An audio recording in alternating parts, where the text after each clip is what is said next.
Hokage, I am the spiritual leader of the Uchiha clan. Hello again, dear adventurers of the multiverse.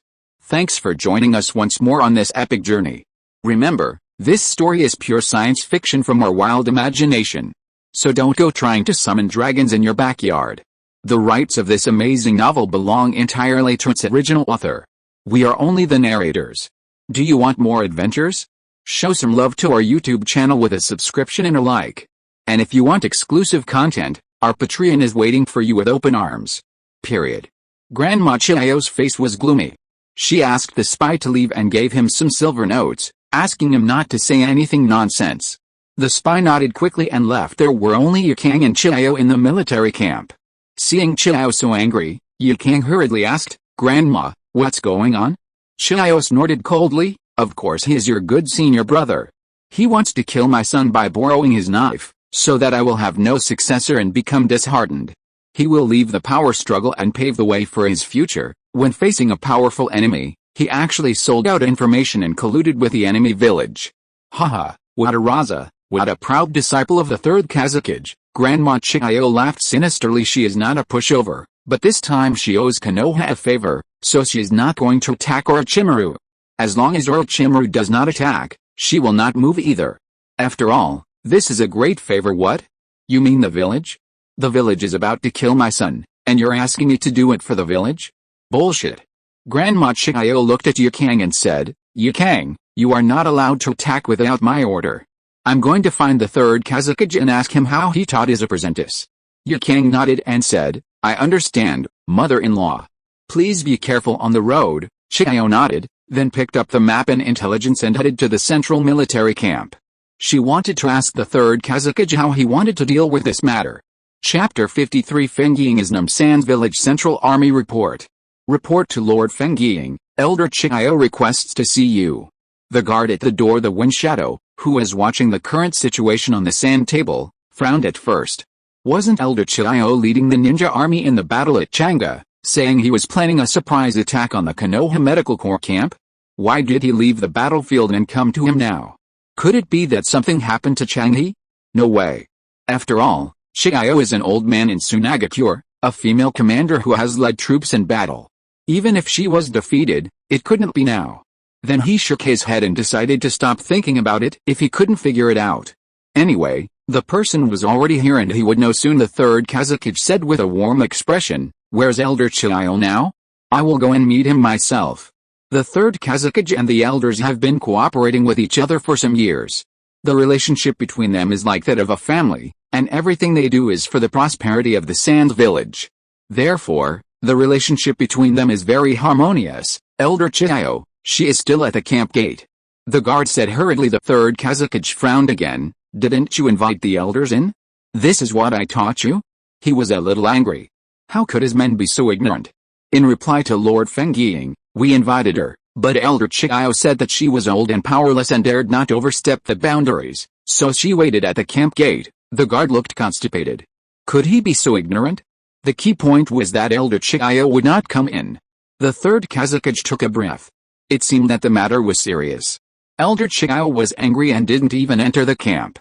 He was waiting at the door. "Lead the way, I will go and invite him myself," the Third Hokage said without hesitation.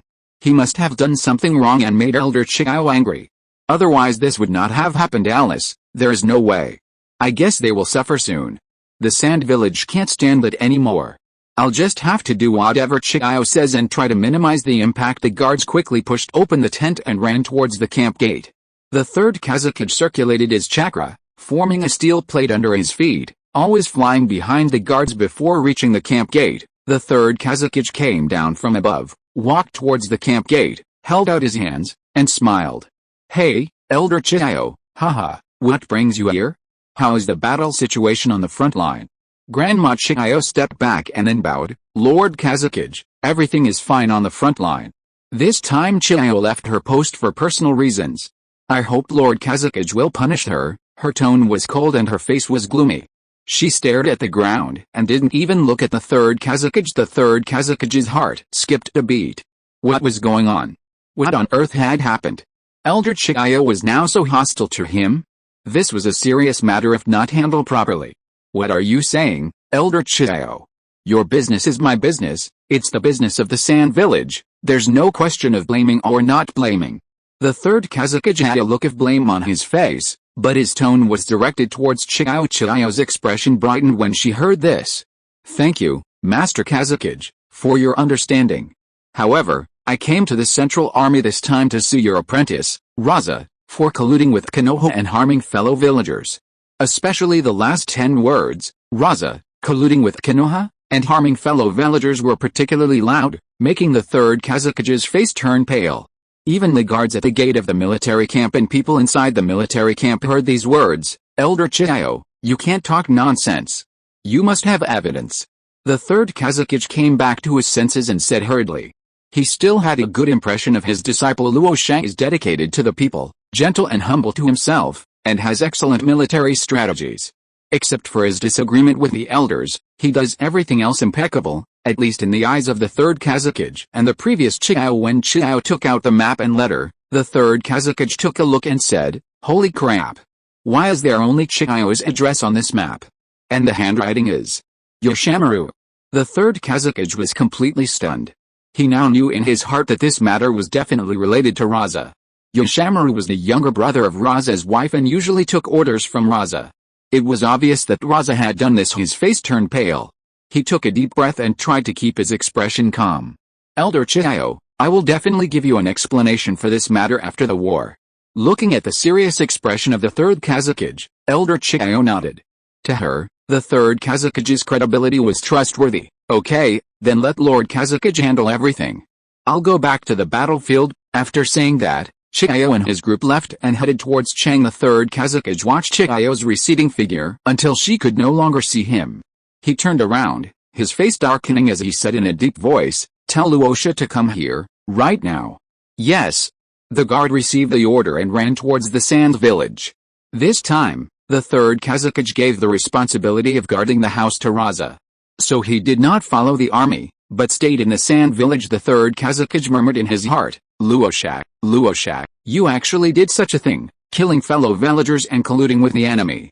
Haha, you are really my good apprentice. In his mind, he had already ruled out Luosha as the option of the successor to the Kazakage. Although he was very outstanding, he had made a mistake in principle, which could not be covered up. Sand Hidden Village. Luosha heard the news from the secret report that the Konoha assassin did not kill Xiao's son Lin, but left the map and letter with him. In addition, Xiao has left the front line and headed for the Central Army. His face is gloomy and there is a hint of tyranny. The plan failed. Konoha. Haha, good job, he slammed the table and said coldly. His servants trembled all over and were a little scared. In front of others, Luo Xiao is a gentle person, but only the servants in his family knew what kind of person Luo Xiao was. You, go and call Yoshamaru over to me. Luosha pointed to one of his servants. The servant nodded and ran out immediately, but Luosha's eyes were dark and unclear. Finally, he sighed and murmured to the air, Alice. I don't want this to happen either, but someone has to bear the consequences of this matter, and that person can't be me, right? Yoshamaru? Shortly after, inside the third Kazakage's tent. Report to Lord Feng Ying, Lord Luosha is wearing mourning clothes and walking towards the military camp. The guard was speechless. How come he always encountered everything? Mourning clothes? Who died? The third Kazakage raised his eyebrows, with some vague guesses in his mind. It was Lord Raza's brother-in-law Yoshamaru. I heard that Yoshamaru committed suicide by taking poison, and he wrote a letter next to the poison bottle. As he said that, he took out a letter and handed it to the third Kazakage. I'm sorry, Lord Luosha. I had some evil thoughts and wanted to use Konoha to kill people and harm my fellow villagers. I think about it day and night and feel that only death can atone for my sins. I hope Lord Luosha will not implicate my sister for the sake of her serving you day and night. This was the content of the letter. Lord Luosha also said that he failed to discipline the criminal strictly and almost caused a serious mistake. Now the criminal's sister, his wife, has been imprisoned by him, and he has come personally to apologize to Lord Kazakage and Lord Xiao. The guard added. The third Kazakage was silent. Who wouldn't be a smart person? Everyone knew exactly who did this. He was silent because of Luosha's ruthlessness. He even gave up his wife and brother-in-law. He suddenly felt that Luosha was a man who could accomplish things. Chapter 54, Cutting off the food supply and ambushing the two mountains. The third Kazakage told Xiao the letter and the whole process. Xiao was silent, and her heart was trembling. A man like Raza could even betray his wife and brother-in-law, which was enough to show his cold-bloodedness. All she could do was to find her way to get everyone to vote for Yu Kang instead of Luo Shaq during the selection of the fourth Kazakage. Otherwise, their family. Thinking of this, Xiao looked at Yu Kang. Yu Kang noticed Xiao's gaze, and her innocent personality made her say him. Xiao sighed. There is still a long way to go. At night, on the top of Deu Mountain the moon was bright and the stars were sparse. And a cold wind was blowing. Suddenly, Uchiha Xiao's eyelids trembled and he slowly opened his eyes. Wake up, wake up. The sixth elder is awake. Uchiha Dan said hurriedly. The 1,000 Uchiha who were resting nearby quickly stood up and began to ask Uchiha Xiao how he felt. Uchiha Xiao shook his head and said, I'm fine now. What time is it now? How long have I slept? He asked Uchiha Dan, who replied, the sun has just set 2 hours ago, so the Lord should have slept for about 4 hours. Uchiha Xiao stood up, and the eyes of thousands of ninjas were focused on Uchiha Xiao, and the whole place was silent. Uchiha Xiao nodded and smiled. Thank you all for watching over me just now, allowing me to rest. Now, it's time for everyone to rest. Sleep for 6 hours. After 6 hours, we will set out together to complete the mission. When are people most sleepy? It's around 2 or 3 in the morning. At that time, most people are already fast asleep, and those on night patrol also begin to doze off. Taking action now is the best choice. The Uchiha clan members did not ask the reason but looked for open spaces, leaning against trees or lying on the ground. Uchiha Al used the magnetic release, true vision to observe the situation. There were military camps on Mount Kikayo and Mount Tamiya, which must be the ambush camp. At the intersection of the two mountains, there was a road leading to the territory of the Wind Country. This must be the grain route for them to transport food. Below the grain road are many granaries, guarded by about 100 ninjas. After learning this, Uchiha Xiao raised the corner of his mouth, and he already knew what was going on. After releasing his ninjutsu, he looked up at the sky and smiled. After roughly estimating the time, Uchiha Xiao shouted coldly, everyone, get up. In an instant, the Uchiha ninjas opened their eyes, and their Sharingan activated automatically. In the dark night, it was like a ruby, revealing a dangerous aura. Everyone has rested enough, right? Cheer up, follow me, and walk lightly. Uchiha Xiao said coldly. Everyone nodded in response. Their Sharingan could clearly see the road conditions and enemies even at night, so they would not be completely blind. Uchiha Al moved back and forth on the rugged mountain road, and the Uchiha people behind him also followed him in an orderly manner. Soon they arrived at the grain road. Uchiha Xiao asked everyone to sneak into the granary and try their best to use ninja swords and kunai to kill the enemy with one blow. Everyone immediately took action. Just kidding, this team of 1,000 people, 200 of them are Jonin, and they can do this easily. In less than 10 minutes, all the defenders here were cleared out. Uchiha Xiao nodded and said, burn the granary. Then the Uchiha ninjas made hand seals one by one, used fireballs, dragon fire techniques, and phoenix fire, and instantly set the granary on fire. Uchiha Xiao raised his hands and used the magnetic style, Datun wind curtain. A wall of iron sand was stuck on the grain road between the Kingdom of Wind and Mount Kikayo and Mount Tamiya. Then he took out a flare and flew into the sky with a whoosh. Then he looked at the Uchiha people and said, next, we will fight head-on. Everyone follow me. After saying that, he took out the fiery flame fan and quickly ran towards the Kikayo mountain. With everyone following closely behind him, the signal flare flashed across the sky. Although the sound was not loud, it still alarmed some ninjas from Mount Kikayo and Mount Tamizan. They quickly stood up and shouted, everyone, wake up. Wake up. Don't fucking sleep. There's an enemy attack. But at this time, the sand village had fallen into deep sleep. Being forcibly awakened, they felt a little tired. No, what are you yelling about? We are in the mountains. Even if Konoha attacks us, they must first defeat Naga and Kashiwagi. That's right, you're making such a fuss. The other sand ninja turned over and continued to sleep. The sand ninja cursed inwardly, damn it. The flare has already been fired. But before he could say anything else, Uchiha Al used the instant body movement technique and appeared above the Kikayo mountain camp. He clapped his hands and called out fire style, great fire extinguishing. Then a huge column of flame rushed towards the sand ninja. The scorching temperature woke them up, but the flame was already in front of them, and it was too late to stop it. Uchiha Xiao thought this was not enough, so he opened the fiery flame fan. With one fan, the column of fire doubled in size again, covering the entire Kikyo mountain camp. Suddenly, a cry of "Ah! Enemy attack! It's an enemy attack! Spare my life!" There were all kinds of noisy sounds, but in a moment, the sounds disappeared completely. The ninjas were burned to ashes by the huge pillar of fire and merged into one with Mount Kikyo. The Uchiha clan that arrived later were all stunned. Is this the great fire extinguishing? Are you sure we are using the same ninjutsu? Damn it, a single massive fire extinguished an entire camp on a hilltop? Thousands of Uchiha ninjas couldn't help but feel a shock in their hearts. Uchiha Xiao felt a little uncomfortable. Damn, he had pretended too much and used up 4/5 of his chakra at once. How Homie used up 1/5, and the fiery flame fan actually consumed 3/5. Period. His body was a little weak and he almost fell to the ground. Uchiha Dan stepped forward to support him. Sixth Elder, you. Before Uchiha Dan could finish, Uchiha Xiao waved his hand and said, I'm fine, but in the next battle, I probably won't be able to use this kind of ninjutsu. I have to rely on you guys. The entire Uchiha clan excitedly shouted yes, and then rushed towards MT Dome. Due to Uchiha Xiao's previous attack, all the Sans village troops in MT Dome woke up. They understood that the ninjas of MT Kikyo were probably in trouble. Then, one by one, they summoned their puppets, took out their kunai, and prepared to fight. There are about 800 ninjas on Mount Tamazan, twice as many as on Mount Kikyo, and they are all awake at this moment, which means that this battle will be difficult. Uchiha Xiao took out his long sword, took the lead, leaped up, held the sword with both hands, and chopped down. A Sand Village senior ninja was split in half. Seeing Uchiha Xiao being so brave, the other Uchiha ninjas took out their weapons, illusions, fire escape, wind escape, puppets, Uchiha swordsmanship, senbon, shuriken, and they were instantly intertwined. There were endless roars, screams, and the sound of steel clashing.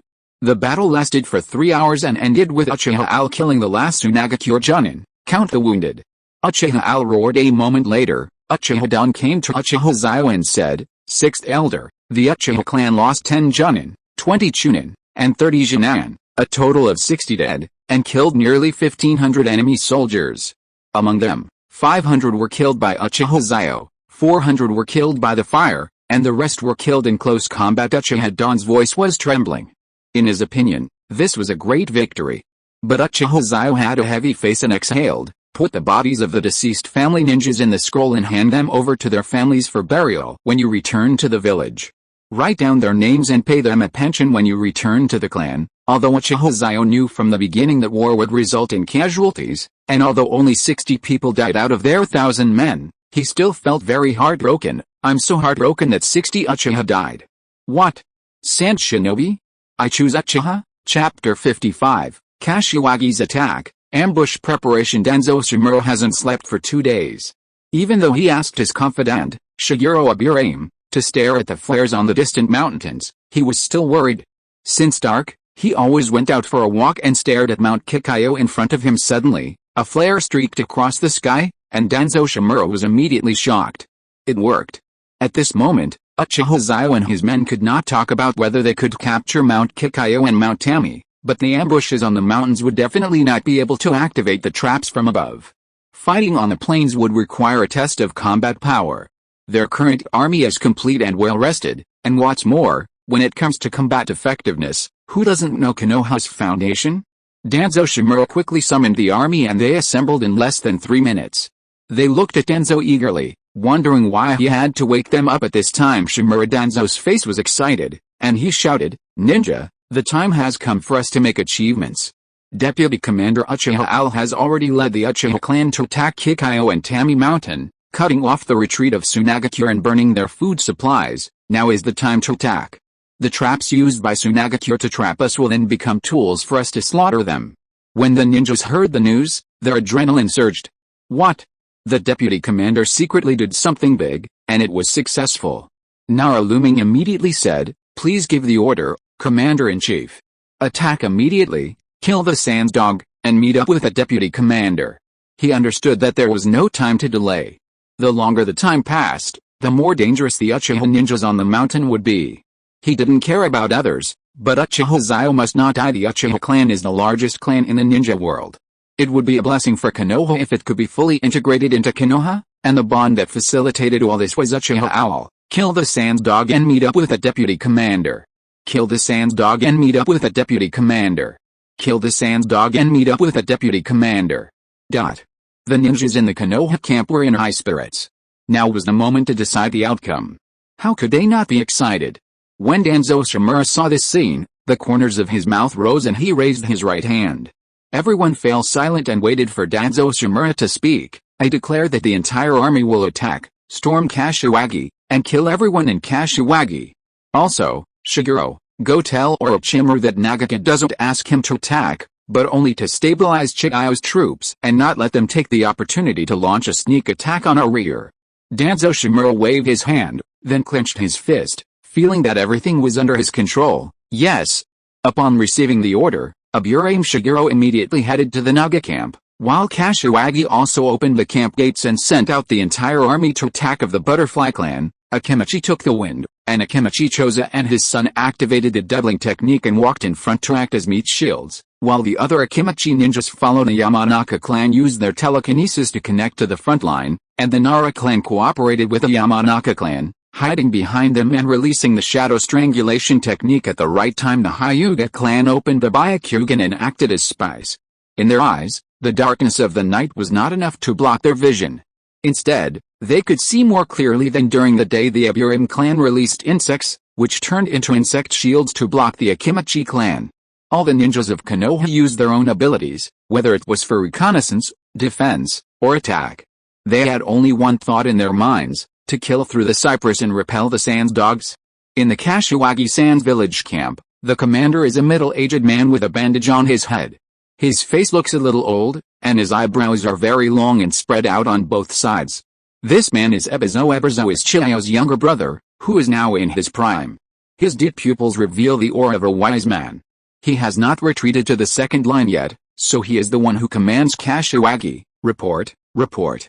Commander Ebizo, something terrible has happened. The Sand Ninja guards rushed into the tent, tumbling and crawling. Konoha is launching a full-scale attack. The Sand Village had never seen such a large battle. Konoha actually sent out its entire army, at least 3,000 people, while there were only 1,500 people in their camp, a 2-to-1 ratio. Moreover, Konoha's military strength was recognized as the best in the ninja world. How could he not be panicked? Ebizo was stunned at first, then he looked at the guards deeply, his eyes filled with anger as he said, "What are you panicking about? Isn't it normal for Konoha to attack? Besides, what's wrong with 3,000 people? That's not what we rely on." After saying that, Ebizo walked out of the tent and released a Sans village signal flare into the sky to notify the ambushed troops on the mountain to prepare. When Uchiha saw this scene, he frowned, and then asked his men to turn over the Sans ninja's body and look for the Sans ninja's signal flare. After finally finding one, Uchiha fired it into the sky. Seeing the response, Ebizo raised the corners of his mouth. He climbed onto the camp's high platform, took out a telescope and looked at the Konoha army in the distance, muttering, "Since you're here, let's all stay." Afterwards, Ebizo had the back door opened, discarded his weapons and led the Konoha ninjas to Mount Kikayo. The army below also took action. Ebizo looked at this scene and shook his head. It was a pity. Even if Konoha's army was not wiped out this time, it would be severely damaged by the mountain. Sixth Elder, why did you launch a signal flare for the Sand village? Uchiha was puzzled, and so were the others. A gleam flashed in Uchiha Xiao's eyes. According to the intelligence, Kashiwagi's commander is Ebizo. To put it nicely, this guy is a wise man. To put it bluntly, he is just an old scoundrel. Think about it, why did they fire the flare? Could it be that someone from Konoha is coming and they want to notify the troops on the mountain to prepare? Impossible. I think they must be exchanging secret signals. If there is no response from the mountain, it means that the ambush on the mountain has failed. Then, they will try another method, either fighting their way out or finding a way to reunite with Chigayo. No matter which method we use, it will cause great losses to our army. Therefore, we respond to the signal flares, which is to respond to their secret signal. Only in this way will they believe that the mountain is still under their control, Uchiha Xiao said coldly. When the time comes, what a good Ebizo, Uchiha Xiao laughed. As an enemy, he had to praise Ebizo's move. If he had reacted a little slower, Ebizo would have discovered something was wrong. Uchiha Don and the other Uchiha clan ninjas were all stunned. Isn't it true that smart people are like this? Their hearts are too dirty. They secretly swore that they would never offend Uchiha Xiao in the future, otherwise they would be framed and trapped by him and would not know how they died. Uchiha Xiao glanced at Uchiha Ninja, and Uchiha Ninja now felt cold all over. Uchiha Xiao rolled his eyes. Everyone, get ready. Disperse and stand at the edge of the cliff. The moment someone reaches the top, throw the falling rocks down. Yes. The Uchiha ninjas took action one after another. Uchiha Xiao looked at the ambush tools on the mountain, falling rocks, poison, shuriken, detonating tags. His eyes lit up, and he murmured, if you are poor, we will strike with precision, and if you are rich, we will use firepower to cover the area. I have never fought such a rich war in my life. The enemy mixed the weapons and ammunition. Chapter 56, Ebizo Crisis, Black Zetsu Failure. Changa Battlefield, Sand Village Camp. Chihaya looked at the signal flares in the direction of Kashiwagi, and for some reason, she felt a little panicked. She quickly said, Yikang, I always feel a little uneasy. Yikang was stunned when she heard this. She had also seen the signal flares in the distance. This meant that Elder Ebizo had already started his plan. Isn't that great? And the mountain had also given the correct response. What was there to worry about? Maybe Grandma Chihaya is overthinking it. I think with Lord Ebizo's wisdom and planning, we will definitely win a great victory in this battle on the Kashiwagi battlefield. Yikang comforted at this moment. A scout reported to the camp. Report, Orochimaru led the Konoha ninja to surround the two gates of our military camp, just 300 meters outside the gate. Chihaya frowned. Besiege without attacking. Why does this strategy resemble the scene when the Rain Country besieged Uji? What did Orochimaru want to do? Then she shuddered and exclaimed, oh no. Ebizo is in danger. Orochimaru is trying to stop us from joining the Kashiwagi army. Yikang was a little confused. Granny Chihaya, Lord Ebizo's plan has been going well so far. How could there be any danger? Even if we are not here, he can still destroy the Konoha army.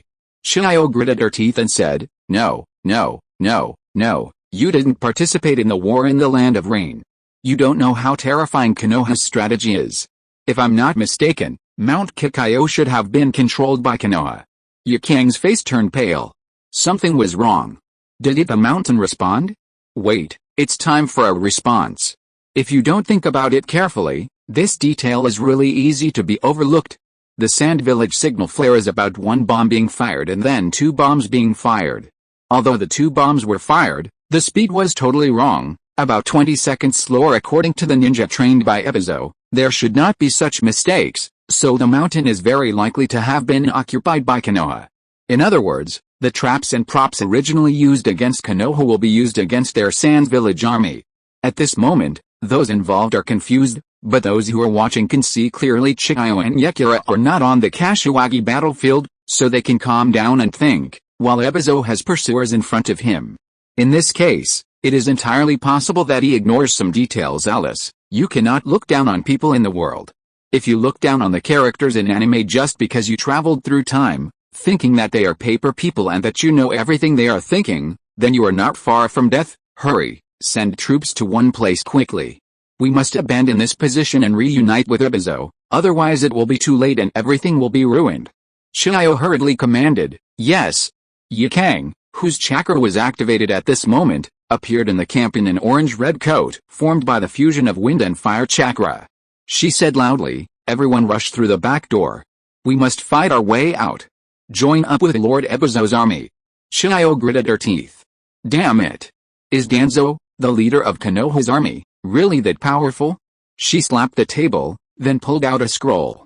All the Chikamatsu 10 guards went out to fight. Orochimaru watched this scene from afar and sneered, although I can't beat you, there will be no problem in delaying you. Summoning technique.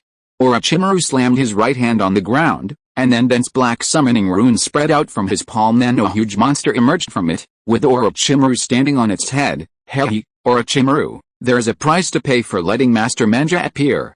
Is the blood food ready? Manja laughed wildly. Orochimaru chuckled, you can eat whatever you want from the Sand Village scumbags. Wanch smiled and said, well, not bad, not bad. I'm going to eat 100 of them in a while. Eat enough. Orochimaru smiled grimly as he looked towards the Sand Village camp. Master, can I fight alongside you? Senju Rope Tree chuckled and jumped on the ground. Orochimaru couldn't help laughing when he saw this scene. Naoki, you are still young, You must protect your own safety. When you grow up, you and I will fight together as master and disciple. At this moment, Orochimaru faced the enemy's insidiousness and cunningness, but faced his own people, especially Naoki. He was still confident, sunny and gentle. Senju Naoki sighed. He also knew the importance of Orochimaru at the moment, but he wanted to give it a try.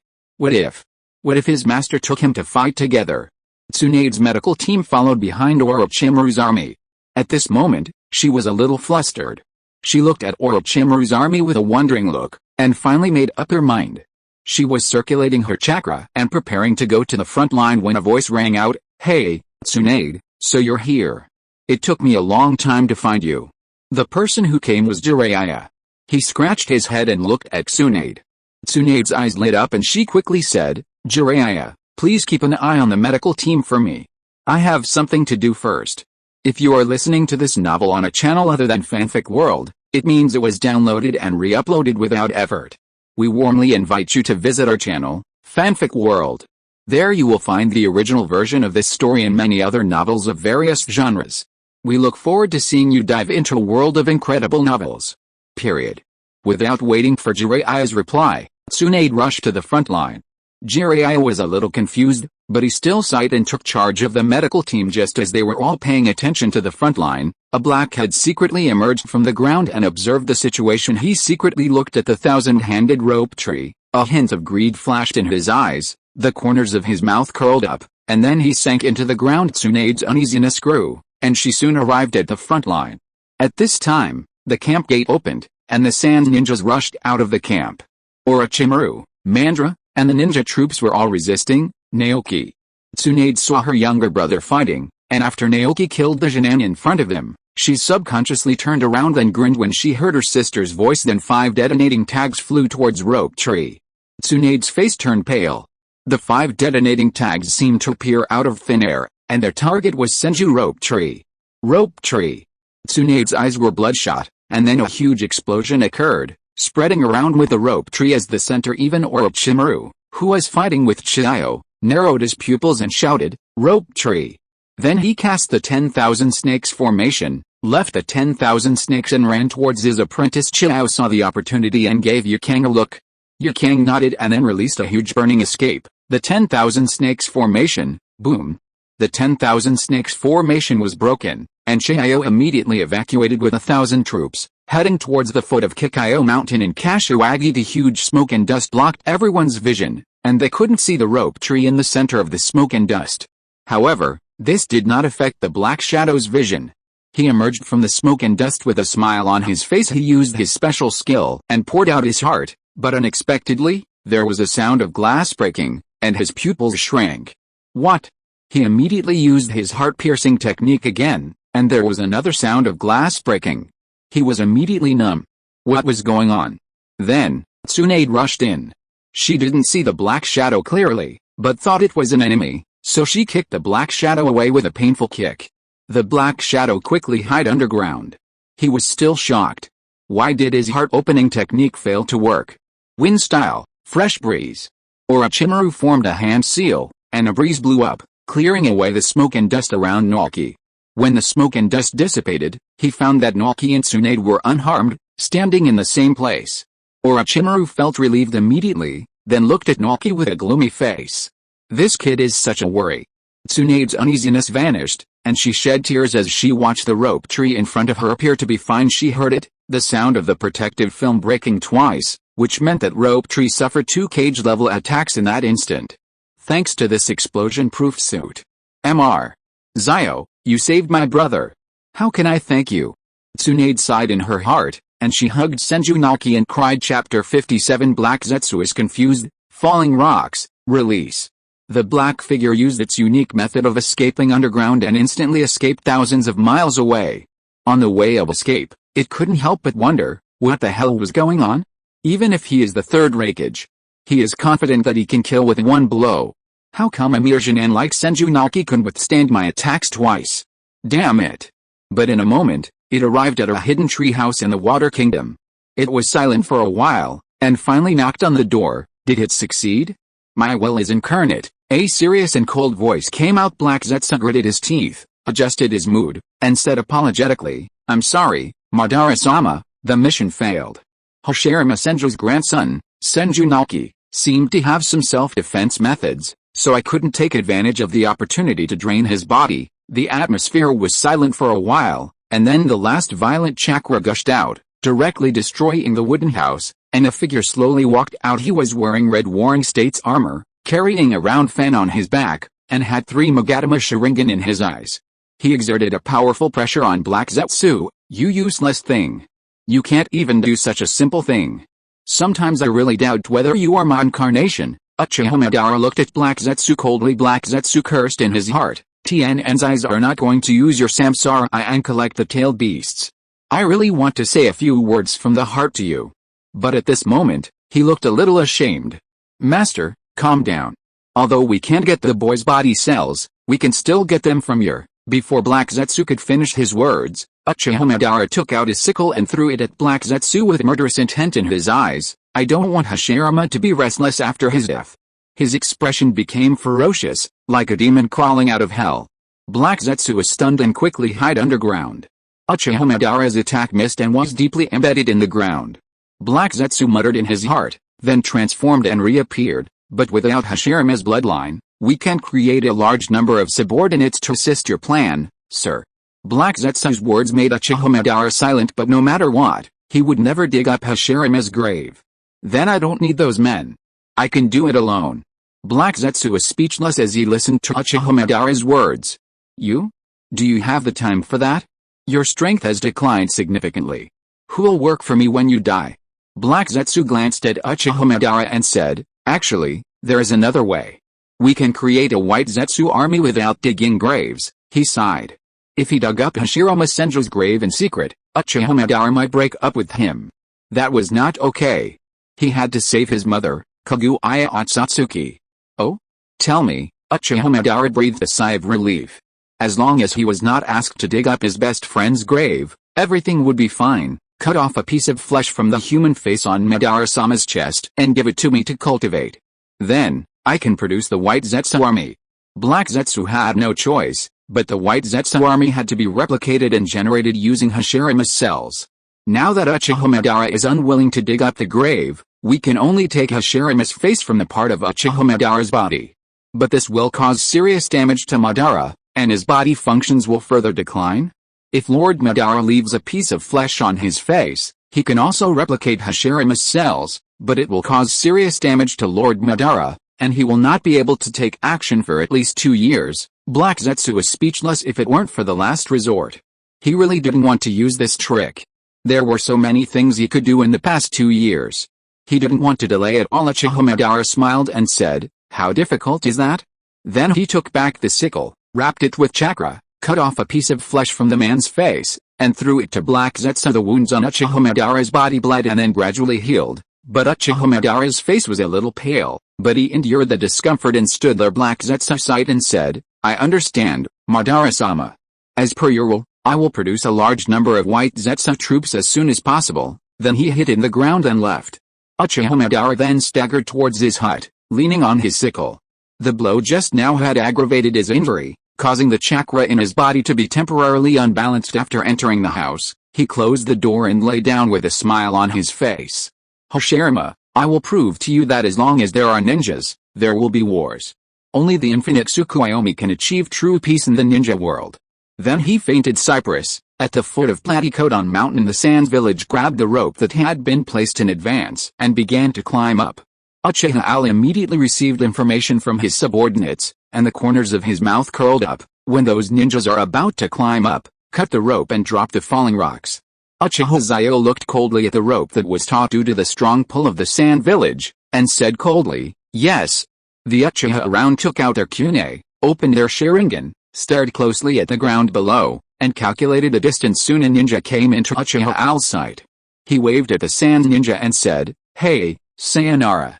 Then the rope was cut, and the Sand ninja's face turned pale. He hurriedly used his hands and feet to sprint up quickly, because going down would only lead to death. It is better to fight than to fall to death. It's a pity that ideals are beautiful, but reality is cruel. Uchiha Al threw a shuriken and hit the Sand ninja right between his legs. The Sand ninja's eyes were bloodshot, and he wanted to curse Uchiha Al for the last time, But Uchiha Xiao lightly kicked the huge rock next to him with his foot, and the rock began to shake and rolled down from top to bottom. The Sand Ninja was the first to fall along with the boulder, while the Sand Ninja below was a little confused. Why did they feel in danger? However, within just 3 or 4 seconds, a rock fell from the sky and hit the crowd. About people were unable to dodge and were directly crushed into meat paste, while about people were seriously injured by the huge rock. What's going on? Ebizo's face turned pale and he was stunned for a second or two. Be careful. A Sand Ninja pushed Ebizo hard, and Ebizo was pushed away. He looked at the ninja before, his eyes widened. Takuri. Ebizo called out, and Takuri smiled and said, "You must live, Master Ebizo." Boom. A huge round stone hit Takuri's head, and red liquid oozed out from under the stone and began to spread around. No. Takuri. Damn it, you little Konoha boys, you are so despicable that you set an ambush and attacked me. I will grind you to ashes. As he said this, he prepared to rush up the mountain, but the Sand Ninja next to him quickly grabbed Ebizo and said, "Sir, please calm down. The rocks are still falling from the mountain, mixed with kunai, senbon, and shurikens. We can't get up." Ebizo gritted his teeth. He should have thought that the response from the mountain was so slow, something must have happened. He was too arrogant and deceived himself, thinking that Konoha would not launch a sneak attack on the rear, or in other words, they could not take over the rear so quickly. Once there is a problem in the rear, the troops he leads can go up the mountain and form a pincer attack with the defenders above, but he didn't expect that the ninjas above were killed without even sending out a message, which meant that Konoha had sent an absolutely strong man to attack their rear. Ebizo understood everything, including Konoha's actions. It was a pity that hindsight is always the most useless. Here Chapter 58, Crisis, Chiyoko's reinforcements. At this moment, Ebizo understood that he was in great danger. He was now facing Danzo and the ninjas from the major Konoha families. They were all energetic and powerful. As for himself, the army here had been awakened just before sunrise and was listless. Furthermore, the supply routes and ambush traps behind him had all been occupied by Konoha. He was completely helpless. The rockfall continued. Although Ebizo commanded his troops to move away from the foot of the mountain, it was still too slow. This rockfall trap reduced the number of their troops by about 300 in one fell swoop. Uchiha Xiao pointed at Uchiha Dawn, and Uchiha Dawn understood and quickly handed Uchiha Xiao a pair of binoculars. Uchiha Xiao took it, looked down, and raised the corners of his mouth. "It must be unpleasant to set up your own trap?" Uchiha Xiao said coldly. Then he ordered everyone on the mountain to pick up shurikens and kunai tied with detonating tags, and throw thousands of them down from above. The Uchiha clan ninjas' mouths curled up. How could they describe this feeling? It was really good. With such strong firepower, they wouldn't lose any soldiers or generals. If they missed such a good opportunity this time, where would they find it next time? Because the Uchiha clan was throwing these props down from the mountain, they were able to throw them far enough to reach Ebizo's team. Whoosh, whoosh, whoosh, whoosh. The Sand Ninjas below began to scream. Some were stabbed in the eyebrows and eyes by shurikens, some were injured by the explosion of detonating tags after they fell to the ground, and some were stabbed in the body by the senbon developed by Chiyo, and the poison spread, causing them to die in torture. Ebizo gritted his teeth, looked at Kukiyomi and cursed, "You bastard, don't let me know who you are, or I'll have the black market ninja kill you even if I have to empty my family's wealth." The number of Sand Ninjas was reduced by another 400. Now there are only 700 Sand Ninjas under Ebizo's command, and their condition is not very good. They are either seriously injured or their chakra is exhausted. Then they led the remaining troops and continued forward. There was no way they could attack the ambush on the mountain behind them. Although there was a large group of Konoha in front of them, they would not die in vain. At least I can bring a few ninjas with me on the road to the underworld. Thinking of this, Ebizo, who usually stayed in the camp and never went into battle, suddenly had an urge to take up weapons and fight to the death with Danzo and the others, ninjas of Tsunade. Now is the moment of our life and death.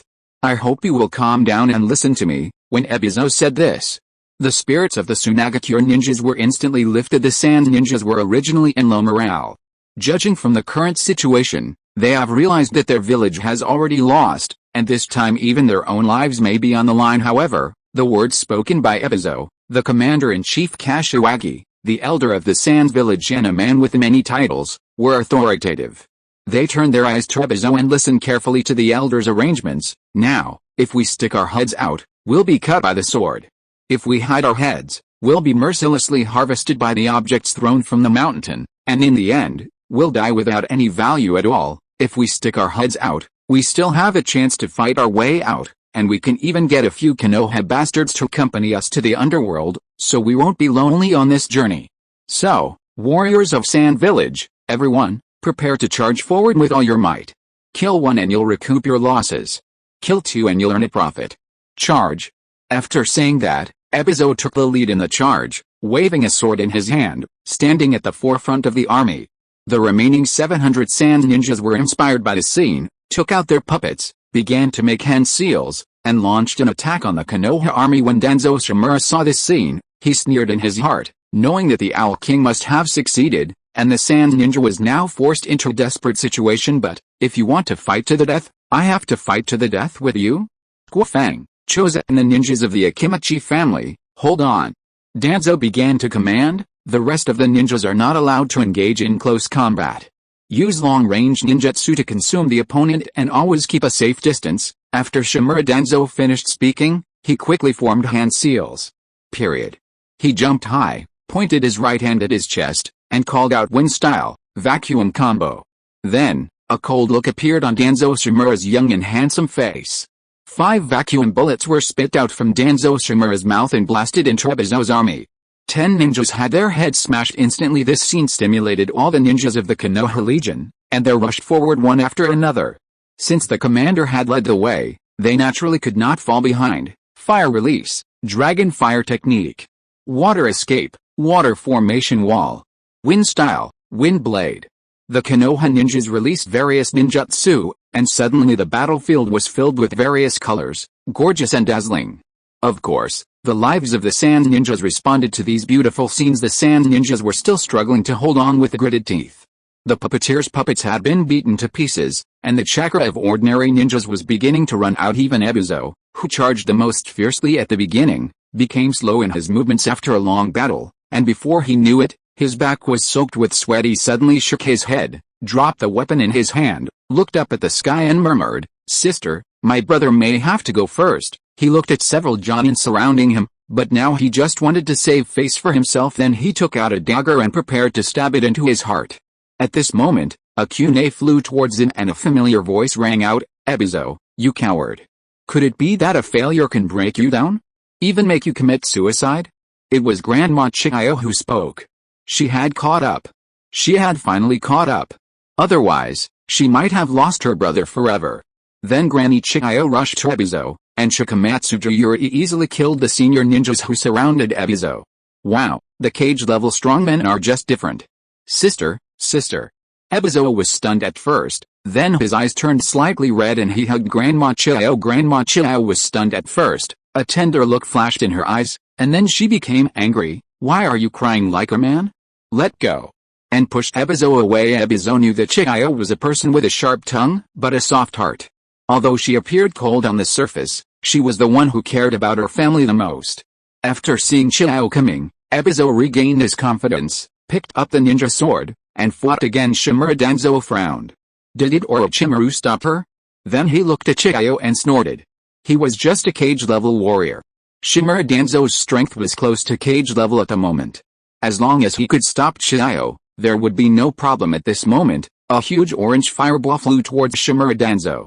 Shimura Danzo's pupils shrank. When? So fast. No time to defend. Then, a figure appeared and stood in front of Danzo, magnetic style, iron sand rain. The iron sand then gathered together to form tiny particles, which then shot out like shotgun blasts, cutting the orange-red fireball into several pieces. The fireball and iron sand vanished simultaneously. Yukang frowned. Magnetic escape technique? Iron sand? The third Hokage? No. He looked at the man in front of Shimura Danzo. The man looked up, and Yukang saw the man's eyes clearly. 3 Magatama Sharingan. He is a ninja from the Uchiha clan. The Uchiha clan's ninjas actually know magnetic escape. It's a magnetic escape that changes the properties of iron sand. It was Uchiha Owl who blocked Yukang's attack with a burning release. Seeing that the sneak attack failed, Yukang looked deeply at Uchiha Owl, and then flew towards Chiyo. She wanted to use Scorch Release to open a path for the remaining Sand Ninja sect. I'm exhausted, please give me 5-star praise. Chapter 59, Great Victory. Sand Ninja retreat. Shimura Danzo fiercely shouted out. I'm late, Lord Danzo, are you okay? Uchiha Xiao smiled slightly. It's not too late, just right. Where are the Uchiha clan ninjas? How are they? Danzo Shimura asked hurriedly. Uchiha Al pointed behind Ebizo and said, attacking the enemy's rear. Shimura Danzo looked in the direction Uchiha Al pointed. As a result, he opened his eyes wide and saw that the Uchiha Jonin opened his eyes and stared at the 5 ninjas in front of him. The 5 ninjas seemed to be frozen, and the senior ninja drew out his kunai and served the sand ninjas with a slit-throat meal elegantly and calmly, not forgetting to blindfold them. After doing all this, he raised his chin and smiled. The Uchiha ninjas frequently used fire style, including fire style, dragon fire technique, fire style, great fire extinguishing technique, and fire style, great fireball technique. Combined with the Uchiha style swordsmanship, they danced like spirits in the dark night, leaving the sand ninjas captivated. It seems some unkillable technique has appeared. Elegant, so damn elegant. Danzo applauded when he saw this scene. He shouted, all ninjas, listen up. Push forward. The Uchiha clan has already begun attacking in the rear. This is a golden opportunity. Kill. After saying that, Danzo took out a kunai, activated his chakra, and rushed forward to fight. The morale of the entire army was greatly boosted, further reducing the range of activities of the sand ninjas. Uchiha Xiao looked at this scene with a smile on his face. This is the attitude that Konoha should have. Ninjas are united in fighting against foreign enemies. Then he used the instant body technique, and his figure appeared in the sky. He clapped his hands and used fire style, great fire extinguishing. Uchiha Xiao took a deep breath, his hair swaying in the wind.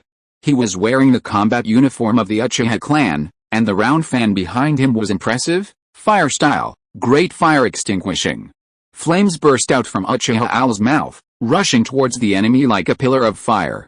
The temperature in the air suddenly increased, and not only did the sand ninja stop his movements, but they also looked at the figure in the air with disbelief. Even the Konoha ninjas looked at Uchiha Xiao.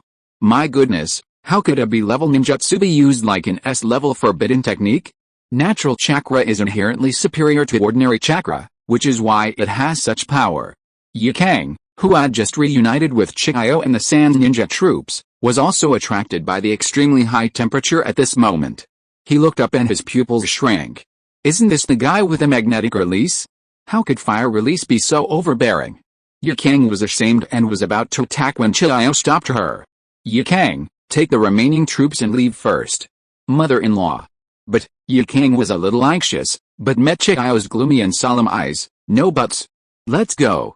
After she finished speaking, she moved her 10 fingers nimbly, and the Chikamatsu Tenjin formed a 1234 formation from top to bottom. Then, Xiao shouted coldly. White secret technique, 3 treasures absorb. Suddenly, the 10 Jinsung guards opened their mouths at the same time, and a huge suction force came out of their mouths.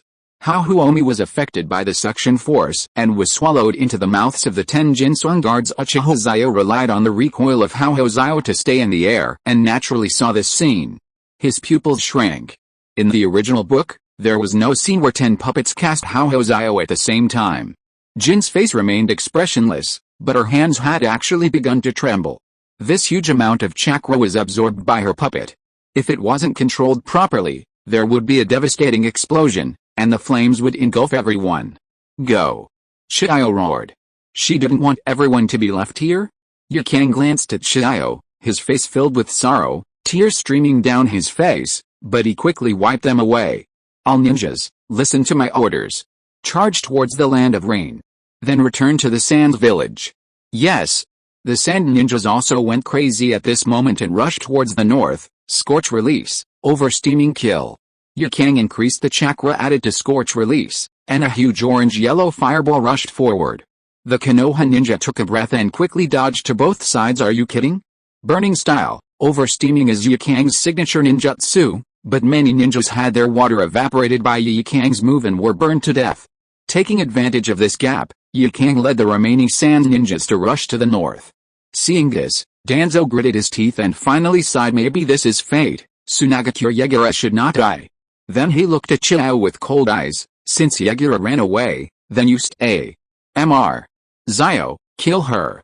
Shimura Danzo ordered. As soon as the order came out, Narashikaku frowned. This was against the rules. Killing Xiao would create a mortal feud between Konoha and Tsunade. Xiao was the wife of the first Kazekage Ritu, a ninja on the same level as Uzumaki Mito, the wife of the village founder. How could she be killed without a second thought? Uchiha Xiao frowned. He was not a fool. He started to let go and pretend that his chakra was insufficient. He knew Xiao's status and position. Now he listened to Danzo's words and killed Xiao. Then with his sense of responsibility, he would definitely push him out to take the blame.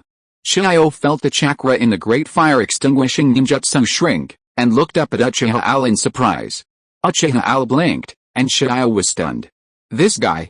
Uchiha Xiao was out of strength and slowly fell to the ground.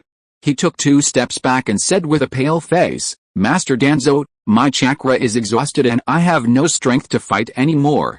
Shimura Danzo's face turned pale. He was no fool. How could Uchiha Xiao not have enough chakra? But he finally sighed. This time, Uchiha Xiao had given him a plan. Now that he had won a great victory, he couldn't hold on to it. "Thank you for your hard work, Mr. Xiao." He patted Uchiha Xiao's shoulder with a gloomy expression, and finally looked at the others. The ninjas from other ninja clans were not fools, and they avoided his gaze one by one at this moment. Xiao took the opportunity to escape far away, and then detonated the Chikamatsu Jurani.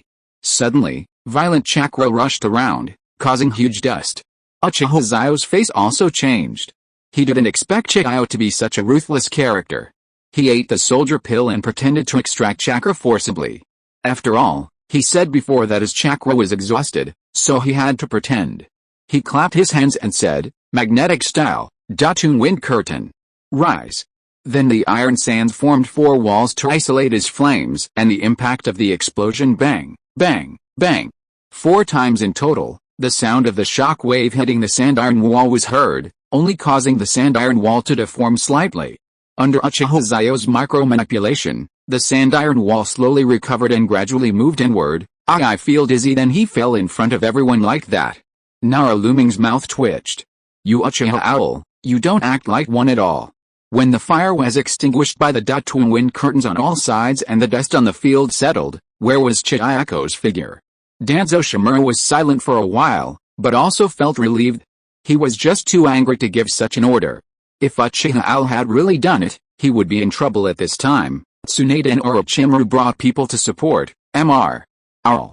Tsunade immediately saw Uchiha Al, who fainted due to chakra exhaustion, and hurriedly ran to the place where Uchiha Al fell and hugged him in her arms. Uchiha Xiao immediately felt much more comfortable, and even let out a hum sound because it was so comfortable. The corners of Shimura Danzo and Narakumai's mouth twitched, but they did not expose Uchiha Owl. Did they see that he was about to suppress the corners of his mouth? Chapter 60 Night Conversation. Danzo Shimura asked his men to count the number of people, and finally concluded that the Konoha ninja had lost a total of 600 people, including all battlefields, and 1,000 people were injured, but they were all minor injuries.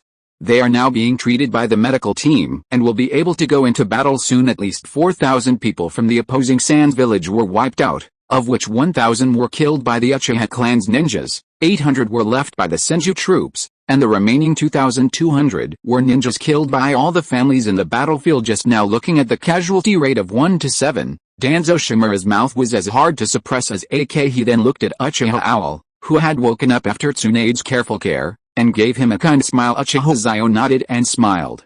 The two of them understood each other tacitly and had their own plans now. There are only 7,400 people left out of the 8,000-man army. After listening to the report from Danzo's subordinates, they looked at Danzo Shimura with admiration. They did not expect that Commander Danzo had such powerful military command ability. Danzo Shimura enjoyed such gazes, and Uchiha Owl looked at Danzo like this and sighed. As expected, everyone likes to be complimented and likes to hear good words. Mr. Owl, what are you looking at? Are you looking at Lord Danzo? Tsunade looked at Uchiha Owl in a daze at this moment. She knew that Uchiha Owl was the real commander. However, it was the old man who ordered Danzo to gain victory. What a fool of an old man. Humph. When she thought of this, she pouted her face. Uchiha Owl came back to her senses, looked at Tsunade, and couldn't help but smile. Yes, you see, isn't Danzo-sama also very sunny when he smiles? No one is born to like hiding underground and being a shadow. Tsunade, She was a little confused as to why Uchiha Xiao would say such a thing. Uchiha Xiao also reacted and realized that he was in trouble. He accidentally said what was in his heart. After all, Tsunade had never watched Naruto and didn't know that Danzo Shimura would become the shadow of the Hokage in the future and become the root bearer deep underground. It's nothing. By the way, Tsuna, why didn't I see that kid rope tree? How is he?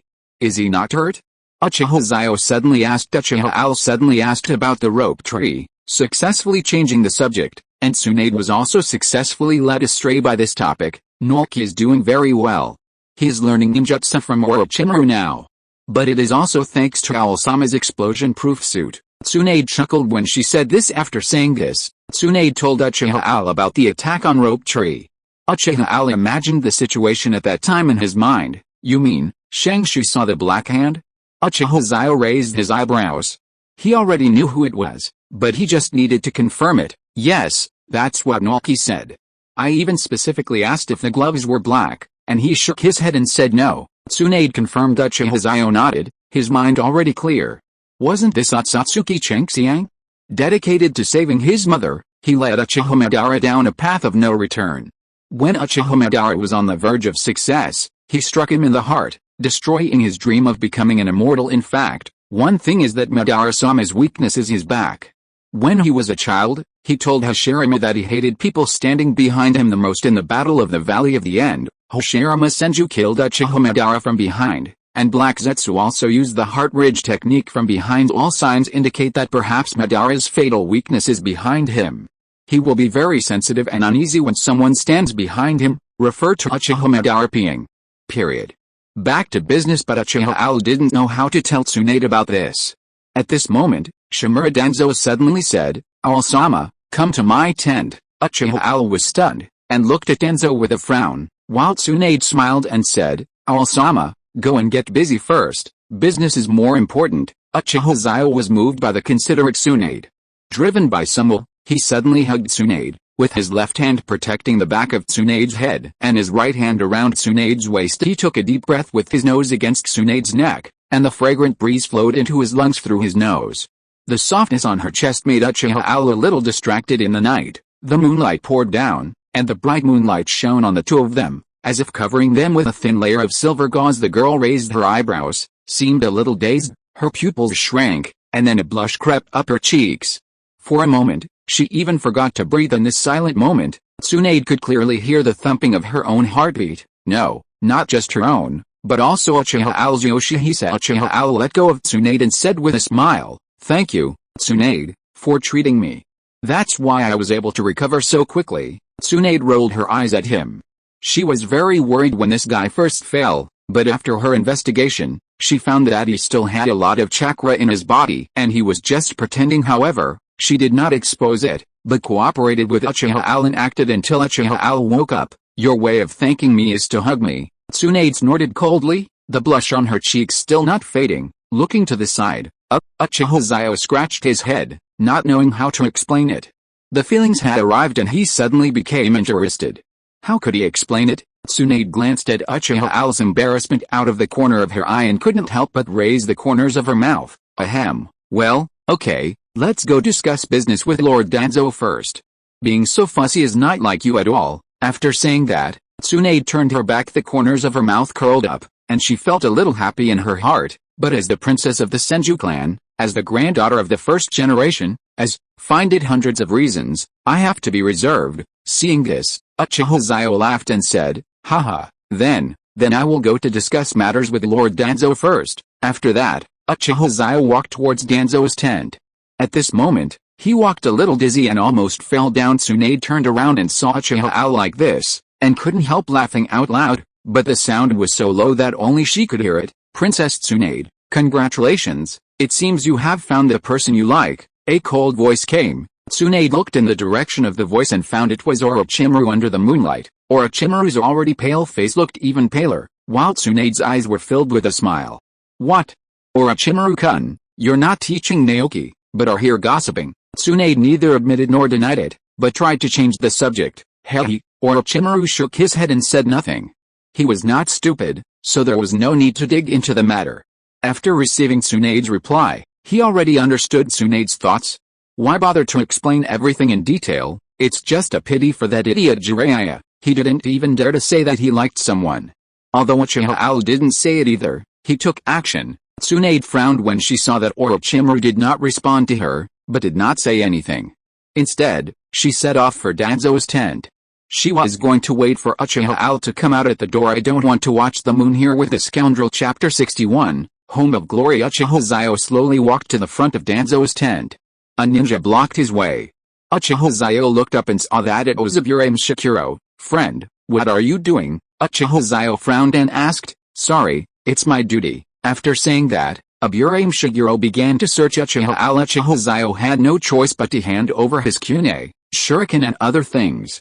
Aburame Shikiro nodded and said, you can go in. You can tell me what to do. Uchiha Xiao nodded, then pulled aside the curtain of the tent.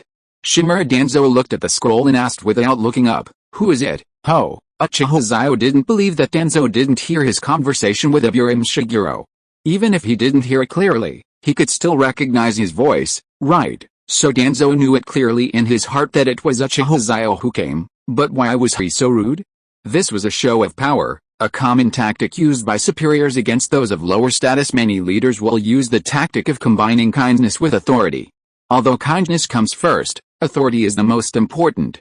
Blindly showing kindness will only make people think you are a pushover and they will not respect you very much. Intimidation is the core. Only by intimidating your subordinates first and then giving them a little favor can you truly control them. Just like the saying we've all heard, giving a slap in the face is like giving a sweet date. Uchiha Xiao knew Danzo's purpose, but he did not expose it. Instead, he cooperated with him and said with a smile, Commander-in-Chief, it's me, your soldier, Uchiha Xiao. After saying that, he bowed. Uchiha Xiao did not take credit for himself, use his advice as a threat, or become arrogant because of his favor. Instead, he flattered himself and belittled himself. This is wisdom. Danzo quickly threw the book aside, stood up, and went forward to support Uchiha Xiao. Oh, Xiao-jun, you are the deputy commander of my army. You are really embarrassing me. Although Danzo spoke very modestly, Uchiha Xiao noticed from the corner of his eye that the corners of his mouth subconsciously rose. He knew clearly that Danzo was very satisfied with his performance just now. Lord Danzo, what I said is true. If it weren't for your proper command and brilliant use of troops, I'm afraid we would have suffered heavy losses this time. Uchiha Xiao continued to flatter him. Danzo Shimura laughed and said, Mr. Xiao, this is all thanks to your advice. Then he patted Uchiha Xiao's shoulder. Huh? Lord Danzo. What are you talking about? I have never offered any advice. It's always you, Lord Danzo, who are so wise and brave. Uchiha Xiao asked in confusion. Uchiha Xiao is stating that the credit for this incident has nothing to do with me. It's all yours. Danzo Shimura shook his head and smiled, his eyes softening as he looked at Uchiha Xiao. Everyone likes smart people, and smart people with abilities are even more popular. Hurry up and sit down. Hurry up and sit down. Danzo pointed to the chair opposite him and said with a smile, Lord Xiao, you have made great contributions this time.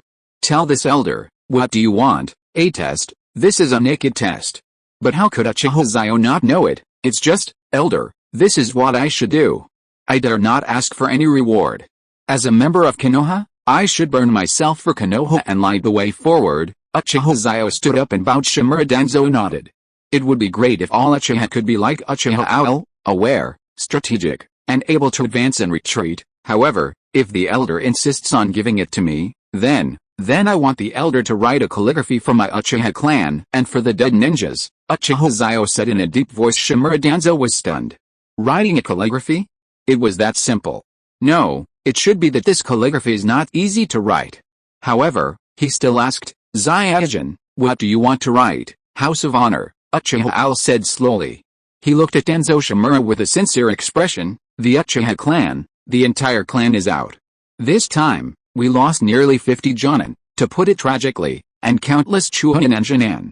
I want the commander-in-chief to write this for them, for my Uchiha family, this glorious home. I want the people in the village to stop discriminating against the Uchiha clan and stop isolating the Uchiha clan.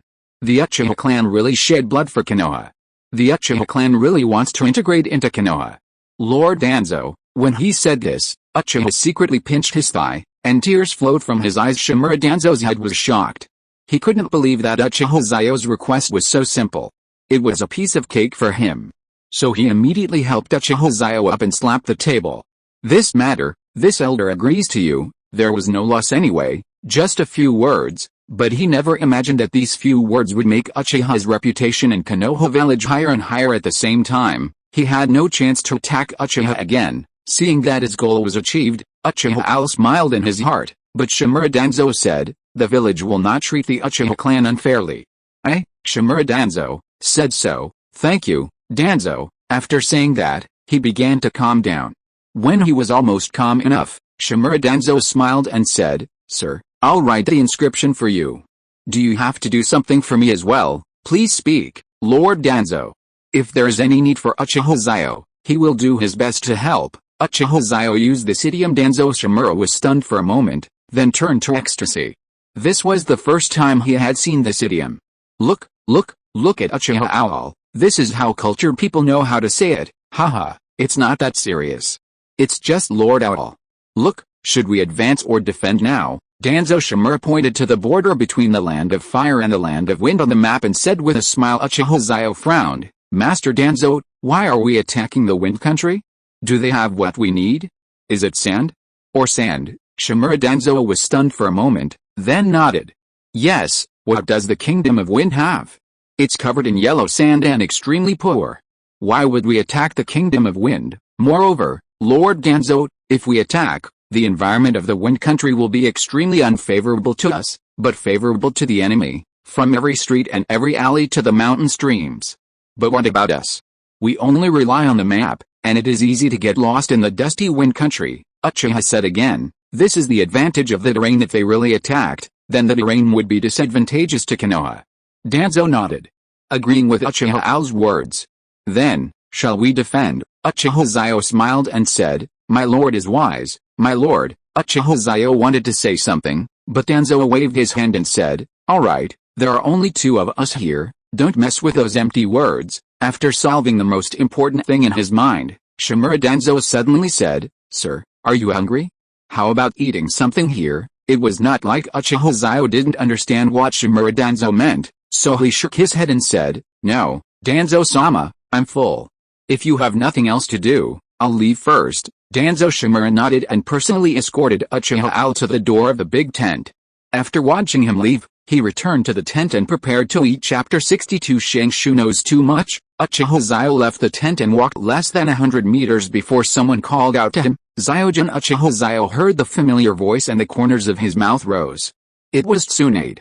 He looked in the direction of the voice and saw Tsunade waving at him with her other hand hidden behind her back. Uchiha Owl walked towards Tsunade, and Tsunade also walked towards Uchiha Owl. Just when the two were about to collide, Tsunade suddenly took out a roasted rabbit and a roasted chicken from behind. Haven't you eaten yet? I just baked this. Come and eat it. Tsunade chuckled, and her innocent smile made Uchiha Owl lose his mind. What are you standing there for? Take it. After saying that, Tsunade handed the roasted rabbit and roasted chicken to Uchiha Owl. Uchiha Owl came back to his senses and said, thank you, Tsunade, no big deal. Tsunade was in a good mood. She originally planned to wait around Danzo's tent, but after waiting for 20 minutes, Uchiha still didn't come out. So she was a little bored, so she caught a chicken and a rabbit and grilled dinner for him herself. She had already eaten when Uchiha Owl pretended to be unconscious. Only Uchiha Owl had not eaten, and Tsunade remembered it. Some people may ask, can the food cooked by Tsunade be delicious? As a ninja, you often use local ingredients in the wild. If you say that you don't know how to cook at home, it is understandable, but barbecue is something every ninja can do more or less. Uchiha Owl broke off a chicken leg and handed it to Tsunade, saying with a smile, let's eat together. Tsunade's eyes lit up and she said okay. She took the chicken leg and the two of them sat on a rock on the grassland. They looked at the starry sky and talked about interesting things, looking very happy. There are stars and seas in Tsunade's eyes, and there is a smiling Tsunade in Uchiha Owl's eyes. This scene looks so warm and sweet, and behind them, there are two men who look a little lonely. One is Kato Dan, and the other is Jiraiya. The two had complicated feelings in their hearts, from jealousy at the beginning to blessing in the end. Perhaps this is what love is like. Sometimes letting go can be a relief. Of course, the author is talking about Jiraiya and Kato Dan, not everyone. Hey, let's go back. Orochimaru appeared beside Jiraiya and put his arm around his shoulders. Jiraiya nodded glumly. Oh, Orochimaru was a little troubled. This guy had so many opportunities, but he never spoke up, thinking that there was still a lot of time and no need to rush. As a result, she found a boyfriend, while he was here wiping tears. It was really speechless, however, as a fellow disciple and a brother. He naturally had to help Jiraiya get out of this. Jiraiya, let's go. Oh, by the way, have you finished writing that something heaven book? Not yet, Orochimaru. Why do you suddenly ask this? Jiraiya's attention was diverted and he looked at Orochimaru and scratched his head. Well, I suddenly want to see where you are in the writing. I also want to ask you about some plot points. Orochimaru said this completely against his conscience. He just couldn't bear to see Jiraiya in such a miserable state. Oh, I get it. Orochimaru, you like this too, right? Haha, come on, let me tell you about it. Jiraiya put his arm around Orochimaru's shoulders. Orochimaru rolled his eyes, and the two of them went to Jiraiya's separate tent. Jiraiya took out a chair for Orochimaru, asked him to sit on it, and then began to talk page by page. I have to say, Jiraiya's writing and drawing are quite good. Huh? Wow. What is this? Orochimaru suddenly saw XXX and his face flushed. Orochimaru gritted his teeth and said, Jiraiya, how did you draw these pictures? Period. I'm collecting materials, right? Jiraiya laughed somewhat unnaturally. Orochimaru looked at Jiraiya like this, sighed and smiled. Maybe this would make Jiraiya happier. Only Kato Danzo was watching all this.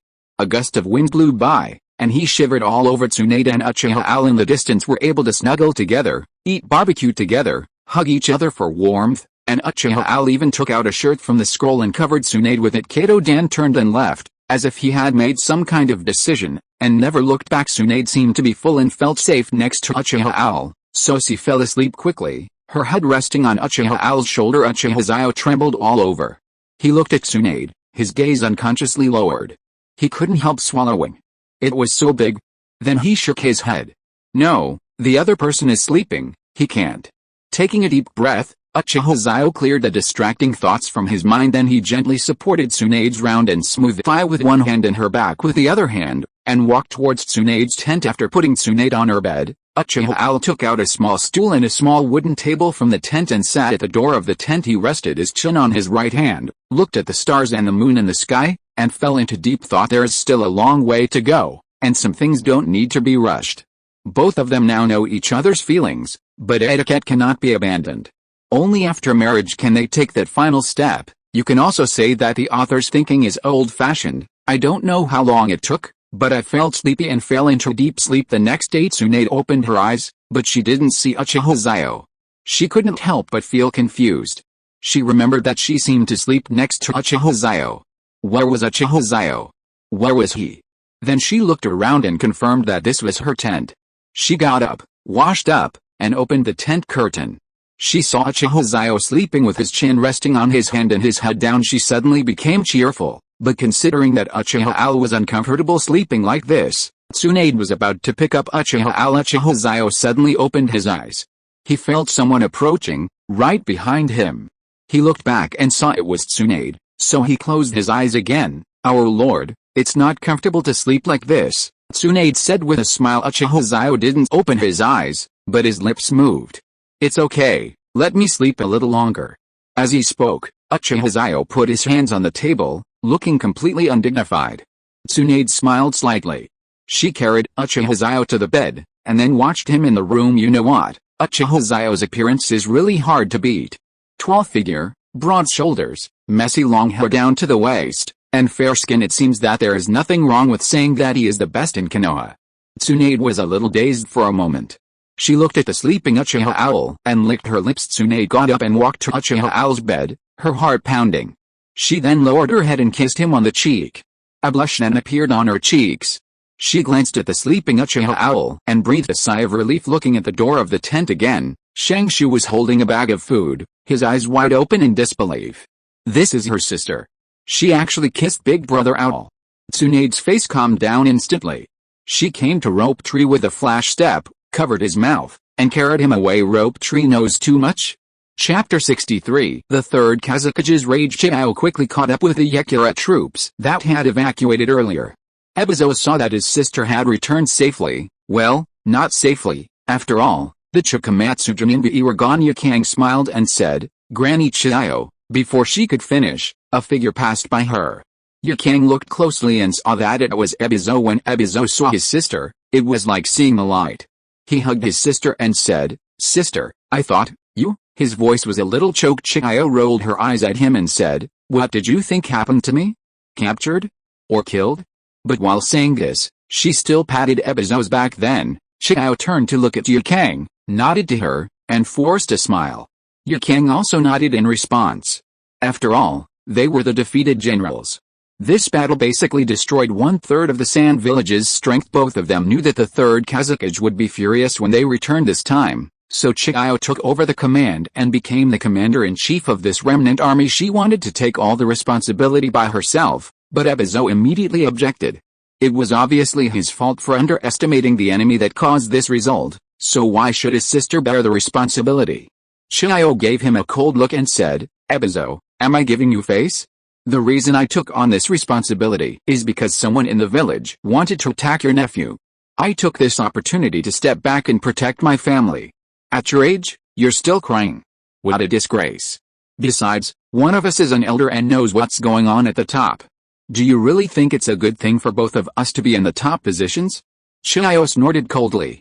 Although her younger brother occasionally had brilliant ideas, his political sensitivity was too low this time. It was obviously Raza who betrayed Xiao and wanted to make Xiao have no descendants. Even a fool could see it, but what did the last 3 generations of Kazakage do? Just because Luo Sha pushed the blame onto his brother-in-law, the Third Kazakage acquiesced and confined Luo Sha to his house for a year for improper supervision? Is the Third Kazakage stupid? No, what's his purpose in doing this? He simply hasn't given up on letting Luo Sha inherit the Kazakage title. He has his own reasons. There are only 4 high-ranking officials in the village: the Third Kazakage, Bunfuku, Xiao, and Ebizo. Bunfuku is a neutral person in the Jinchuriki of Sand Village. He has the one-tailed Shukaku sealed in his body. With his strength, he has a considerable say in Sand Village, but he is neither from the elders nor from the commoners. The Third Kazakage rose from humble beginnings. Logically, he belonged to the civilian faction, but he was very smart and did not reveal which faction he belonged to.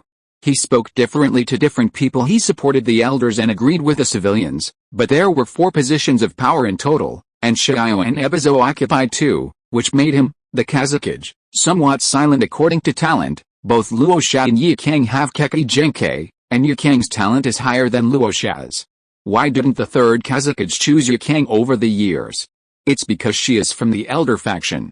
Although the Third Kazakage didn't say anything on the surface and did respect Xiao, he did support weakening the elder's voice. "Okay, it's settled. Ebizo, don't force me to slap you before I retire." Xiao glared at Ebizo. Ebizo opened his mouth, but finally retracted it at Xiao's eye signal. Central Army Tent. The Third Kazakage slammed his hand on the table, pointed at the signalman, and said, "What the hell are you talking about? A massive defeat on the front line? Over 4,000 ninja lost? And the enemy has less than 2,000? He didn't know that this was just a nice way of saying it by the signalman. If the enemy's losses were less than 1,000 people, he would probably have to take a wave of sand iron spikes on the spot. Yes, Lord Kazakage, it's not our army's fault that they are incompetent. It's just that the enemy is too cunning. They can come up with a strategy of climbing day at night and attacking the military camp at night." The signalman was still pleading for Xiao, Ebizo and others. The Third Kazakage glanced at him, and he immediately shut his mouth. Then the Third Kazakage stood up, took a deep breath, patted his shoulder and said with a smile, "Okay, I know the situation, you go down first." "Yes." The signalman saluted and turned to leave, but he did not notice that there was murderous intent in the eyes of the Third Kazakage. Haha, even a signalman was facing Xiao and the others. The elder's hands were too long.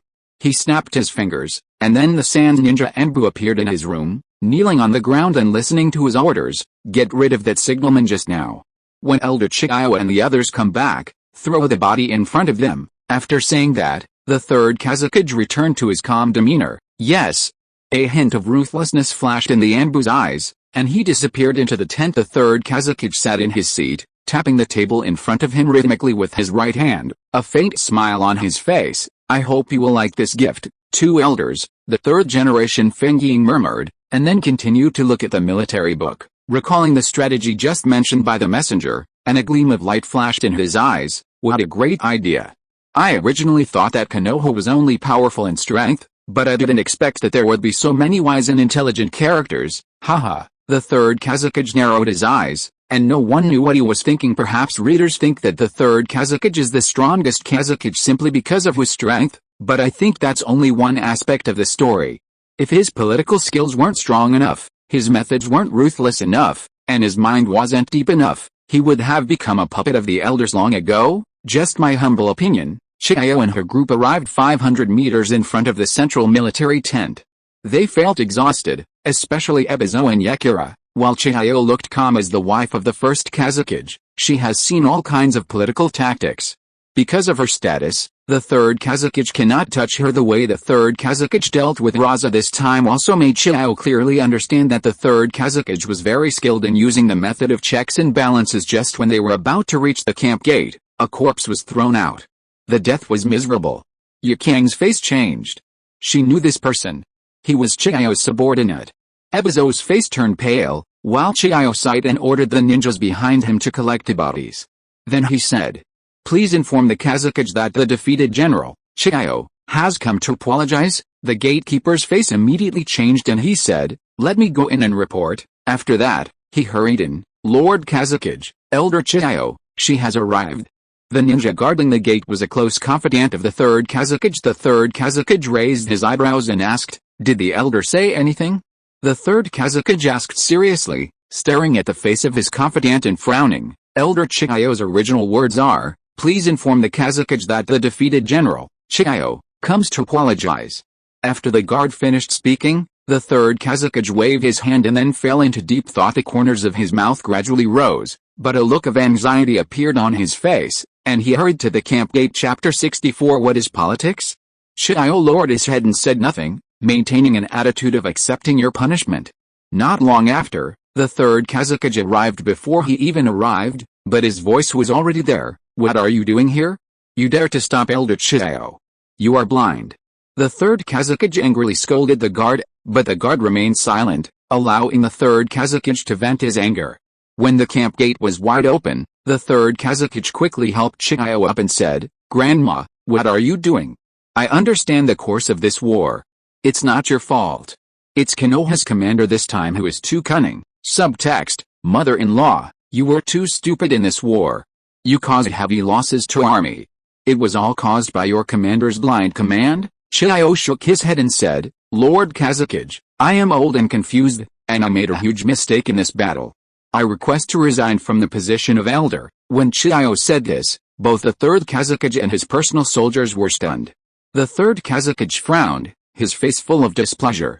"Granny, what are you talking about? War is about winning and losing. Just win next time. Don't worry about it." "No, Lord Fengying, I know that I have committed serious sins and I no longer have the face to be an elder." Xiao said again, "No, the Sand Village can do without me, the third Kazakage, but it absolutely cannot do without you, grandma-in-law." As he said this, the third Kazakage looked at Xiao with a sincere face in the eyes of others. This was the third Kazakage's tolerance, but in Xiao's eyes, it was just a show. So she said again, "Lord Kazakage, I am old and just want to live in peace with my family. Please agree." She even wanted to kneel down.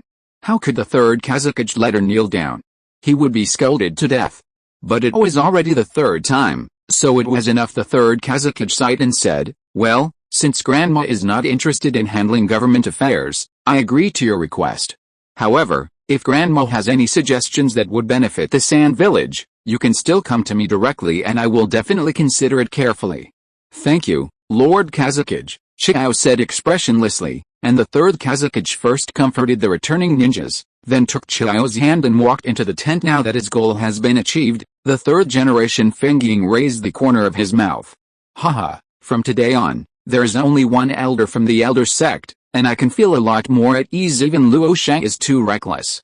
Since Grandma Xiao is so understanding, I have to return the favor." Sand Hidden Village. Luo Sha sneezed.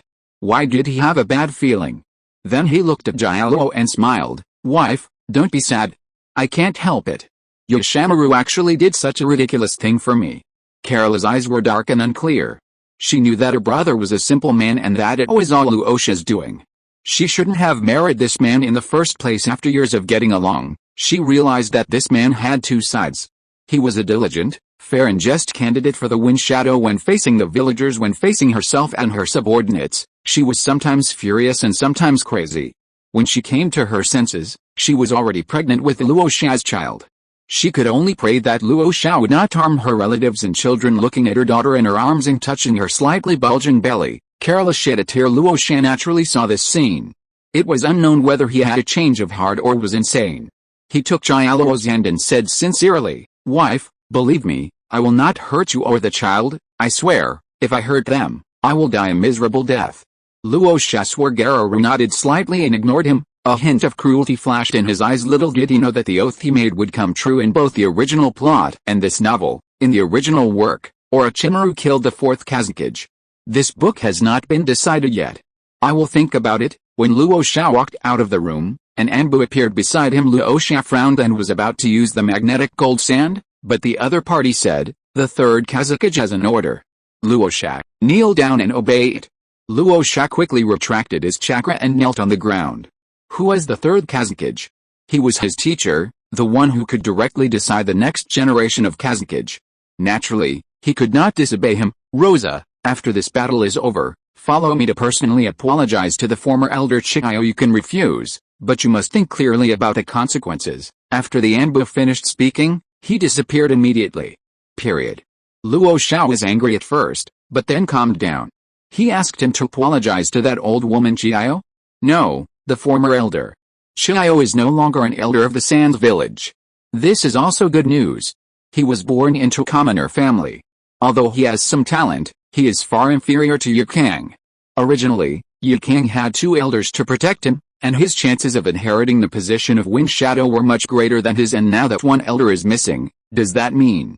Luo Xiao's eyes flashed, and then he smiled and said to the air, "Disciple, I obey your command." The Anbu didn't go far, but observed Luo Xiao's every move, because this was a test given to him by the third Kazekage, and now he obviously passed. To endure what ordinary people cannot endure, and to bear what ordinary people cannot bear, is great wisdom. After the third Kazekage received the news, the balance in his heart began to tilt towards Luo Xiao. Although Luo Xiao is a bit cruel and would do anything to get the position of Kazekage, but this has always been the case in times of great contention.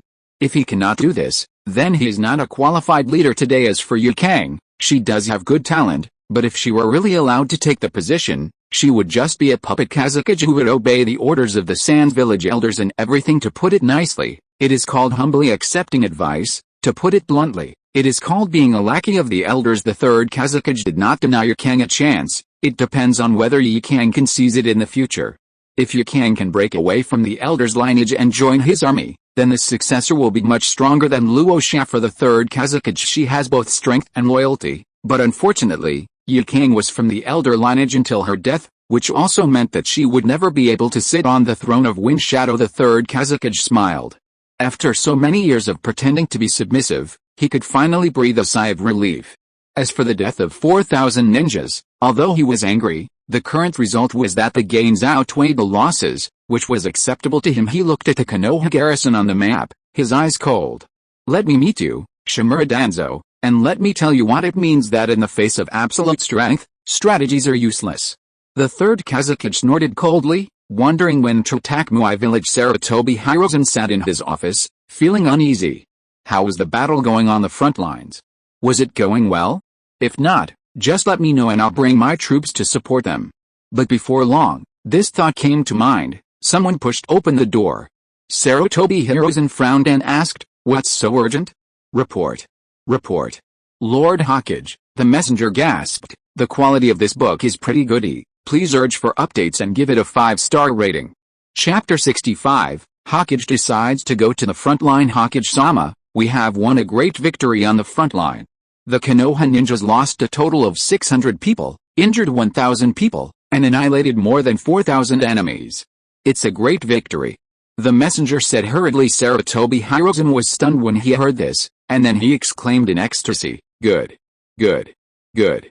These 3 consecutive good words revealed how happy he was at the moment. Utang Kaharu and Midakato looked at each other and quickly congratulated, "Hirozen, Konoha has become even stronger under your leadership." "Yes, Danzo did not disappoint us. This battle was fought beautifully. The two of them also had smiles on their faces. Sarutobi Hiruzen waved his hand and said, Alice, you can't say that. This victory is the result of everyone's efforts. You, me, and all the villagers worked together and fought hard to achieve such a beautiful result. Although they said that, Utane Kaharu and Midakato En could clearly feel Sarutobi's joy. They looked at each other and complimented each other with Sarutobi Hiruzen. The messenger listened from the sidelines and stopped talking. It was best for him to reduce his presence at this time. He was not worthy of participating in the flattery of the bigwigs. After the bosses finished speaking, the messenger said, Deputy Commander Uchiha Al-sama has a message for me to pass on to the Hokage-sama. Sarutobi Hiruzen was stunned for a moment, then said seriously, What does the Owl Lord want you to say? Come on, tell me now. In reply to Lord Hokage, Deputy Commander Owl said that the war is not over yet and has just begun. Our army will hold its position for the time being.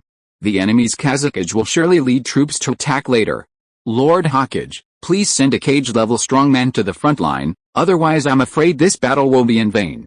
The messenger repeated Uchiha Owl's words to him in full. Sarutobi Hiruzen frowned, then nodded and said, Okay, thank you for your help, little fellow from the Uchiha clan. Go back and tell Owl that this time I will personally lead 3,000 people to support the front line.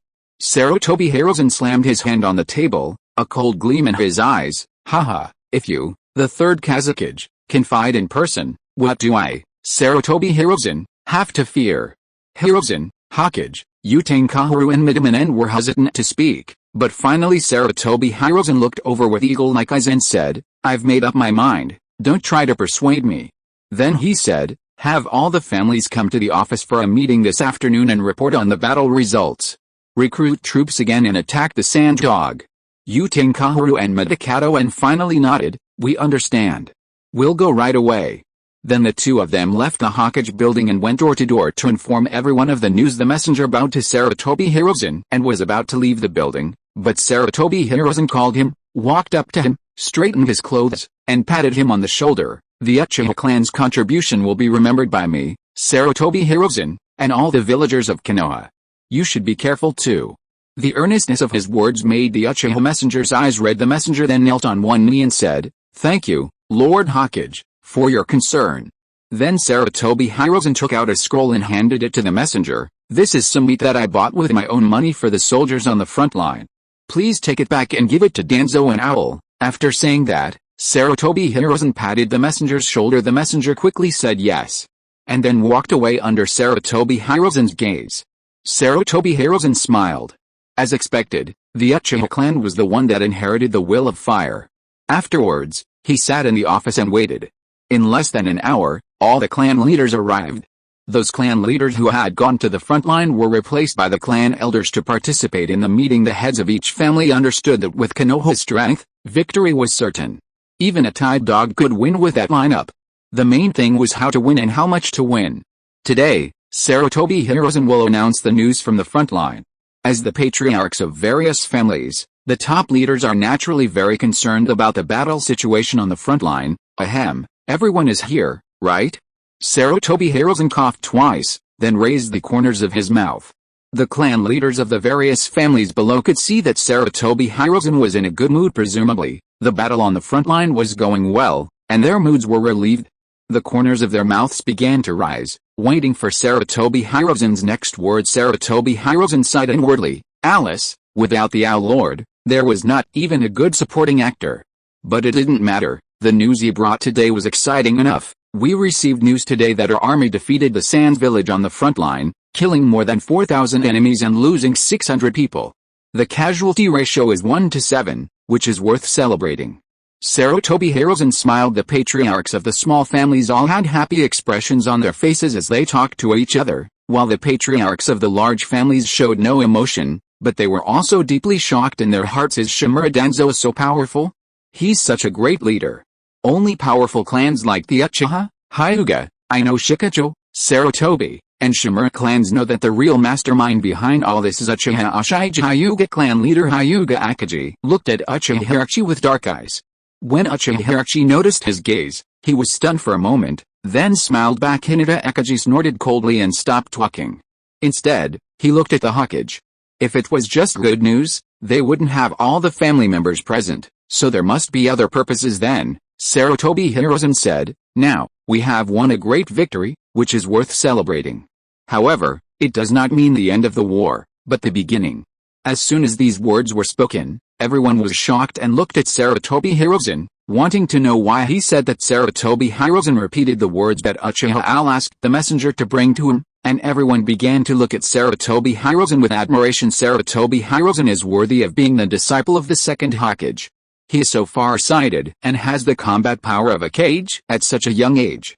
They believe that they will win this battle, so they began to speak enthusiastically and wanted to send a large number of troops to accompany Sarutobi Hiruzen to the front line. Sarutobi Hiruzen was very happy, and even the Hyuga clan sent nearly 300 ninjas. Soon the number of people reached 4,000, and some ninjas wanted to send in troops, but Sarutobi Hiruzen said, "Enough, enough. Everyone listen to me. Although we are going to support the front line, we also have to be careful that the land of lightning and the land of earth will take the opportunity to attack us, so 4,000 ninjas are more than enough." The major families exchanged glances with each other, and finally fell silent, listening to what was to come. Sarutobi Hiruzen smiled and said, "During my absence, the defense of Konoha will be handed over to Hatake Tsukumo." Hatake Tsukumo was stunned when he heard this. Did he just fail once? Why did Sarutobi Hiruzen still want to use him? Sarutobi Hiruzen nodded to Hatake Tsukumo and said, "Everyone knows Tsukumo's strength. He is the best among the Jonin. I believe that with him, he will be able to protect our Konoha." After saying this, all the clan leaders applauded and expressed their support for Sarutobi Hiruzen's decision. Hatake Tsukumo stood up and saluted the Hokage. Sarutobi Hiruzen, "Thank you for your trust, Hokage. I will definitely protect the safety of Konoha. If the enemy wants to harm Konoha, they must step over my dead body." There was light in his eyes, and Sarutobi Hiruzen nodded. It was strange that although Hatake Tsukumo's mission failed, Sarutobi Hiruzen was a little happy. After all, who can win every battle? Even Sarutobi Hiruzen couldn't do it. Although you lost, I, Sarutobi Hiruzen, feel that you are more trustworthy. Chapter 66 The Confidence of the Third Hokage. The Third Hokage looked at the map, thinking about how to attack. Suddenly he saw Deu Mountain and his eyes lit up. Since the enemy can launch a surprise attack on our army in Deu Mountain, why can't I use their tactics to deal with them? Let them also have a taste of the feeling of being attacked by surprise. Thinking of this, the corners of his mouth rose. Come here, gather 1,000 soldiers and follow me to launch a surprise attack on the enemy. Soon, 1,000 elite Sans shinobi gathered together. They looked at the Third Hokage with determination in their eyes. The Third Hokage was known as the strongest Hokage. With his magnetic iron sand, he defeated all the people in the Sans village who dared not disobey him. There was no doubt about the power of magnetic iron sand. What was more important was that he was still young, in his early 30s. Whether in terms of strength or political skills, he was the best choice. Therefore, his reputation is on par with Xiao, the first-generation lady. I called you here today for one thing, and that is to follow me and launch a counterattack on Konoha. The Third Hokage's voice was very loud, and his confidence was self-evident. Right now, the enemy is immersed in the joy of victory. Even though they have already deployed defenses on the border, I think they certainly can't imagine that we will counterattack them when they are defeated. So, everyone, do you dare to follow me to Deu Mountain and launch a surprise attack on the Konoha scumbags to avenge our dead brothers? The Third Hokage was worthy of being the Kage of a village. His words were extremely contagious and instantly ignited the fighting spirit of the Sans shinobi. We are willing. We swear to follow the Third Hokage until death, launch a surprise attack on Konoha, and take revenge. 1,000 Sans shinobi knelt on one knee to show their intention. The Third Hokage's mouth curled up when he saw this scene. He waved his hand and said, "Let's go." Then he used magnetic escape, and an iron plate appeared under his feet, dragging him flying in the air. A group of Sans ninjas followed closely behind him and headed to Deu Mountain Konoha border. Mr. Xiao, are you saying that the enemy will launch a surprise attack on our army at this time? Danzo Shimura touched his chin and looked at the map. Uchiha Xiao nodded and said, "Yes, Commander-in-Chief, as far as I know, the Third Hokage is known as the strongest Hokage not only for his strength, but also for his military and political prowess. He is the best choice. Then tell me, where will they attack us from?" asked Danzo Shimura. He now sincerely trusted Uchiha Owl's strategic vision. If it weren't for Uchiha Owl, he wouldn't have fought so beautifully, so he attached great importance to Uchiha Xiao's opinion. Uchiha Xiao looked at the map and finally stretched out his finger, pointing at the location of Dayu Mountain. Dayu Mountain? Danzo frowned. Dayu Mountain is our territory and is still under the control of our army. How could they be so stupid? No, Lord Danzo, they are not stupid, but very smart. We have just won, and the entire army is in a state of joy. As the saying goes, pride comes before a fall. And now, they have just suffered a great defeat and are gathering all their strength, ready to inflict a heavy blow on us. Therefore, if they launch a surprise attack on Dayu Mountain, led by the Third Hokage or other cage-level powerhouses, we will surely lose Dayu Mountain. Then, our army camp will be in danger. Uchiha Xiao sighed when Shimura Danzo heard this. He quickly asked, is there any way to crack it? Uchiha Xiao pondered for a moment, then finally relaxed his brows and smiled. I've got it, Master Danzo. Let the shadow clones guard the mountain. At the same time, bury detonating talismans on the ground of Dayu Mountain and in the shadow clones' underwear. Even if we lose the Dayu Mountain position, the Sand Ninja will suffer heavy losses. If we retreat 100 miles, not only will their attack be in vain, but they will also be unable to do anything to us. Danzo Shimura immediately nodded and said, okay, I'll do as you say. I'll send someone to do it immediately. Then he walked out of the tent, found his confidant, and asked him to pass on the order. He understood that speed was of the essence in war, and perhaps the Third Hokage was already on the way. Period. Uchiha Xiao looked at the map and smiled playfully. Third Hokage, I hope you like this gift I gave you. Poor Third Hokage, he was being played around by Uchiha Xiao without even realizing it. Soon, the Third Hokage led the team to the foot of Dayu Mountain and the border with the Kingdom of Wind, and just then he gave the order to climb the mountain. At this time, the shadow clones on the mountain began to push the big rocks down the cliff. Suddenly, there was a burst of wailing all over the place. The Third Hokage looked towards the top of the mountain with cold eyes. He didn't expect that Konoha was prepared, but so what? He mobilized his chakra and performed the magnetic sand iron realm technique. In an instant, the iron sands formed into various iron cones and shot towards the big rocks on the mountain.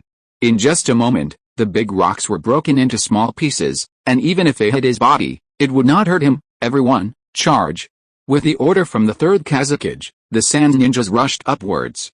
Since Dayu Mountain is relatively flat within the territory of the Wind Country, the Sand Ninjas quickly reached the top of the mountain. The Konoha ninjas on the top of the mountain gritted their teeth. Their numbers were not as many as the Sand Ninjas, and they did not have a cage-level strongman to lead the team, so they were trembling all over. Not long after, the Third Hokage stepped on the iron plate and flew up to Dayu Mountain. Seeing the appearance of the Konoha ninja, he couldn't help but sneer. Damn Konoha bastards! You killed my sand village ninja. Today is the day you die. All troops, listen to my command, kill. With a wave of his hand, the sand ninjas were like chickens with their blood pumped up, and then rushed forward madly. Just when they were about to encounter the Konoha ninjas, boom! A loud bang was heard, and then more than a dozen sand ninjas were blown to pieces. The explosion seemed to have caused a chain reaction. Boom, boom, boom. The sound continued, then came the continuous screams of the sand ninjas. The Third Hokage's face turned green. He looked at the Konoha ninjas on the mountain with red eyes. At least 200 people died in this explosion. 200 people. All of them were his elite ninjas, killed in the detonating talisman trap without any explanation. Damn it, they actually set an ambush for him. I'm going to kill you. The Third Hokage was determined in his heart, but before he could make a move, he saw the Konoha ninja flying towards him, and he was a little stunned. Are all Konoha ninjas so tough? Just as he was about to attack, an elite sand ninja quickly shouted, "Watch out! Kazekage-sama!" Then, he quickly blocked the Konoha ninja. The Third Hokage was stunned, and then he saw a scene that made him horrified. The Konoha ninja smiled slightly, and then opened his ninja jacket, which was full of detonating tags. Even the Third Hokage gasped at the number. It was enough to cripple him. "Kamimura!" exclaimed the Third Hokage. Then, the detonating tag exploded, and the Konoha ninja turned into a cloud of smoke, while Kamimura was blown to pieces and turned into a rain of blood. It's a shadow clone. The Third Hokage's face turned pale as he ordered the elite sand ninja to retreat, but those Konoha shadow clones bravely rushed into the sand ninja pile and exploded. Boom! Boom! Boom! Boom! The force of the explosion carried off another 300 sand ninjas, leaving the remaining 500 severely injured, spitting blood and languishing. Konoha, I will never coexist with you. The third Hokage was furious. The author is currently watching seagulls in Dianchi Lake. Haha. Chapter 67 Clingy Girlfriend at Night. Konoha Camp. The shadow clones of the mountain ninjas were defeated, and their memories and pain were quickly transmitted to their real bodies. They first felt dizzy, nauseous and vomited for a while, but after adapting, they regained control of their bodies. Then he immediately reporting to Master Danzo, everything went smoothly. The enemy attack force on the mountain totaled more than 1,000 people. We annihilated 500 of the enemy, and the remaining 500 were seriously injured and unable to fight again. A glint of joy flashed in Danzo's eyes. He looked at Owl Lord and said, "Great. This way, the third Hokage will be left alone." Uchiha Xiao first comforted the ninjas injured by the explosion of the shadow clone, and then responded, "That's right, but Danzo-sama, since then, the three mountains have returned to the Sand Village, and our previous advantage has been brought back to square one. The only advantage is that our ninja troops suffered little damage. Even if the enemy sends reinforcements, there won't be any big problems." Uchiha Xiao gave his opinion after careful consideration. Danzo nodded and asked Abiram Shikuro to take the injured ninjas away. He then asked Uchiha Owl again, "So, what should we do now?" Uchiha Xiao just uttered one word, "Wait, wait." "Why wait?" Shimura Danzo was puzzled. Waiting could defeat the Sand Ninja army? Waiting could defeat the third Hokage? That's right. Uchiha Xiao looked at Shimura Danzo. Hokage's troops should be arriving soon. Before that, we must try to avoid direct combat, Lord Owl. I think we can be more radical. Danzo Shimura frowned. He understood that after Sarutobi Hiruzen took over, he would have fewer opportunities to make meritorious deeds, and most of the credit would fall on Sarutobi Hiruzen's head. Naturally, he wanted to defeat the Sand Ninja again before Sarutobi Hiruzen arrived. However, Uchiha Xiao's next words made Danzo fall into deep thought. "Danzo-sama, can you stop the third Hokage's magnetic release? If you can, then I agree.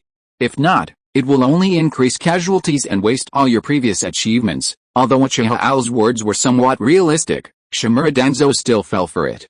Shimura Danzo was stunned, and then after thinking about it, he looked up at Uchiha Owl. "Mr. Owl, you are right. We should wait until Sarutobi arrives." Danzo's heart ached when he thought about the brilliant battle record he had won before and how he would feel if he lost it. Although he is an extreme egoist, he is not a fool. Uchiha Xiao's words are a bit direct, but he is not wrong. From the beginning to the end, Uchiha Owl's strategic vision and military strategies were all recognized and valued by Shimura Danzo. Danzo would even filter what Uchiha Owl said, thinking that what he said made sense. Uchiha Xiao also nodded and said with a smile, "Master Danzo is wise. It's getting late. Please rest early, Master Danzo." A hint of a smile appeared on Shimura Danzo's serious face. "Go ahead. You should also get some rest early. It's a bit cold at night. Take care of yourself." "Yes," Uchiha Owl responded, then slowly walked out of the tent and headed towards his own tent. On the way, Tsunade saw Uchiha Owl's eyes light up, the corners of her mouth rose, and then she flew into Uchiha Xiao's arms.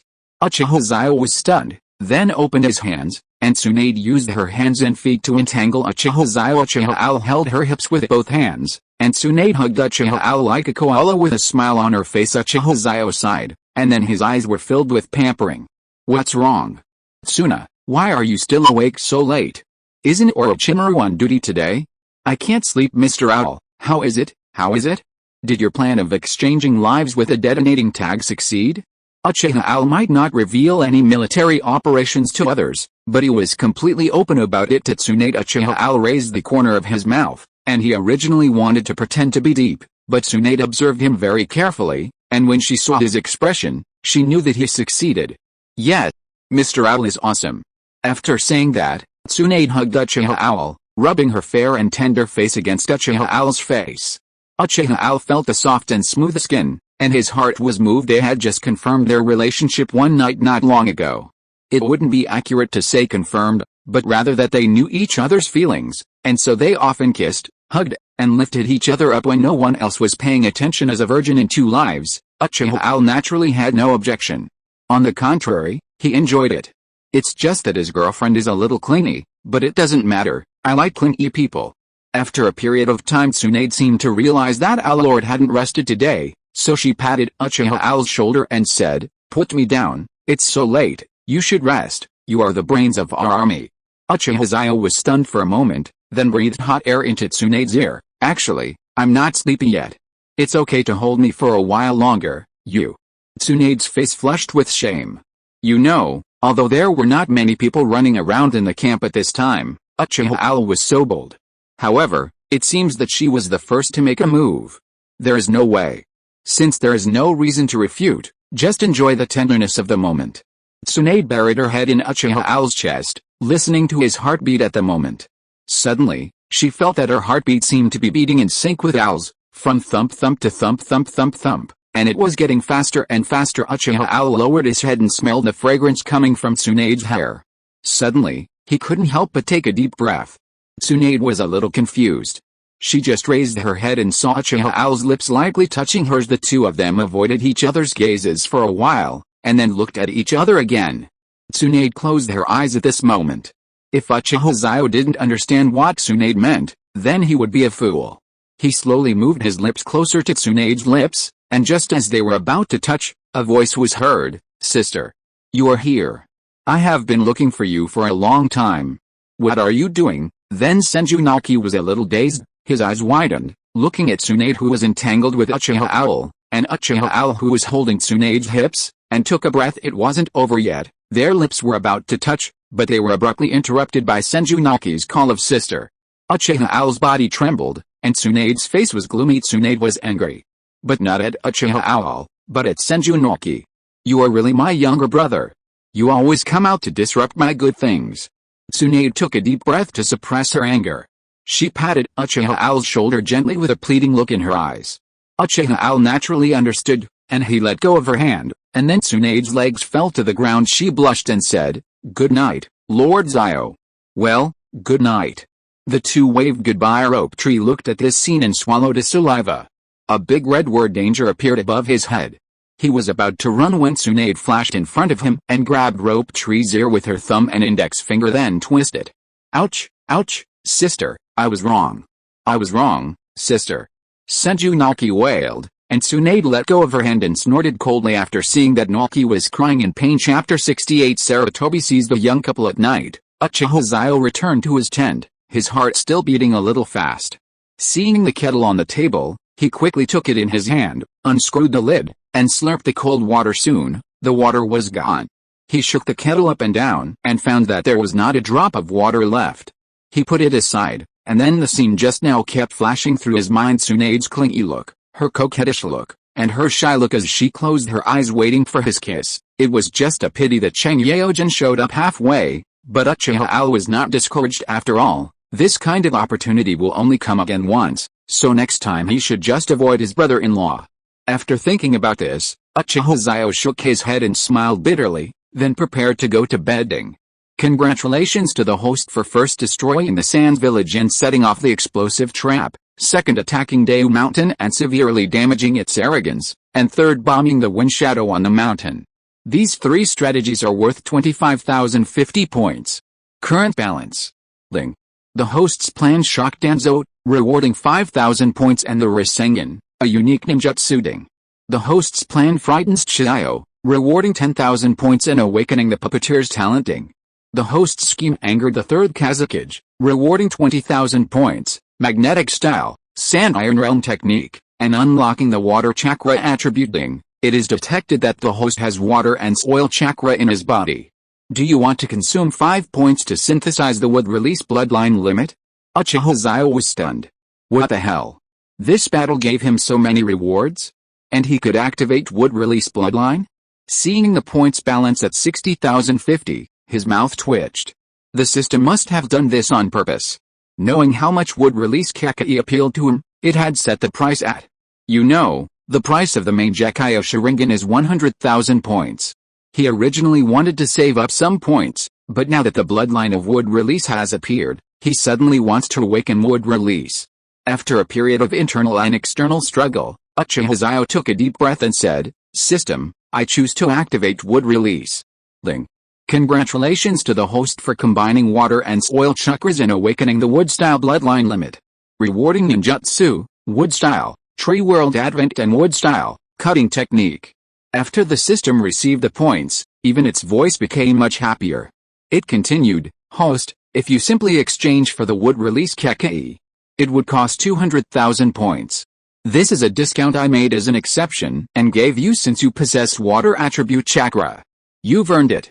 The corners of Uchiha Xiao's mouth twitched, but when he thought of the two skills of wood release, the corners of his mouth suddenly rose. It seems, not bad. Besides, the tree world will evolve when it descends. The flower tree world and the god tree world will descend, and each evolution of power will be a qualitative leap. As for cuttings, everyone is familiar with it, everyone understands it, and the control effect is great overall. Uchiha Xiao was still very satisfied. As for the Mangekyo, he actually didn't want to awaken naturally. He would rather spend more points than go through that kind of thing. After checking that the balance was 10,050, Uchiha Xiao closed the system panel and fell asleep. The other side, Naoki was being punished by Tsunade. No, she was doing physical training. She was doing a handstand, while Tsunade was sitting on a stool with her beautiful legs crossed, staring at Naoki with her beautiful eyes. This was the first time in history that she had done physical training for Naoki. Usually these things are done by Rope Tree's master or Orochimaru, but Rope Tree is in the wrong and doesn't dare to say much at the moment, so he has to persevere. Seeing that Naoki could no longer hold on, Tsunade stopped exercising and said, "Remember to be more considerate in the future." After glaring at him, Tsunade returned to her tent and went to sleep. The next morning Tsunade was up early. She usually doesn't get up so early. What can I say? It really is the power of love. After Tsunade washed up, she went to look for Uchiha Xiao. She knew that Uchiha Xiao should have woken up at this time. Period. The fact was just as she thought. Uchiha Xiao was practicing ninjutsu outside the tent. He pointed his right hand into a sword and shouted, "Magnetic style, sand iron realm technique." Then iron sand appeared out of thin air, gathered into triangular pyramids, floated in the air, and under Uchiha Xiao's control, pierced the wooden stakes with a ripping sound. The wooden stake was pierced by the huge sharp iron spike and then broke into several pieces. It is conceivable that if it pierced a person, it would cause tetanus plus laceration, which would definitely be fatal. Uchiha Xiao let out a breath, looked at the effect and nodded. It was not bad, but he remembered that the puppet Third Hokage controlled by Scorpion of the Red Sand seemed to have poisonous properties. Unfortunately, he didn't understand these at all. Otherwise it would be poison plus tetanus plus tearing. Tsunade's beautiful eyes lit up, and she smiled and said, "Mr. Owl, your strength has improved again." After that, she took out her handkerchief and began to wipe the sweat off Uchiha Xiao's face. Although Uchiha Xiao didn't sweat at all on his head, his natural chakra was several times stronger than ordinary chakra, but he still wanted to enjoy the paid service of wiping the sweat off a beautiful woman. I've come up with so many marching tactics, what's wrong with enjoying them? Tsunade's movements were very gentle, as if she was wiping a fragile piece of porcelain, while Uchiha Xiao tried to remain still, but his nose was relentlessly breathing in Tsunade's fragrance. Gradually he became a little dazed, and so did Tsunade.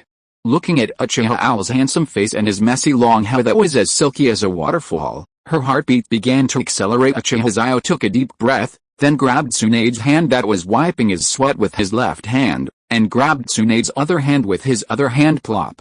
A waldong pressed Tsunade against a big tent. Tsunade's eyes trembled, and then her red lips opened slightly. Feeling Uchiha Xiao's dominance, she did not feel uncomfortable, but was excited. Hurry up, hurry up. She closed her eyes, waiting for Uchiha Xiao's kiss. Uchiha Xiao was full of blood and couldn't help himself, so he lowered his head and pressed his lips against Tsunade's. Tsunade let out a whimper, then her body became a little limp and slid down. Uchiha Xiao raised his left leg and pressed it hard against the tent to hold up Tsunade. The two of them had a very enjoyable verbal battle, going back and forth. Finally, when Tsunade's face turned red, Uchiha Xiao stopped, and their lips parted, and a crystal clear touch slid down. "Owl. Our lord, Just when Tsunade was about to say something, the third Hokage Sarutobi Hiruzen suddenly came to visit. "Oi. Lord Xiao, I'm here. Not only am I here, I'm also bringing 4,000 troops." So, before Sarutobi Hiruzen could finish his words, the corner of his mouth twitched. What did he see? Uchiha Xiao while banging his disciple, Tsunade, the supposedly unparalleled strength? And seeing Tsunade's lips were unusually red, he knew exactly what had happened, having been there before. Wow, are two people progressing so fast? Don't ask, the author wants to write it. Chapter 69 Asking for Advice. Ahem. I'm just passing by. Sorry to disturb you too. Sarutobi Hiruzen didn't continue. but bumped his thumbs together. The lewd smile on his face made it hard to imagine that he was the high and mighty Hokage. Hearing his words, Tsunade's face turned even redder. She covered her face with her hands and then ran away quickly. Sarutobi Hiruzen looked at Tsunade's back and sighed. The girl has grown up. I have to say, boy, you have good taste. After saying that, Sarutobi Hiruzen gave a thumbs up to Uchiha Owl. Who in Konoha doesn't know Tsunade's beauty? It's just because of the difference in status and Tsunade's high standards that Tsunade is still a virgin single until now.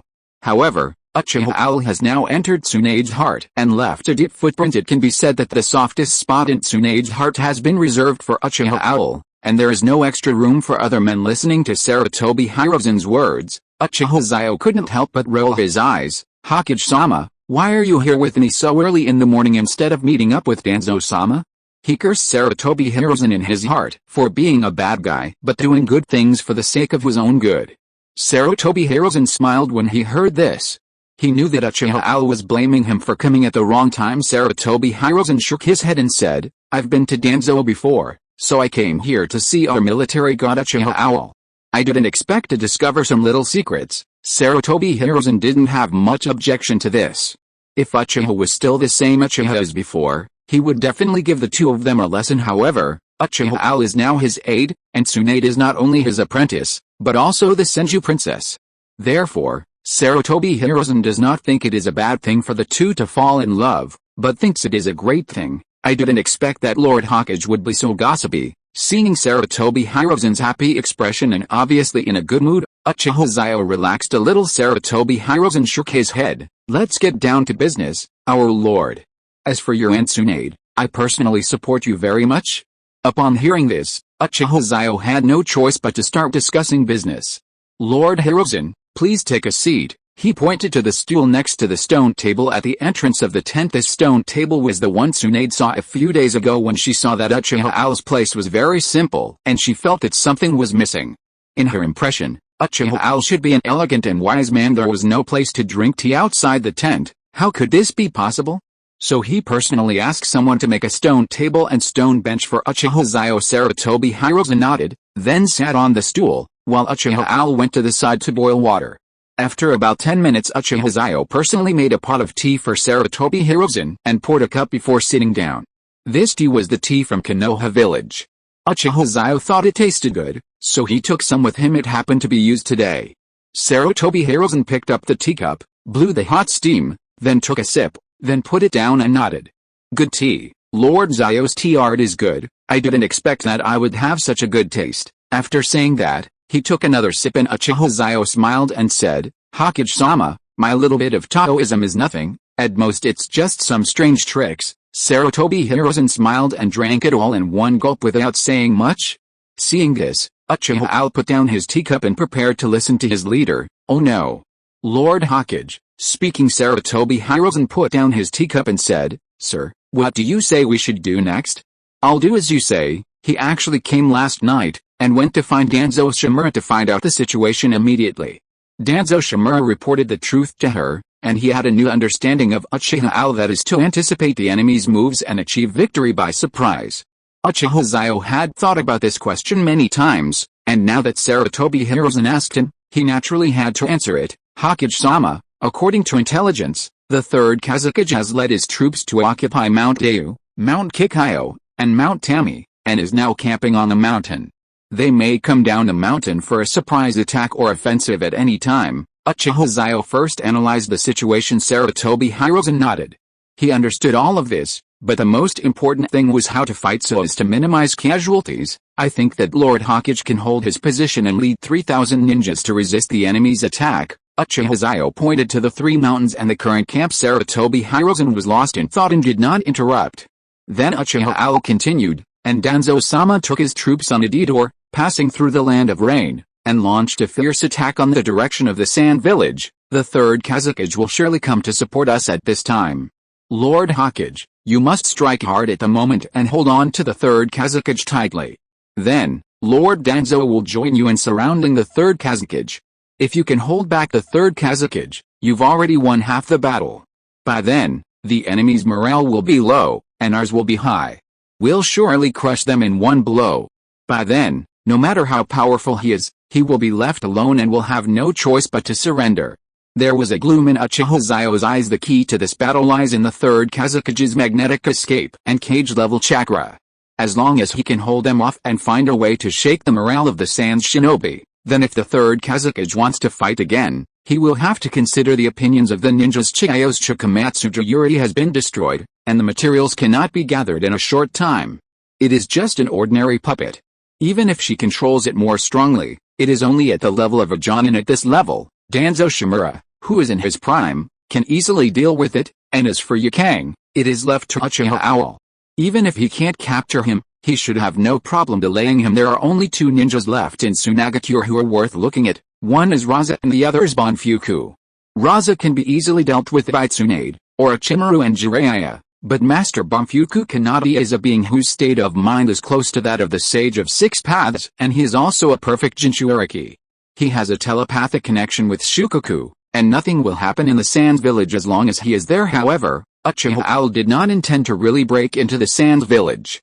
He just wanted to create a panic among the third Kazukage's troops, causing them to have distracting thoughts, and their combat effectiveness would be reduced by half. Sarutobi Hiruzen's eyes lit up. What a great fate to the east and attack in the west. He immediately made the decision, Lord Xiao, go ahead and do it. I will definitely hold the position here. At the same time, we will try to contain the third Kazukage to the greatest extent possible. I'll go inform Danzo, and Uchiha, you'll be credited with a victory in this battle. Sarutobi Hiruzen laughed, then patted Uchiha on the shoulder, then left Uchiha's tent and went to Shimura Danzo's tent. It can be seen that Sarutobi Hiruzen was in a very happy mood at the moment, and even hummed a little tune on the way, shocking the Anbu ninjas following him. Chapter 70. The Sand ninjas first attacked. Just after Sarutobi Hiruzen left, Uchiha Owl slowly picked up the cup of steaming tea in front of him, took a sip, and then drank it all in one gulp. When he put down the teacup, he couldn't help but let out a sigh, as if his heart was filled with endless sorrow and worry. He slowly picked up the teacup and gently shook the remaining tea in it, but his eyes were a little dull. As if his thoughts had already drifted away after a long while, he murmured to himself, it's really going to be a storm. After that, he raised his head and looked at the sky, wondering what he was thinking at this moment. On the top of a mountain in the distance, the third Kazukage was standing quietly. His tall figure stood as tall as a mountain, overlooking the vast land beneath his feet. His sharp eyes were fixed on the distance, and wherever he looked was the territory he had conquered. 3 mountains had already fallen into his hands. A breeze blew by, and the third Kazukage's dark blue hair, as hard and sharp as a hedgehog, fluttered gently in the wind at this moment. He was rapidly thinking about the next strategic deployment in his mind, thinking about how to lead the army forward. Ever since Elder Chiao voluntarily resigned from the position of elder, he decisively ordered Chiao to return to the Sans village to protect their home. At the same time, Yukang, who possessed the ability of Scorch Release, also returned with him. However, this decision caused dissatisfaction among Ebuzo, who now sat in the tent all day, silent, and did not care about the battle plan, looking like he was working without putting in any effort. The third Kazukage knew full well that even though he knew Ebuzo harbored resentment, he did not regret his decision. In his view, only by firmly holding all the power of speech in his own hands could he truly make people feel at ease. Not long after, a loud shout was heard, "Teacher, I'm here." The sudden shout startled the third Kazukage, and he subconsciously turned his head to look. As far as the eye could see, there was a figure walking quickly towards him. It was none other than Luo Sha. A trace of doubt arose in the heart of the third Kazukage. He wondered to himself, when did he order Luo Sha to rush to the front line? Before he could even ask, Luo Sha stepped forward with a smile and explained, "Master, I learned that you would be personally commanding the battle this time, so I rushed here to support you. I am willing to serve as your vanguard, fighting alongside you, advancing and retreating together." Luo Sha's words were like a spring breeze, making the third Kazukage's originally sharp gaze instantly soften. Regardless of whether Luo Sha is scheming or not, the fact that he always firmly stays on the same front with himself makes the third Kazukage feel a sense of intimacy towards him. You, don't act so rashly next time. But considering your loyalty, I will not punish you this time. Get out of the way. I'm not yet so old that I need my disciple to lead the charge. The third Kazukage was much happier with Luo Sha's arrival, and his tone became much softer unconsciously. "As you command." Luo Sha replied respectfully. He was incredibly intelligent and knew the third Kazukage's personality traits like the back of his hand. He was well aware of his ambitions and the soft spots within him. Because of this, he was always able to cater to the third Kazukage's wishes just right, thus winning his trust and love. Should we say they are worthy of being master and disciple? Or is Luo Xia a man who has a keen eye for people's hearts? Luo Xia, when do you think we should launch the attack? The third Kazakage looked at Luo Xia thoughtfully, thinking in his heart that he should take this opportunity to examine his beloved disciple's ability to lead a battle. Luo Xia's mind was as clear as a mirror. He knew that this was a test given to him by his master, so he calmed down and thought about it seriously. After a while, his eyes suddenly flashed with light, and then he said respectfully, "Master." However, before he could finish his words, the third Kazakage frowned tightly and sternly rebuked, "During wartime, you must address people by their titles. Don't be so rude." Luo Xia was stunned for a moment, but he quickly reacted and quickly changed his words with a smile, "Commander-in-Chief." Hearing Luo Xia's change of words, the third Kazakage nodded slightly to show his satisfaction, then raised his right hand and made a gesture, indicating that Luo Xia should continue speaking. Luo Xia took a deep breath and analyzed confidently, "Master Commander, think about it, for those ninjas, night is undoubtedly their most reliable natural umbrella of protection. This is not only clear to us, but also to Konoha.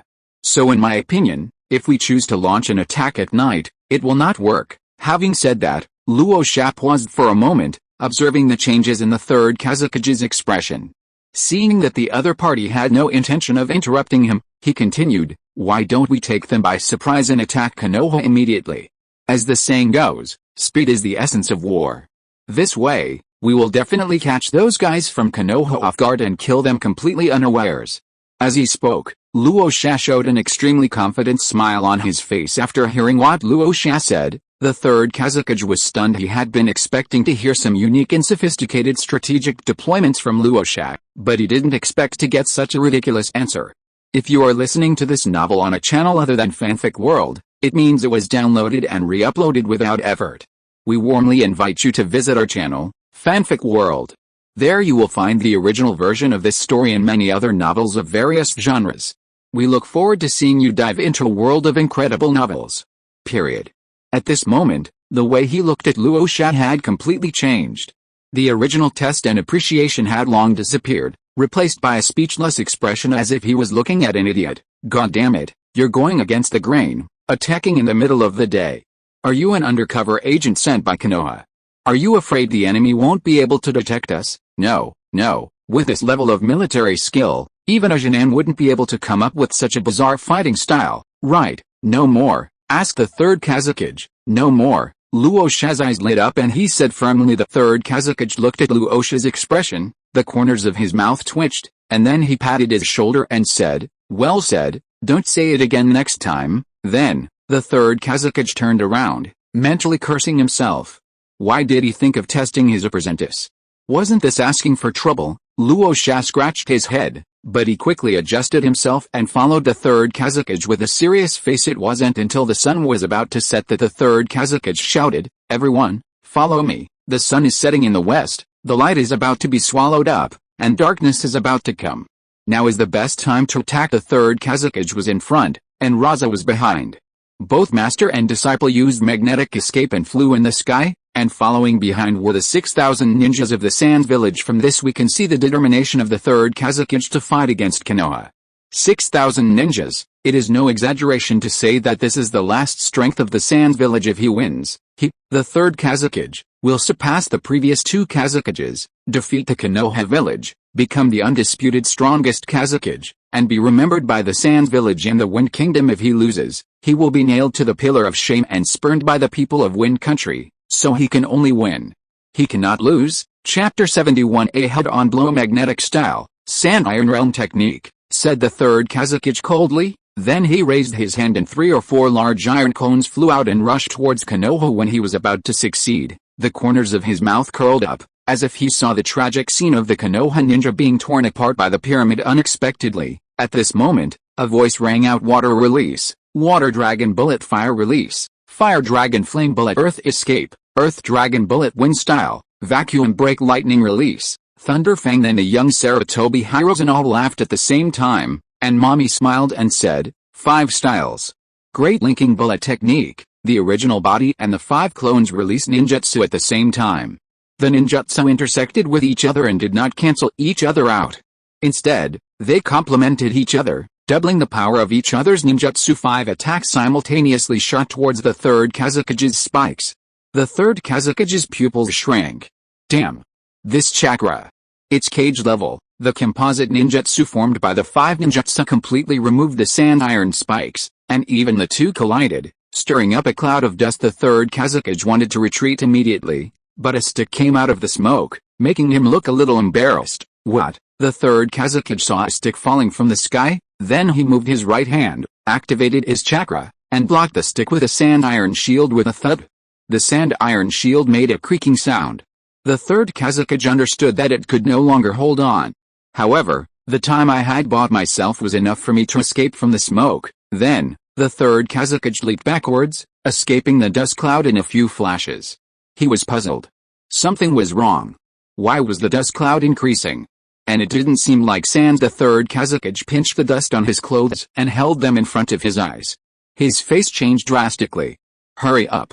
This is flour. As he finished speaking, a beam of fire flew from a distance, fire style, great fireball jutsu. The third Kazakage looked and saw that it was Sarutobi Hiruzen. He quickly used the sand iron realm technique to throw out an iron spike, attacking Sarutobi Hiruzen. Sarutobi Hiruzen glanced to the left, then made a hand seal shuriken shadow clone technique. A shuriken split into 2, then 4, 6, and finally 256, and then rushed towards the iron cone. There were crackling flames and endless clanging sounds. Although it could not knock the iron cone down, it could greatly slow down its speed. Then, a substitution technique was performed and the iron spike pierced into the wooden stake. Sarutobi Hiruzen was unharmed, but the sand ninja below suffered. There was a loud explosion, which immediately injured 200 sand ninjas. They were all burning with flames and wailing inside. The third Kazakage gasped when he saw this scene. He looked up at the army behind Sarutobi Hiruzen. There were about 3,000 people there, and he had only lost 200. 5,008 against 3,000. The advantage was on my side. He winked at Luosha, who received it and then walked to the front of the troops. He raised his hands and countless golden sands gathered to form golden blades that attacked the Konoha ninjas. Jiraiya raised his lips. Finally, it's my turn to take action. He then slammed his hands on the ground, and a wall of earth appeared, about 2 or 3 people wide. The sound of sharp blades stabbing into the soil continued, but none of them could pierce through the wall of earth. After the attack was over, Luosha's face was gloomy. He looked up and saw the ninja with the gray hair and a wretched face, muttering Jiraiya. It was rumored that he was the ninja who inherited the Meiboku mountain and the apprentice of Hokage Sarutobi Hiruzen. Jiraiya immediately lifted the earth flow wall when he saw that the sharp blade was no longer attacking, then began to pick up the golden blade and put it into the scroll. It's a windfall, a windfall. Seeing Jiraiya's greed for money, the third Hokage Sarutobi Hiruzen and the third Kazakage both turned pale, especially Narisa, who stared at Jiraiya with anger in his eyes. Sarutobi Hiruzen felt that Jiraiya was being too disgraceful. After all, he was the disciple of the Hokage of Konoha village. How could he show such a smug smile just for a little thing? The third Kazakage felt that Sarutobi Hiruzen and Jiraiya were the same, despicable and vile. How could they do such a thing as picking up the enemy's gold dust? Luosha was a little disgusted. No, brother, we are fighting. You are making it difficult for me to deal with you like this. Jiraiya picked his nose and glanced at Luosha. Does that mean it's difficult? Then forget it. I'll take your gold dust. What can you do? This action made Luosha even more angry. He shouted loudly, then gathered his hands together, flew up, released a large amount of chakra, and more gold sand gushed out from the ground, forming a vortex, magnetic style, gold dust burial. This skill is a group damage skill. Even Sarutobi Hiruzen couldn't help but be moved. He looked at Jiraiya and blinked. Jiraiya's scalp tingled. It was just a few pieces of gold I picked up from you. What's the big deal? This time, the third Kazakage finally laughed. He didn't expect that his apprentice had such a skill. It was good. As long as it could be implemented perfectly, at least 500 people on the opposite side would be strangled directly. Jiraiya sighed. Then his expression changed, his eyes revealing anger. Earth style, yellow spring swamp, violent chakra extended through his hands to the feet of everyone. This time he did not use ordinary chakra, but the sage chakra he refined. Although the quantity was not large, it was better in quality. Originally, The gold sand formed a huge vortex, and was about to start the final step to strangle the Konoha ninja, but with this move of the yellow spring swamp, the speed at which the gold sand gathered slowed down, and the suction force of the vortex suddenly became much smaller. The Konoha ninjas came to their senses and left one after another. The third Kazekage saw that the situation was not good and immediately prepared to use magnetic escape. At this moment, a black stick suddenly became longer and rushed towards him. His face changed, and an iron sand shield appeared to block the attack. Clang! Then he looked in the direction of the stick. If he hadn't reacted quickly, he would have been hit unconscious. Naturally, he was curious about this ninja. Then he looked up and saw it was Sarutobi Hiruzen. The bastard. The third Kazekage had his left hand behind his back, his eyes glowing red as his chakra gathered secretly. Sand iron rain, iron sand bullets formed in his palm, and just as he was about to throw them out, the black stick turned into a human-like ape. It roared, which startled the third Kazekage, but he reacted quickly. Sand iron Shijiro shot out from his left hand, and the triangular cone of sand iron realm law instantly condensed in the palm of his right hand. The ape demon was startled and bent down to avoid the first sand iron rain. However, although it had dodged quickly, the second sand iron boundary method still cut its chest and blood spurted out. Enma, go back, Sarutobi Hiruzen said hurriedly. Enma shook his head and said, no, Hiruzen. I can still fight with this little injury. Oh my god, why did I send it directly? Chapter 72. Oh no, the sand village is in danger. The third Kazekage's face was gloomy. He looked at Sarutobi, and the anger on his face became more and more intense. Unexpectedly, at this moment, Sarutobi Hiruzen gasped. Sarutobi has trapped him, understood. Then the ape demon turned into pieces of wood and formed a cage to tightly wrap the third Kazekage. The third Kazekage was stunned. This was the first time he had seen such a move. After observing for a while, he suddenly felt a heat wave coming towards him. Sarutobi Hiruzen snorted coldly, fire style, fire dragon flame bullet. Then he quickly formed hand seals, leaned his body back, and a dragon-shaped flame roared towards the third Kazekage. Luosha thought to himself, not good. Just as he was about to help, Jiraiya stood in front of him, tossed his hair, and used the random lion hair technique. The white hair suddenly hardened and grew longer, stabbing towards Raza. Raza's face darkened, and his right hand stopped in the air. A golden shield appeared and blocked Jiraiya's attack. Jiraiya was not surprised by this. He smiled and said, well, let the older generation handle it themselves. We younger generations shouldn't get involved. What do you say? I said. I said you get out of the way. Luosha gritted his teeth.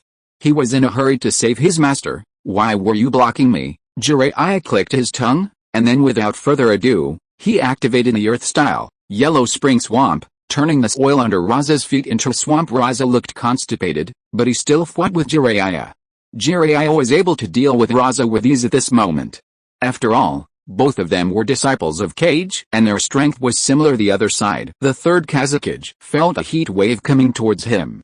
Without forming any seals, two iron blades suddenly condensed on his hands. Then he exerted force with both hands and cut the wood behind him. In an instant, a hole appeared. The third Kazekage quickly stepped back, then waved his right hand and three sand iron shields appeared, blocking Sarutobi Hiruzen's fire dragon flame bomb in front of him. He then released Sand Iron Realm Technique and Sand Iron Shijiro. Remotely seeing that the cage and fire hadn't hit anything, Sarutobi Hiruzen called out to the monkey demon, causing it to transform into a long staff. He then began to perform a staff flower technique, spinning the staff in Sarutobi Hiruzen's hand with a clanging sound, blocking all of the third Kazekage's ranged attacks. For a moment, neither of them could do anything to the other and they were in a stalemate. Sarutobi Hiruzen, you stinky monkey, you are good at using the stick. But that's just good. After saying that, the third Kazekage pressed his hands on the ground, and chakra poured into the ground through his arms. Then, a series of sand iron spikes shot out from the ground. Sarutobi Hiruzen jumped into the air, and then launched a fire dragon flame bomb and the water dragon bomb. Sarutobi Hiruzen used the recoil to fly higher and higher. And the two ninjutsu rushed towards the third Kazekage like two dragons. The third Kazekage raised his head, and then the iron sands turned into an egg, wrapping up the third Kazekage. This is his skill, Absolute Defense. It is called Absolute because it only has a high defense power and can defend against a large number of ninjutsu attacks. If you want to break this move, you have to attack 1 point to achieve the effect of breaking the surface with 1 point. The two ninjutsu attacks hit Titan and dissipated in just a moment. Sarutobi Hiruzen also snorted coldly, The third Kazukage's tortoise-shell body protection technique is not bad at all. Two ninjutsu attacks were actually broken so easily. Hearing Sarutobi Hiruzen's words, the third Kazukage's face darkened, and then a hole appeared above Titen, revealing the face of the third Kazukage. He hated being called a turtle the most.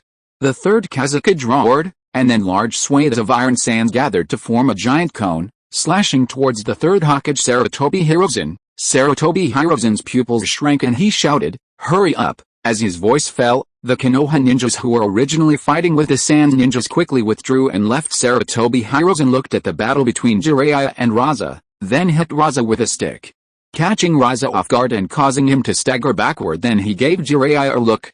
Jiraiya scratched his head, then walked in front of the third-generation Hokage Sarutobi Hiruzen, and then the master and apprentice pinched the seal at the same time. Earth escape, earth flow wall, earth escape, earth flow wall. In an instant, two extremely thick walls appeared, arranged in front and behind, to avoid the angry attack of the third Kazukage. After the attack was completed, the two men immediately used the instant body movement technique to evacuate. The huge iron cone came into contact with the earthen wall. The first earthen wall was pierced by the iron cone and quickly shattered, but its own speed was also slowed down a lot. The iron cone pierced the second wall of earth flow, and its rotation speed became slower and slower.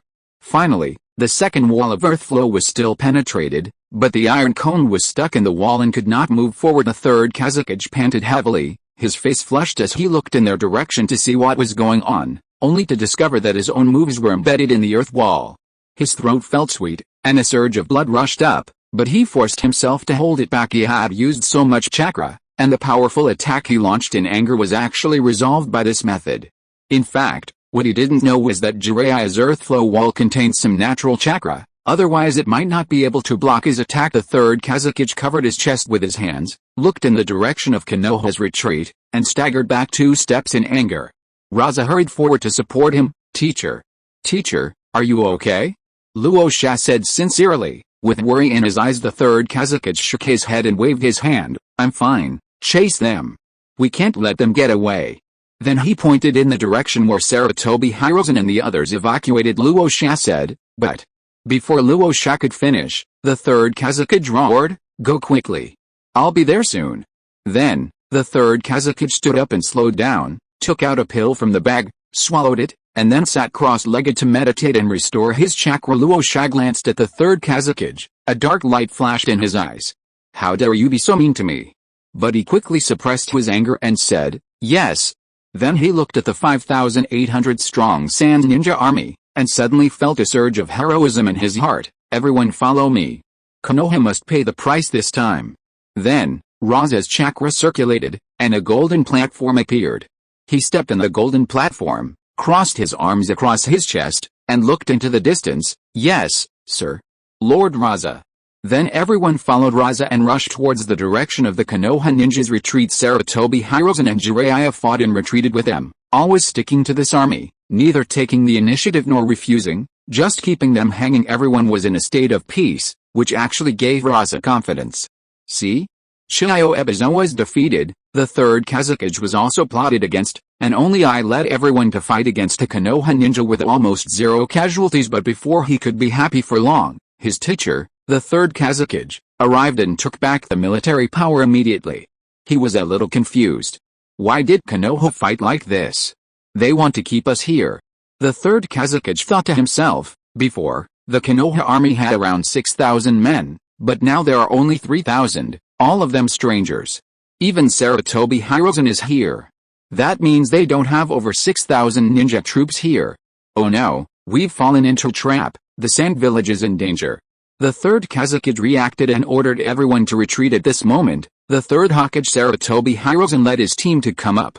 This was not the same attitude as before. Instead, he beat the helpless ones one by one and used various ninjutsu to attack the Sand ninja troops. Chapter 73 Uchiha Xiao vs Yukang. On the other side, at the border between Sand village and Rain country, 6,000 Konoha troops, led by Danzo, marched towards Sand village. When Xiao heard the news, her scalp tingled. She had been feeling uneasy when she heard that the third Kazukage was personally leading the attack on Konoha. She always felt that something was wrong. At this moment, it finally came true. Xiao shook her head. There were only 3,000 ninjas in the village, and the elite ones had been taken away by the Third Hokage. The village was full of chunins and genins. How could they resist Danzo's 6,000 troops? However, at this point, it is not a question of whether to go up or not, but a must go up. The walls of Sand Village are low and are not enough to resist the Konoha ninjas. Therefore, instead of waiting in the city, it is better to take the initiative to attack. She first called a messenger and then asked him to tell Master Banfuku that the Sand Village was now in danger of extinction and hoped that he could go out of the city to meet the enemy Xiao, then summoned Yikang and Lin.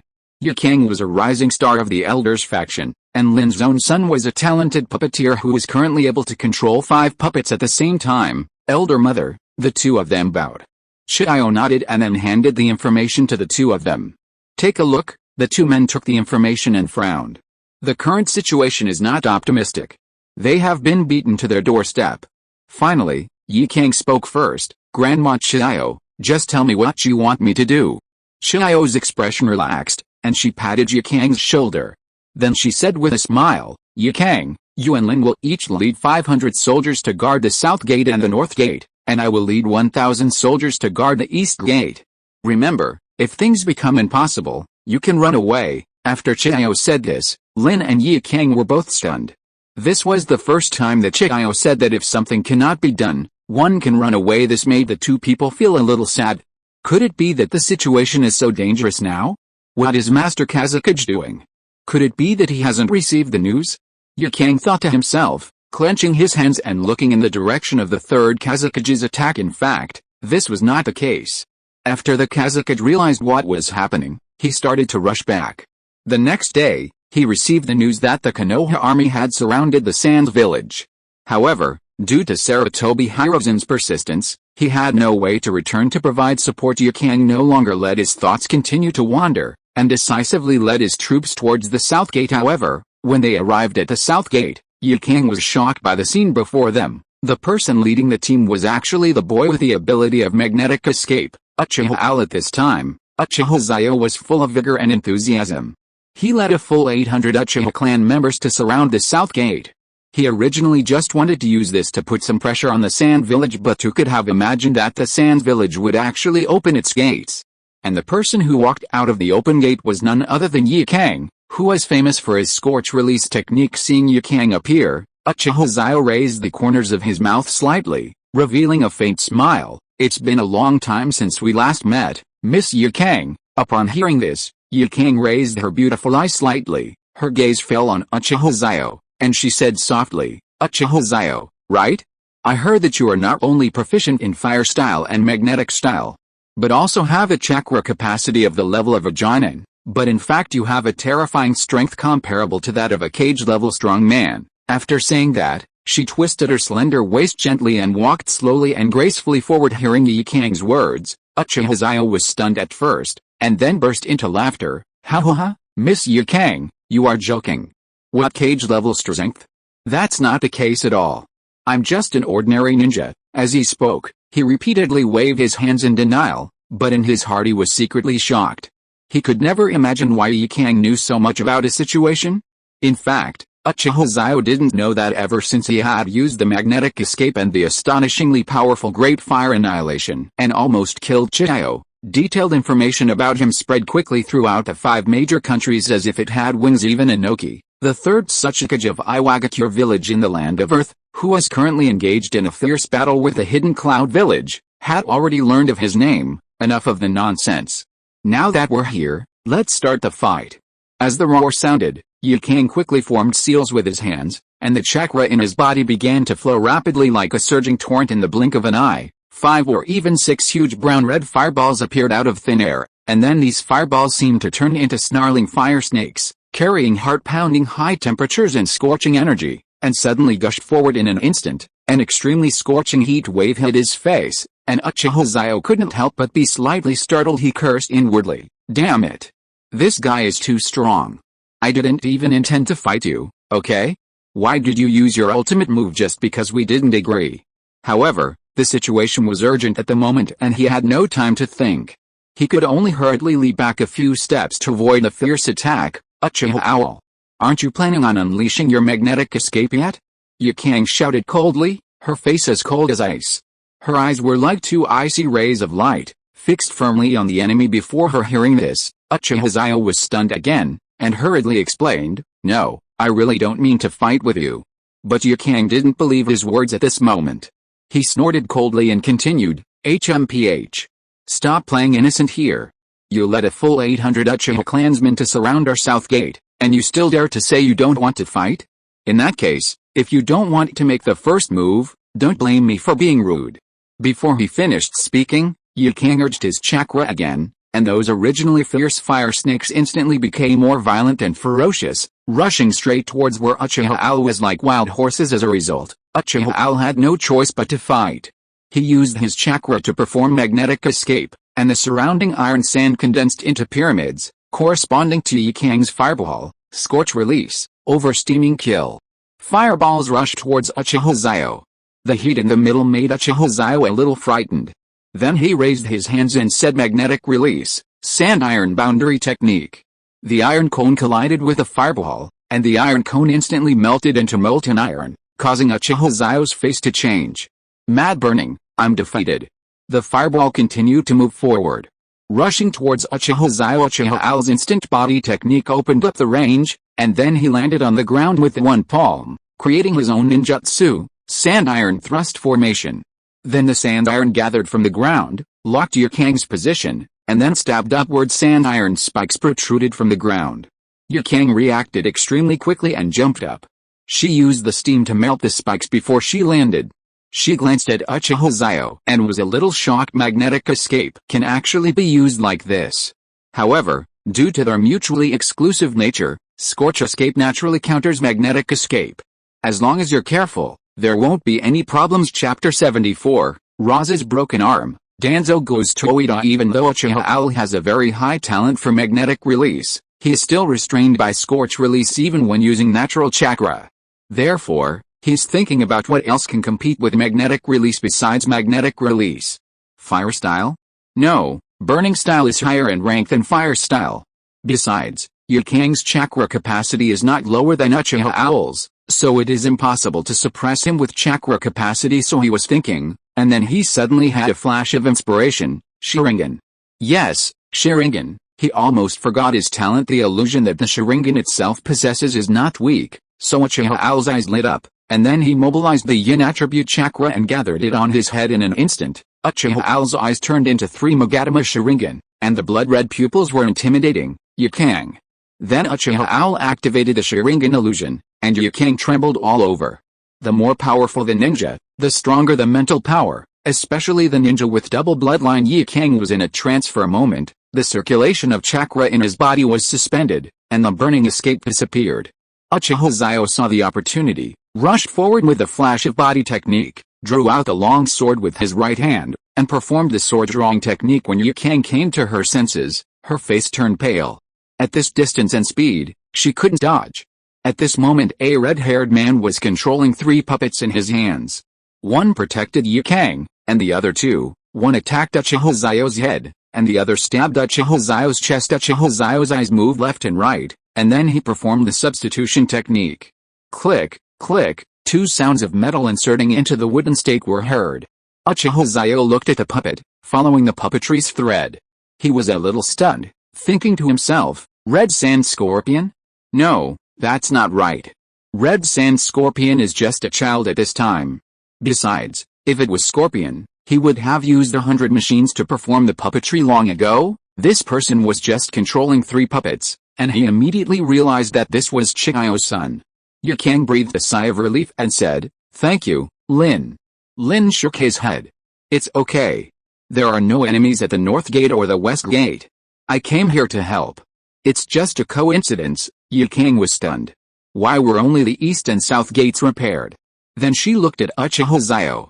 Uchiha Xiao clicked his tongue twice. He knew that he couldn't take Yu Kang down today, but he had already put pressure on the Sand Village. The mountains remain unchanged, the rivers flow forever, we will meet again if we are destined to. As Uchiha Xiao finished speaking, all 800 Uchiha retreated. Yu Kang and Lin were confused. They didn't understand why Uchiha Xiao didn't continue to attack, but time couldn't wait, So the two of them joined forces and led 1,000 ninjas towards the east gate guarded by Grandma Xiao. When they arrived, the ninjas at the east gate had already retreated. They hurriedly asked, "Elder Mother, what are they doing?" Xiao was silent for a moment. She couldn't react immediately. Konoha was only attacking the south and east gates. And they were just pretending, not taking any real action. Instantly her eyes lit up, her breathing quickened, and she quickly said, "Everyone, get ready to chase Konoha and fight. Hurry. Otherwise, the third Kazakage will be in danger." No matter what their relationship is politically, from the perspective of the Sand Village, they are family. Therefore, Xiao will never ignore the crisis of the third Kazakage. Yukang nodded decisively, and Lin hesitated to speak, but after receiving a look from Xiao, he chose to obey. In the Land of Wind, Konoha Legion Lord Danzo. "The ninjas from the Sand Village are chasing us," said a scout. Danzo Shimura nodded, then looked at Uchiha Owl. Uchiha Owl made an okay gesture, and then Danzo felt relieved. "If this wave is not handled well, I will be the one who gets eaten alive in the end." Uchiha Xiao had already thought of a countermeasure when he came here. If the Sand Ninjas don't leave the village, they will be useless. If they leave the village, they will be the ones who suffer. Then there were explosions and shouts in the distance. Uchiha Owl raised the corner of his mouth. When they evacuated just now, they moved according to specific locations. If the Sand Ninjas rushed around, they would have everything, including ground spikes, traps, and detonating tags among the Sand Shinobi. Even if Xiao could react and realize that their target was the third Kazakage, she would be extremely anxious at the moment and would rush to catch up. At this time, the simplest trap is often the most effective trap. Xiao was exhausted as she looked at the pierced ninjas and the ninjas whose bodies were blown to pieces. Her originally straight waist bent down. She should have noticed that the traps were very crude, but her impatience caused the troops to be damaged again, which made her wonder if she was getting a little old. From then on, the entire ninja world knew one thing: don't chase after Konoha's withdrawing troops, as you will be ambushed. Of course, this is all a story for later. Yukang quickly stepped forward to support Xiao and said, "Grandma, should we still pursue her now?" Xiao looked at Yukang, then looked at the more than 800 people who were killed and the ninjas who were injured to varying degrees. Finally, she sighed and said, "Chase, once the arrow is shot, there is no turning back." Yes, once the arrow is shot, there is no turning back. If she gave up at this moment, how could she be worthy of the 800 ninjas who died? Now that the Kazakage is dead, who will take the blame? Lin gritted his teeth, but he still followed his mother's instructions. As for Yukang, she didn't think too much about it. She would do whatever the elder told her to do. The Sand Ninja rested for a moment and continued the pursuit. Mr. Xiao, you are really good. This wave of traps is beautifully laid. Shimura Danzo laughed loudly. Uchiha Xiao also smiled, but he said, "This can only delay the marching speed of the Sand Village ninjas. They will still catch up." Period. Danzo Shimura was stunned for a moment, then realized, yes, once the arrow is shot, there is no turning back. If he were Xiao, he would also continue to advance. However, the combat effectiveness of the remaining soldiers is much weaker than that of the complete army. Even if they are surrounded, the ninjas from the Sand Village in the rear will not cause too much trouble. That's good enough. Lord Xiao, we are not far from the location of the third Kazakage. He had just received the news that the third Kazakage had led the remaining 4,000 people over the three mountains and entered the border of the Wind Kingdom. At this moment, Sarutobi Hirozen led 2,500 people and followed closely behind the third Kazakage. The third Kazakage attacked from behind from time to time, and each casual blow could take the lives of 2 or 3 people. However, compared with the third Kazakage's troops, Sarutobi Hirozen's casualty rate was indeed much better. Just as the third Kazakage led his army down the mountain and moved forward 100 meters, a wind blade suddenly attacked him, wind-style, vacuum wave. It's Shimura Danzo, he's taking action. Our Konoha is saved. Danzo's attack was fast, accurate and fierce. The third Kazakage's pupils shrank, and then he bent down to avoid a wind blade, which made it difficult for Raza behind him. Luo Xiao was stunned, and then a wind blade attacked his head. He tried to bend down quickly, but he was a step too slow, and his arm was cut off by the wind blade. The severe pain made him scream in agony and look miserable. Uchiha Xiao was stunned. What the hell? This wave of Danzo brother is going to be a big score. The arm of the quasi-fourth Kazakage was cut off. You know, Uncle Snake has not yet developed the technology to regenerate a severed arm. This means that Luo Xiao will become a disabled person from now on. Chapter 75 Tsunade is seriously injured, Susanoo is violent. Uchiha Xiao. This wave of Danzo is on the big stage. He cut off the arm of the Quasi 4th generation. If anyone knows about it, he will brag about it for the rest of his life. Luosha's screams made the already depressed 3rd Hokage even more irritated. Can you be quiet? He looked at Luosha with a gloomy face. Luosha gritted his teeth. He looked at the 3rd Hokage with a look that was no longer respectful, but filled with hatred. Why are you hiding? If you don't hide, will I be safe? Now that I have become a disabled person, the position of Wind Shadow will definitely not be mine from now on. Since I can't get the position of Wind Shadow, why should I respect you? The 3rd Hokage glanced at him coldly, then snorted and looked at Shimura Danzo. He pointed with his right hand, chakra circulated, and sharp 3-edged iron spikes flew towards Shimura Danzo. Danzo had no expression on his face, and then he waved his hand. Orochimaru stepped forward and formed a seal, triple Rashomon.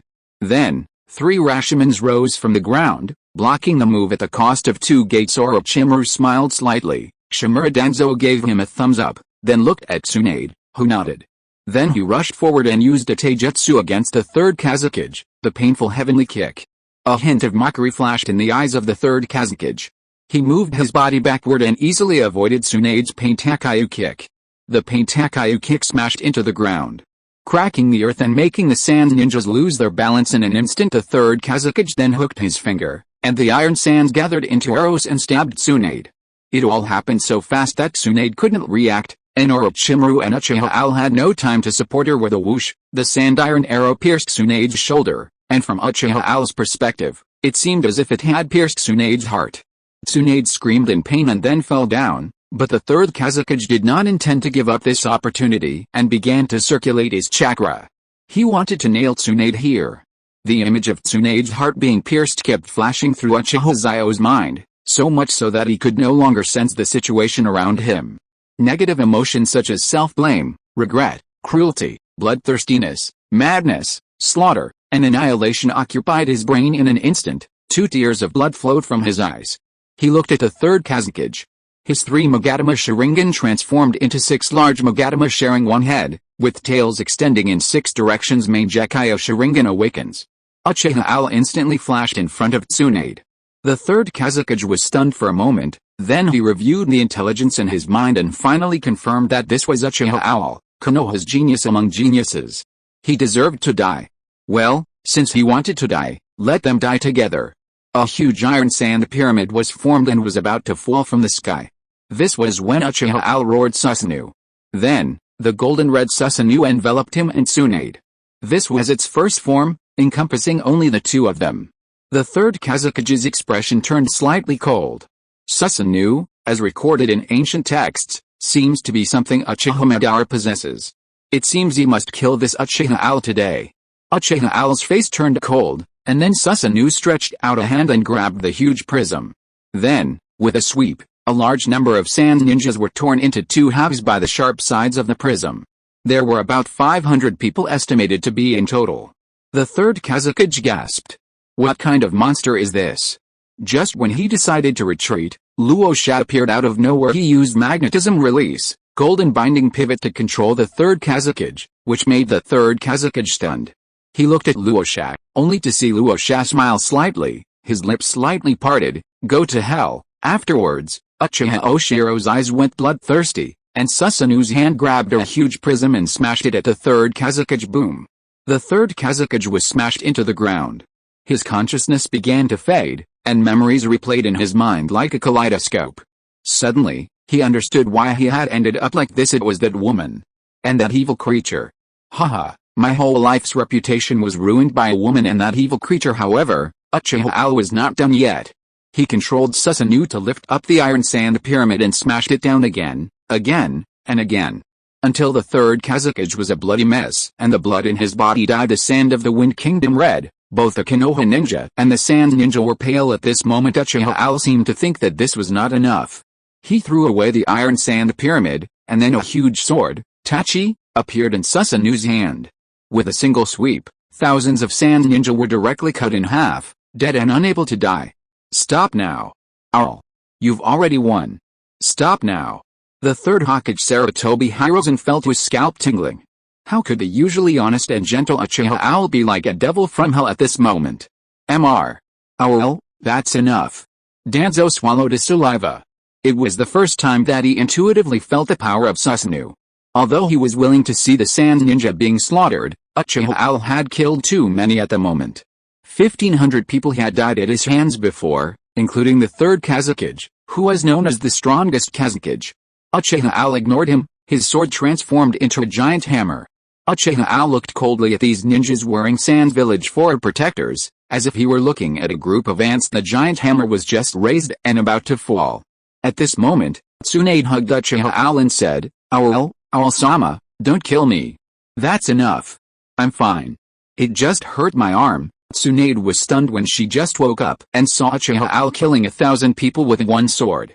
Then she saw that Uchiha Owl was in an abnormal state, so she hurriedly hugged Uchiha Owl, wanting to make him return to normal. Uchiha Owl's pupils shrank, and the golden-red Susanoo dissipated, but his wheel-shaped Magatama Mangekyo Sharingan was still open. Looking at Tsunade's arm after realizing that it was not a fatal injury, he shed tears and said softly, "It may hurt a little, just bear with it." Then Uchiha Xiao grabbed the arrow on Tsunade's arm and pulled it out. Tsunade didn't make a sound, but the trembling of her body made Uchiha Xiao know that she was enduring the pain for fear that he would worry. A flash of murderous intent flashed across Uchiha Owl's eyes, which naturally did not escape Tsunade's eyes. Tsunade held Uchiha Owl's hand and shook her head. Uchiha Owl sighed, then his chakra activated and the wheel-shaped Magatama in his left eye rotated, and his Mangekyo left eye skill, Resurrection. Resurrection effect can instantly heal all wounds, and even reverse life and death. The reversal of life and death can only be used 3 times in a lifetime, but the number of resurrection times is unlimited. A golden halo covered Tsunade's wound. In just a moment, Tsunade's wound disappeared without leaving any trace. Her arm was as smooth as before, and did not look like she had been injured at all. Tsunade blinked her beautiful eyes and looked at Uchiha Owl, who smiled slightly and then fell into her arms. At this time, Sarutobi Hiruzen and Shimura Danzo came forward. Sarutobi Hiruzen suddenly asked Tsunade, "Our lord?" Tsunade's beautiful eyes flashed with tenderness. "Our lord is fine. He just consumed a lot of chakra and pupil power, and now he is unconscious." Cool articles here. Chapter 76, Sand Village submits letter of surrender. Alienation. When the Konoha ninjas saw Uchiha Owl fall, they immediately came to their senses and quickly gathered to protect Uchiha Owl, especially the ninjas of the Uchiha clan. Among them, the Uchiha ninjas who participated in the war at the end of the Warring States period had fiery eyes. They knew that the Uchiha clan once again had a strong man with a Mangekyo Sharingan. Moreover, judging from Uchiha Owl's activity just now, his Mangekyo Sharingan is very powerful.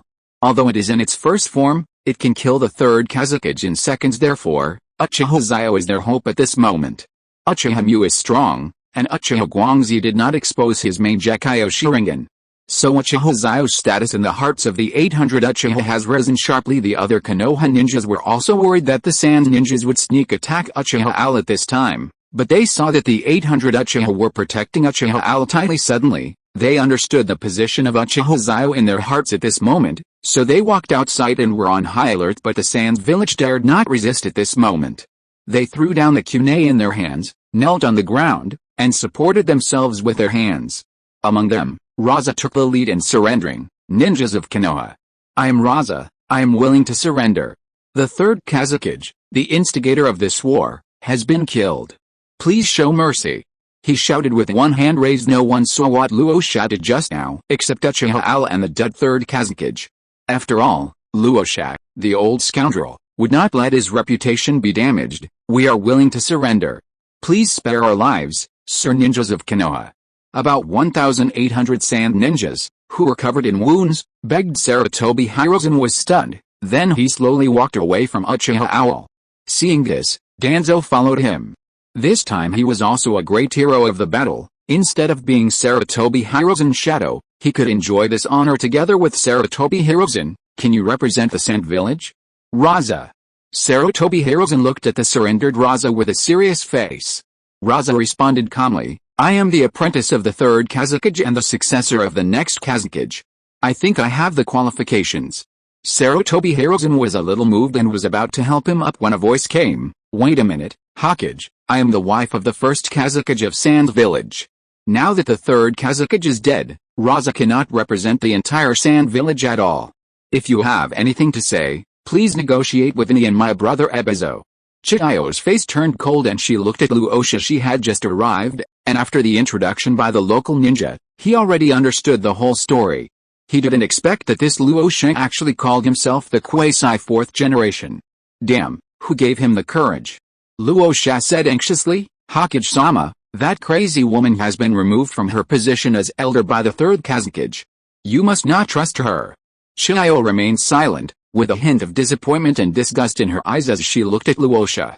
A person can be physically disabled, but he cannot bow down and call the enemy sir.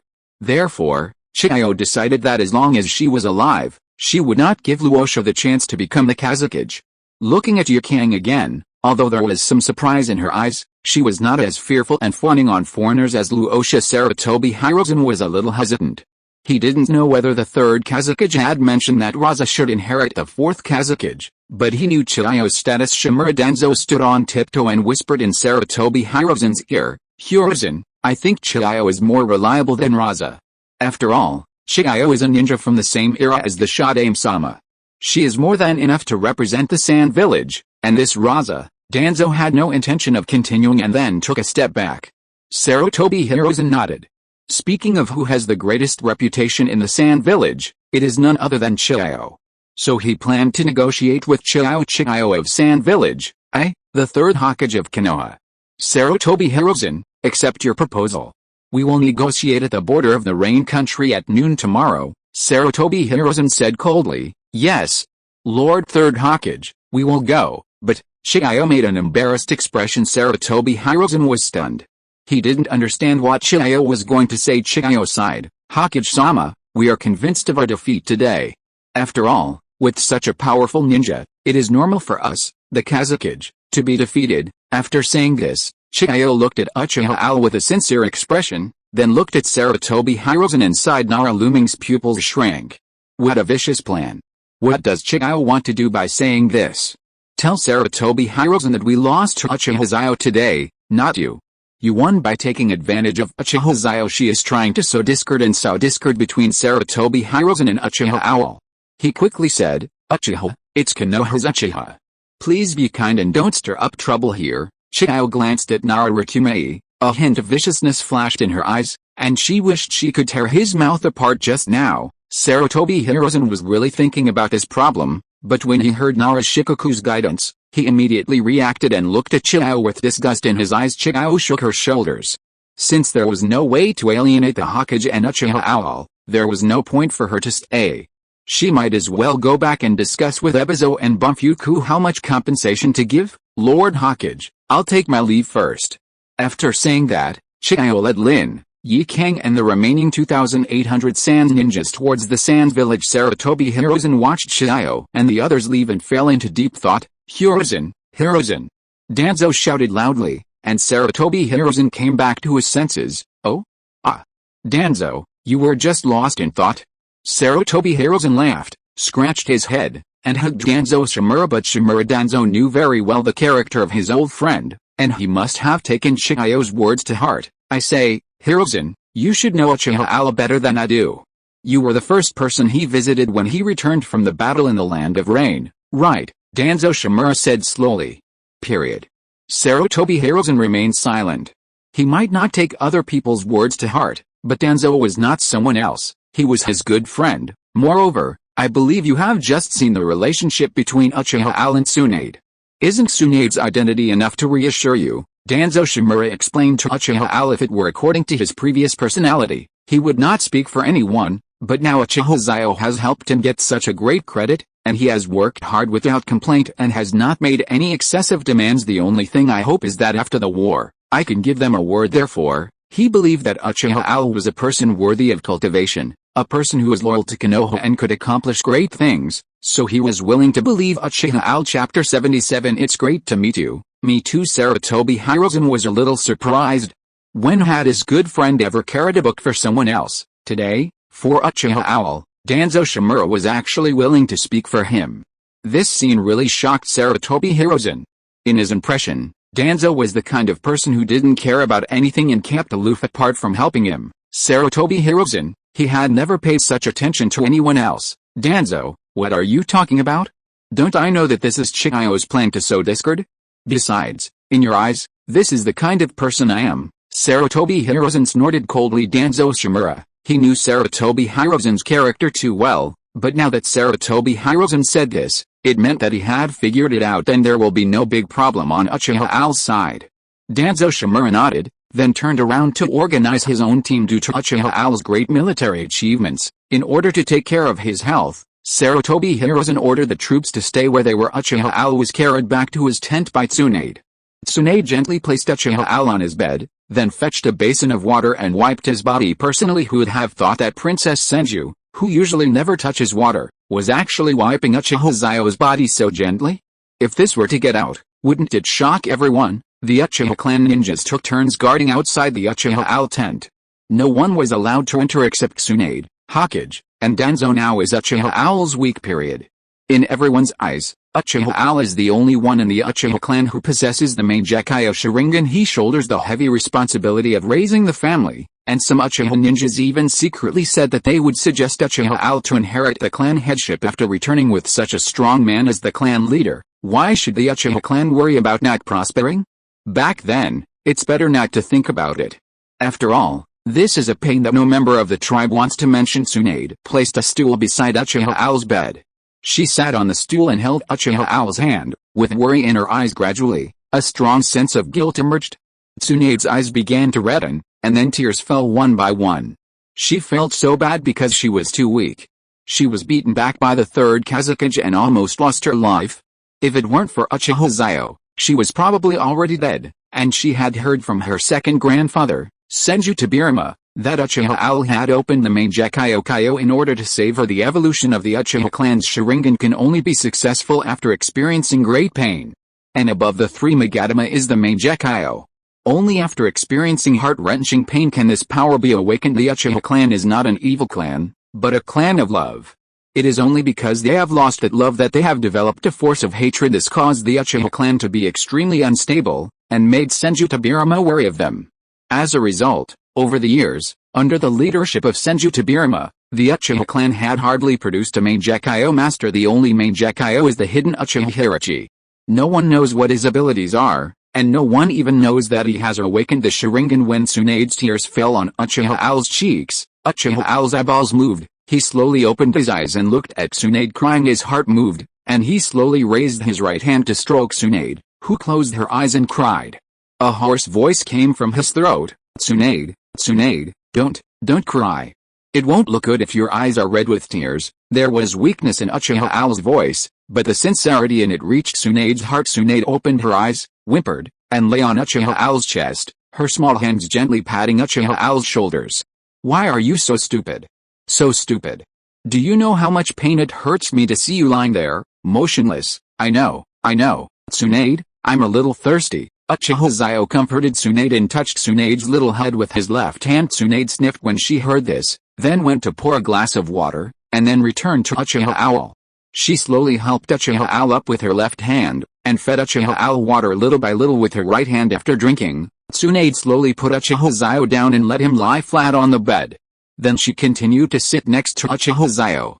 She looked at Uchiha Xiao's weak appearance and said, "Thank you, our lord, thanks to you." Tsunade's eyes turned red again, her voice trembled, and tears appeared in the corners of her eyes. It turns out that women are made of water, including Tsunade. Before Tsunade finished speaking, Uchiha Xiao smiled and said, "You're welcome.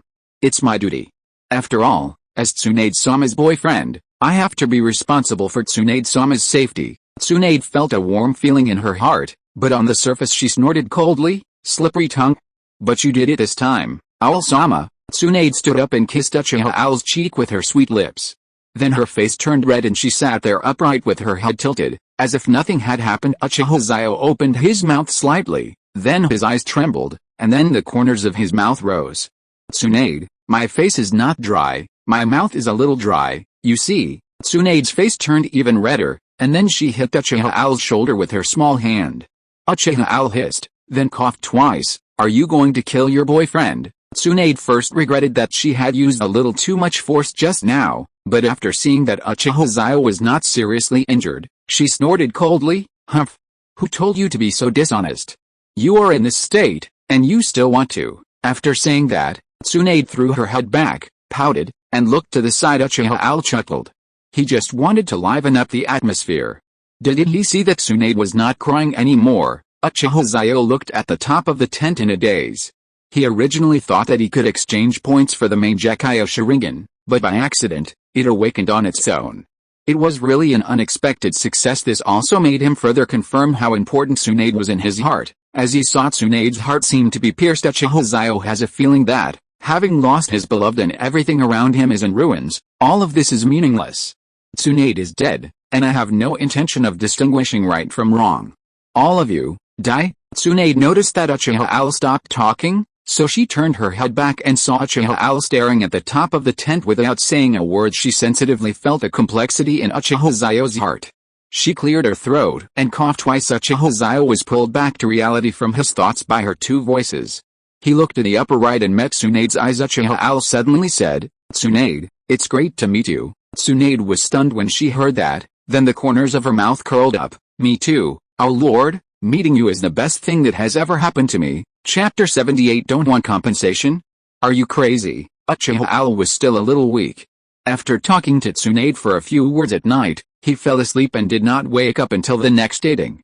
Congratulations to the host for killing the third Hokage.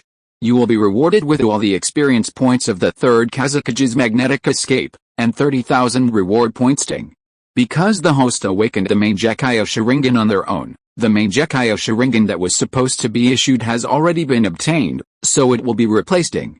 The host's reward has been replaced with a small sage body, a fragmented version of the sage body.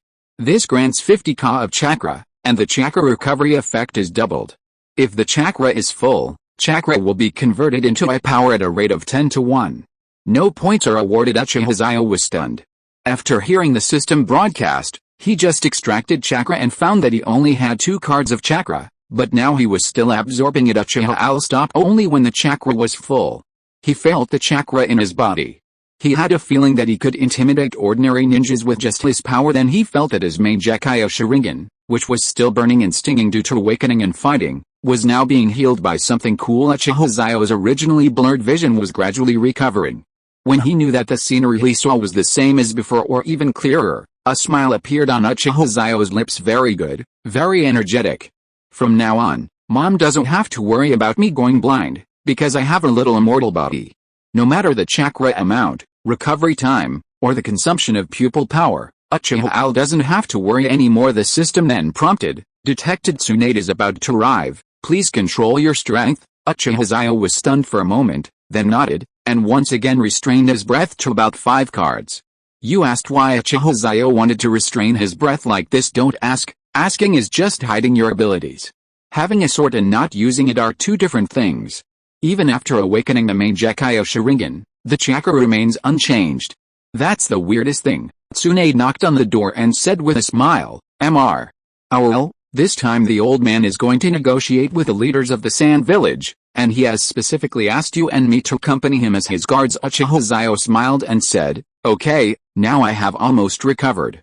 Being the guard of Hokage is a rare opportunity for me to broaden my horizons." Tsunade chuckled and walked up to Uchiha Xiao, then looked up at him with a smile on her face, and then she hugged Uchiha Xiao's waist. "Mr. Well, do you know?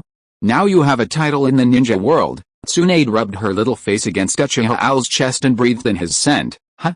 There's such a thing?" Uchiha Xiao was stunned, then asked, "What title?" Tsunade said slowly, "Red Gold Killer God." Uchiha Xiao twitched his lips and said, "Well, now I am also a person with a title.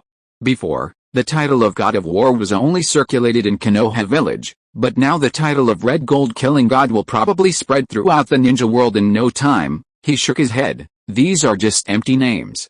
By the way, Tsunade, when will we set off?" Uchiha Xiao looked at the dim light outside and asked, "It should be around 8 or 9 o'clock.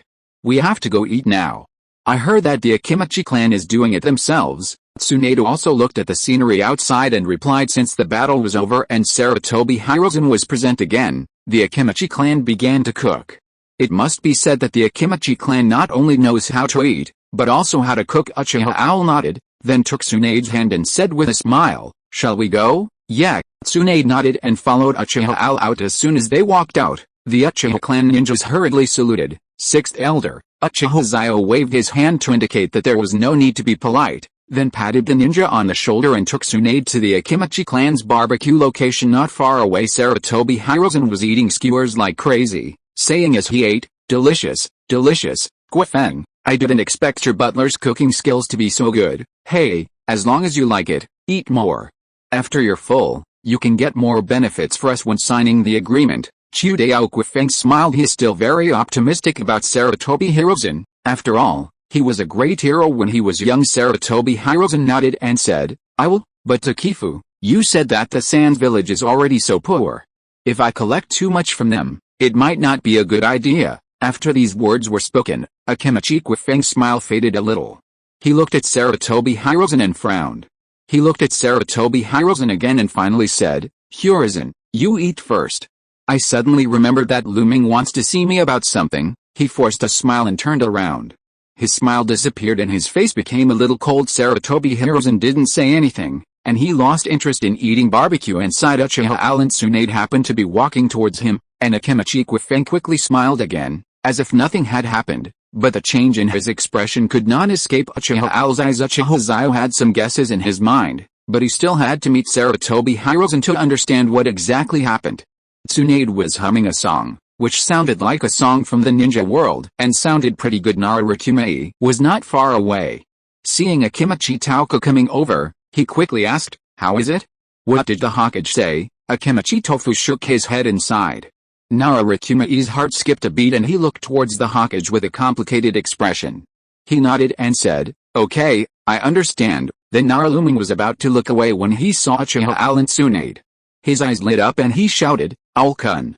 Tsunade Haim, here!" His voice immediately caught the attention of the two.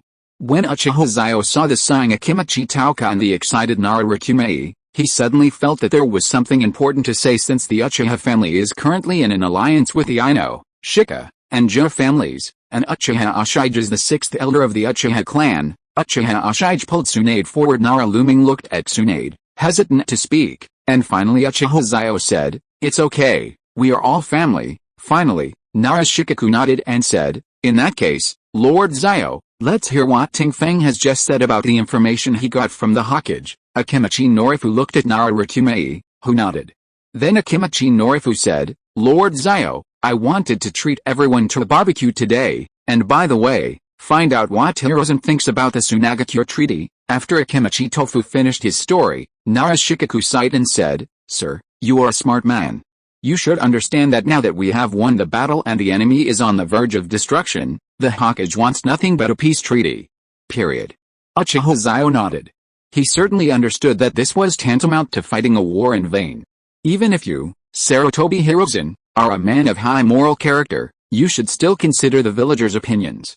Did our ninja die in vain? Did it get any benefit from the fart? That's not the case. The author is in Zashuingbana, so the update time may not be so fixed. I am still thinking about the direction of the plot while walking. Chapter 79, Lord Hokage, is it appropriate? Uchiha Xiao pondered for a moment, then said, "Okay, I'll talk to Lord Hokage later, then I'll leave it to you." Nararukume bowed. He knew that only someone like Uchiha Owl, whose current strength and achievements were top-notch, would attract the attention of the Third Hokage. "This is also for our own family, there is no need to be so polite." Uchiha Xiao smiled. After that, he took Tsunade and prepared to go find the Hokage, but Tsunade stopped him and said, "Mr. Xiao, aren't you being used as a pawn? The teacher's idea now is a peace agreement. Now you ask him to seek benefits, aren't you going against him?"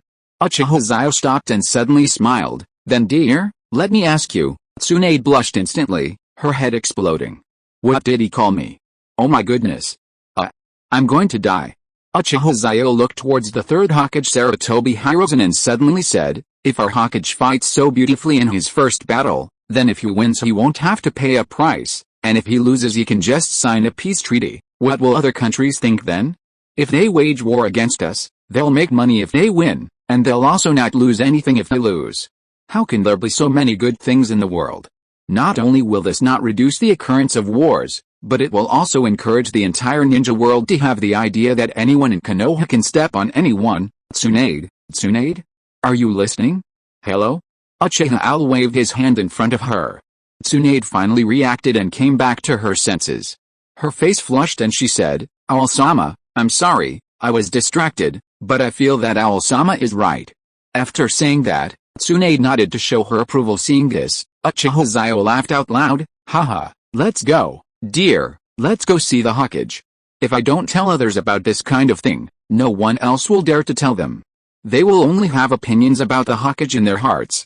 It's nothing at the beginning, but after a long time, they will become alienated, okay? When the teacher scolds you, I will help you to say it back.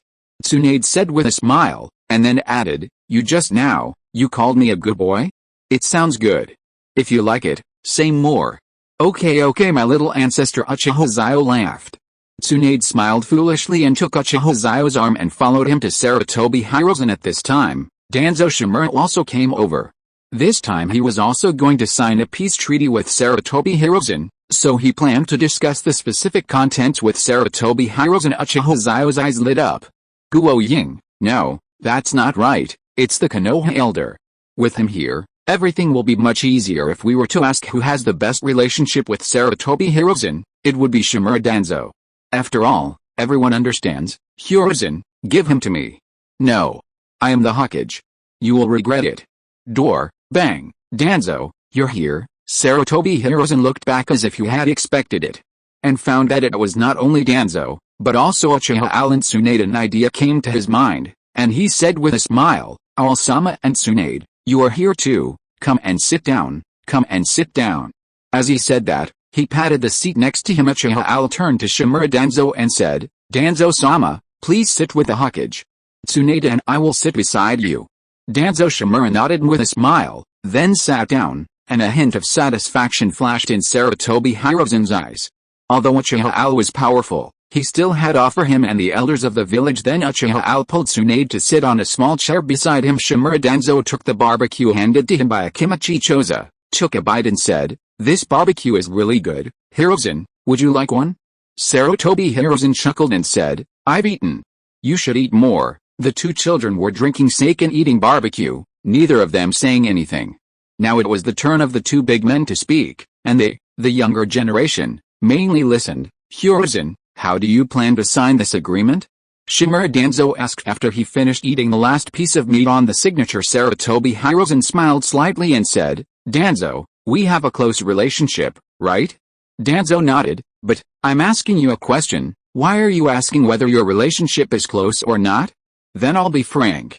I believe you will support me. Sarutobi Hiruzen leaned back strategically, go ahead and tell me. Let me listen first. Danzo Shimura was not a fool. He must have known that what Sarutobi Hiruzen would say next might not be good, so he would not agree. Seeing this, Sarutobi Hiruzen sighed, Danzo, the sand village is suffering. Apart from these 800 miles of yellow sand, what else is there? So I think, before Sarutobi Hiruzen could finish his words, Danzo slammed the table, you miss your uncle. What? You only care about your reputation and want to be exempted from compensation. Have you ever thought about the dead ninjas in our village and their families? Danzo Shimura was so angry that he slammed the table and stood up. Sure enough, before Sarutobi Hiruzen finished speaking, Shimura Danzo guessed what he was going to say. Sarutobi Hiruzen was silent, his face gloomy, then he slammed the table and said, Danzo, don't forget. I am the Hokage.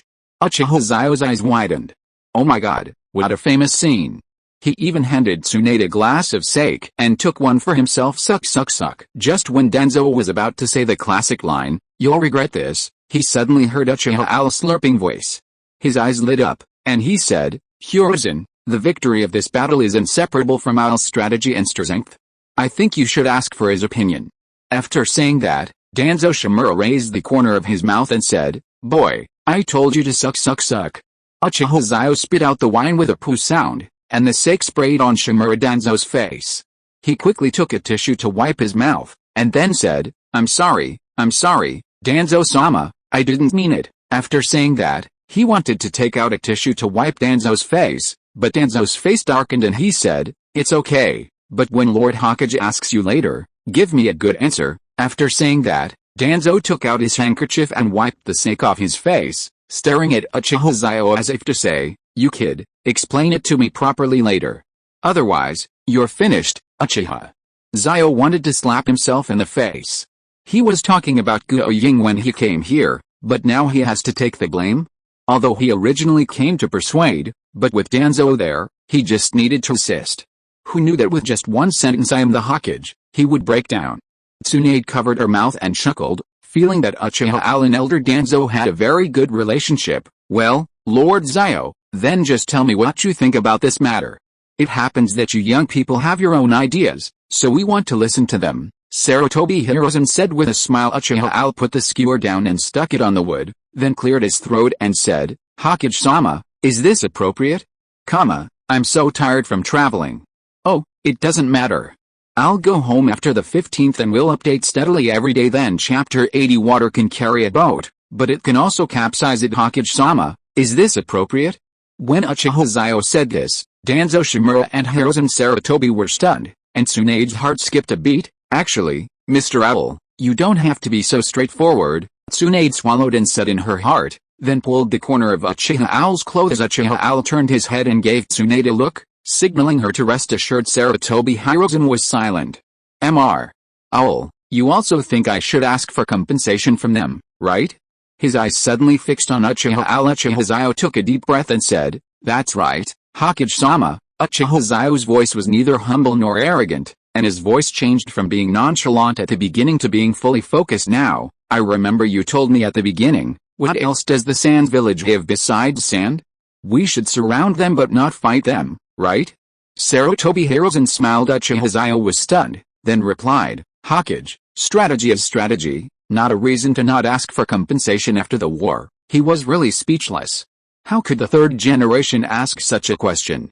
But my Konoha village relies on the land of fire, which has vast land and abundant resources. Why should we ask the Sand Village of the Wind Country for compensation? Asked the third Hokage. Sarutobi Hiruzen, without finishing his sentence. If the other party is willing to sign a peace agreement, he doesn't mind providing some more resources to the Sand Village. It's like saying, if you win, I'll pay you money, and if you lose, I'll give you subsidies. So what? Are you the Song Dynasty? So good? Uchiha Xiao knew Sarutobi Hiruzen's thoughts very well. He just wanted to obtain the life of Ren and gain the recognition of the ninja world. It was a pity that his choice was wrong. Blindly giving in would only make the other party become more and more aggressive. Uchiha Al agrees with conquering other countries by force. If Hashirama is the ideal, then Uchiha Madara is the reality. What about Sarutobi Hiruzen? He inherited Hashirama's kindness, but not his strength. He inherited Tobirama's political tactics, but used them internally. If you don't inherit the good things, you will learn all the bad things. Uchiha Xiao cleared his throat and said, Hokage-sama, the ninjas in the village are dying or getting injured. What else are they doing for other than peace? Resources, you are the Hokage, you have everything, but what about those small families? They have nothing. After the victory, everyone should share the benefits, but you, Hokage, want to give it up. Excuse me for being blunt, but is Ren's reputation so important? So important that the compensation and resources right in front of us are no longer important? Uchiha Xiao said it very bluntly, and he was almost saying directly, you Sarutobi Hiruzen are so awesome, you use the resources we deserve in exchange for your reputation for kindness. Please, if you keep doing this, we really don't want to send anyone to fight in the future. Sarutobi Hiruzen fell into deep thought. He was not as strong as the first generation, nor as wise as the second generation. He had his own ambition, which was to surpass the first and second generations and become the strongest Hokage. He thought about it for a long time, and finally came up with this: fame. Rely on reputation to surpass the previous two Hokage and achieve the title of the strongest Hokage. Anything else? Sarutobi Hiruzen closed his eyes and exhaled. Shimura Danzo frowned. He understood what Uchiha Al meant. Hiruzen, what's wrong with you? Uchiha Xiao was stunned. Isn't what I said clear enough? But when he looked at Sarutobi Hiruzen's expression, he obviously didn't see any waves. In other words, Sarutobi Hiruzen knew the result, but he still chose to deal with it this way. It seems that it is not unreasonable to put fame first when pursuing fame and fortune. In this case, Uchiha Xiao prepared the next dose of strong medicine. Hokage, it is true that you are kind, but have you ever considered that handling it this way will not show the style of our great country, but will make everyone think that we in Konoha are easy to bully? You don't want compensation. Yes, the Sand Village will be grateful for your kindness, But how long will they be grateful? When the next Ninja World War breaks out, do you believe that they will bite us directly? Uchiha Xiao said. Sarutobi Hiruzen remained silent, but showed no intention of speaking. Uchiha Xiao sighed. If we win, we don't have to pay compensation, and if we lose, nothing will happen. Do you think other countries will come and step on us for no reason? Sarutobi Hiruzen opened his eyes at this time. He looked at Uchiha Al deeply, and then began to think, yes, if he were the Kage of another country, he would probably do the same. If you win, you make money, if you lose, you don't lose. Who wouldn't want to give it a try? Yes, Hokage-sama can gain a reputation for benevolence, such as a saint, a benevolent man, or a ninja hero, but then what? Your village continues to suffer losses and has not received any compensation. For the sake of false reputation, you give up your own interests. This is okay for a short time, but what about the long term? Each family has lost soldiers and generals, but there's no benefit at all. Why should they continue to send troops? Who will be willing to send their high-end combat forces to the battlefield next time there's a war? Water can carry a boat, but it can also capsize it. The major families believe in the Hokage. Under the leadership of the Hokage, Konoha will become stronger and more prosperous. However, once you start this behavior of nurturing enemies and harming yourself, there is no turning back. Would everyone be willing to accompany you, Renda? Uchiha Xiao spoke such a long paragraph that Shimura Danzo wanted to stand up and applaud. This was also what he wanted to say, but he couldn't say so many logical words. Of course, my Uchiha clan will definitely support you. But Konoha is not a matter of one family or a few families having the final say. Uchiha Xiao took the opportunity to beautify the Uchiha clan's position. Sarutobi Hiruzen's eyes lit up. Our lord, if you were the Hokage, what would you do? Here comes a life-threatening question, and Uchiha Xiao has to answer it. Well, he thought for a moment, then said, Hokage-sama, I am just a soldier under your leadership. I have a little wisdom and can help you share your worries. Sarutobi Hiruzen waved his hand and said, just say whatever you want to say.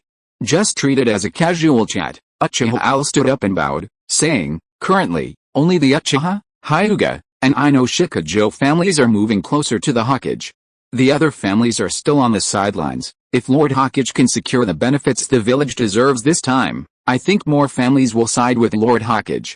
If you give up on seeking benefits for the village this time, not only will other families remain silent, but even families that have already joined Lord Hokage will be dissatisfied. Of course, Uchiha, won't, Uchiha Xiao said lightly. He explained the pros and cons to Sarutobi Hiruzen, and it depended on his choice. Shimura Danzo patted Sarutobi Hiruzen's shoulder and squeezed it, thinking, Hiruzen, don't let me down, don't let everyone in the village down, make the choice a Kage should make. Danzo Shimura gave Uchiha Al a look and said, you said it well, don't worry, I will protect you. Sarutobi Hiruzen's eyes were dim. He looked at Danzo, then at Uchiha Al, and finally at Akimichi Tofu, who was frowning and clenching his fists in the distance, and remained silent, but watching the sea of clouds in the mountains and Nara deer song. Period. Finally, he sighed, I understand, Lord Al, Danzo. In this negotiation, I will do my best to obtain resources and compensation for our Konoha, Sarutobi Hiruzen said with a smile. Yes, he was obsessed. What was a Hokage? He was a leader fighting for the interests of the Land of Fire in Konoha village. If he couldn't do this basic thing, what kind of Hokage was he? How could he even surpass his predecessors? At this moment, Sarutobi Hiruzen's eyes were shining. He slowly stood up and said, Danzo, our lord, thank you for teaching me a lesson. After saying that, Sarutobi Hiruzen bowed and saluted. Uchiha Al and Tsunade quickly returned the salute. Shimura Danzo said proudly, it should have been done long ago, but Sarutobi Hiruzen was not angry. Instead he punched Danzo in the chest and said, you bastard. Danzo Shimura snorted coldly and ignored him. I'm so angry, humph. Chapter 81. Negotiations begin. After that, several people dispersed and began to walk towards their tents. Nara deer calling, Akimichi Takafen, and the sea of clouds in the mountains hurriedly came to greet them. Nara Shikaku said, how is it, our lord? What does the Hokage say? Uchiha Xiao smiled and then said, done. Tsunade snorted coldly. This time, the Owl Lord took great pains to persuade the Hokage. My sister-in-law is right. You have worked hard, Lord Xiao. This time when you return to the village, I will treat you all. Let's all come to my barbecue restaurant and eat as much as we can. Drinks are free. Chu Dao Quifeng laughed. Nara Luming also nodded and said, As it should be. Thanks to Lord Xiao, we can get what we deserve. Shan Zhongyunhe also nodded and said, that's right, Lord Xiao, this time it's all thanks to you, otherwise I really don't understand why we had to fight this battle. Uchiha Xiao waved his hand and said, no, we Uchiha have also lost many people. Telling this to the Hokage is also for our own sake. Naruluming shook his head. It's different.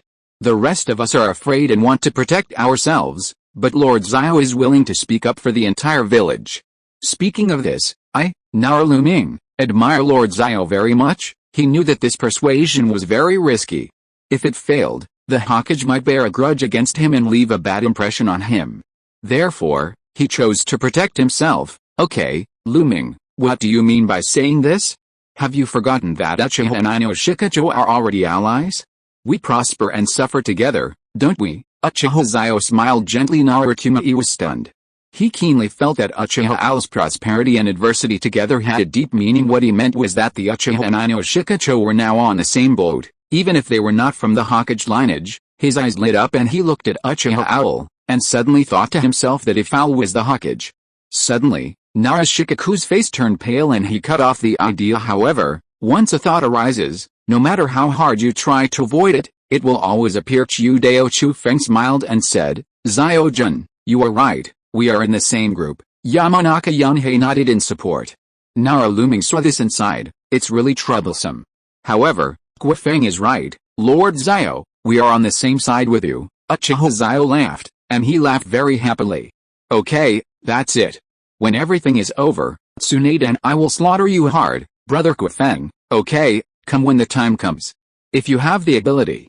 Eat me out of money. Chudao Guifeng patted his chest and said. They chatted for a while, and seeing that the time was almost up, Uchiha Owl and Tsunade put on the Konoha village guard uniforms and went to Sarutobi Hirozen's tent together. Sarutobi Hirozen, wearing a black combat uniform, and Shimura Danzo, who was wearing a military uniform, came out of the tent. Danzo Shimura nodded to Uchiha Owl, and Uchiha Owl also responded to him.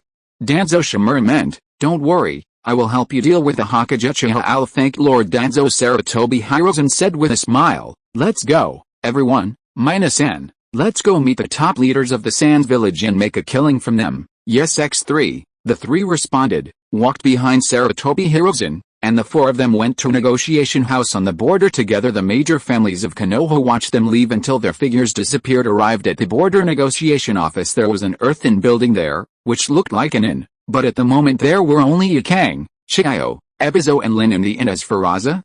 Oh, Chiao told him to go back and guard the house because the village was still in danger, and she left him alone. High emotional intelligence, guarding the home. Low emotional intelligence, kicked out of the high-level circle. Sarutobi Hirozen came to the post station with Shimura Danzo, Uchiha Owl, and Tsunade. Why didn't you bring any other ninjas? Are you afraid of Owl Susanu? If you dare to make a move, Xiao alone can destroy you. This is the benefit of being powerful. Chiao also understood this, so she did not bring any other ninjas with her. She felt a little emotional in her heart that if you have the power, you can really do whatever you want. Konoha was so lucky. First, two powerful warriors, Hoshirama Senju and Madara Uchiha, suppressed the four kingdoms. Later, Uchiha Owl was the one who killed 1,000 people. Why didn't the Sands village have such a strong warrior? Boom boom boom, there was a knock on the door of the post station. Chiao narrowed her eyes and said, here I come. Yakang was about to open the door, but Chiao said, I'll come in person. She stood up and walked towards the door tremblingly. She deliberately acted like a weak person to arouse the sympathy of the third Hokage Sarutobi Hirozen, so that the Sands village would have to pay less compensation. I have to say that if Sarutobi Hirozen had not listened to Uchiha Owl's advice, he might have really been moved by compassion and agreed that the Sands village would not have to pay compensation. But now, Chiao opened the door and saw Sarutobi Hirozen at first sight. Then she set her gaze on Uchiha Owl behind him. A trace of fear flashed in her eyes. However, as a high-ranking official in Tsunagakure for so many years, she was still able to remain calm and composed. She then smiled and said, Alice, Hokage-sama, I am old and my legs are not in good condition. Please forgive me. She opened the door and motioned for them to come in. Sarutobi Hirozen didn't say anything, but nodded. This scene made Chiao a little confused. Did she fail to show weakness? She sighed, then straightened her back and stopped pretending. It was useless. The group walked to the table, Xiao asked Yukang and Lin to pour tea for everyone, and then planned to sit in the main seat at this moment. Uchiha Xiao smiled and said, "Hokage-sama, let me help you sit down." After that, Uchiha Xiao helped the Hokage sit in the main seat. Xiao's face turned pale. Uchiha Owl's eyes turned into 3 Magatama, and then into a wheel-shaped 6th Magatama Mangekyo.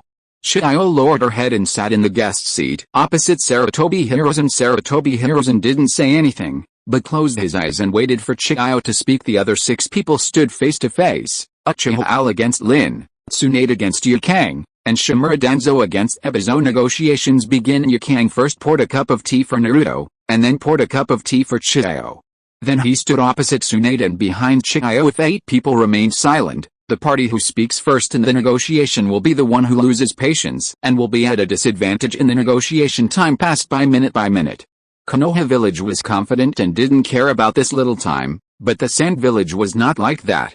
After hesitating for a moment, Xiao finally spoke. "Respected Hokage, how about we discuss the post-war agreement?" Xiao asked Sarutobi Hiruzen. Humden was not about to say anything else. After all, he still knew some negotiation skills. Xiao sighed and took out a written agreement and handed it to Sarutobi Hiruzen. Sarutobi Hiruzen didn't look at it at first and handed it to Uchiha Owl. Uchiha Xiao took it with both hands, then opened it and saw something. He looked at Xiao with a strange look in his eyes. Xiao looked a little unnatural and took a sip of tea from the cup. Chapter 82. Xiao's heart is depressed. It said that the Sand village is willing to accept Konoha as its leader and establish friendly relations with Konoha. There was no mention of specific compensation. It was all empty promises. Uchiha Xiao was speechless, while Xiao sat there, trying hard to suppress her embarrassment. There was no other way. The Sand village was poor and had a fiscal deficit. They were just waiting for this war to make a fortune from the Rain country. Who knew that Lao Liu would sneak into the city while they were fighting and take the spoils of war? Their Sand village was completely defeated, otherwise the Third Hokage would not have let everyone to attack Konoha.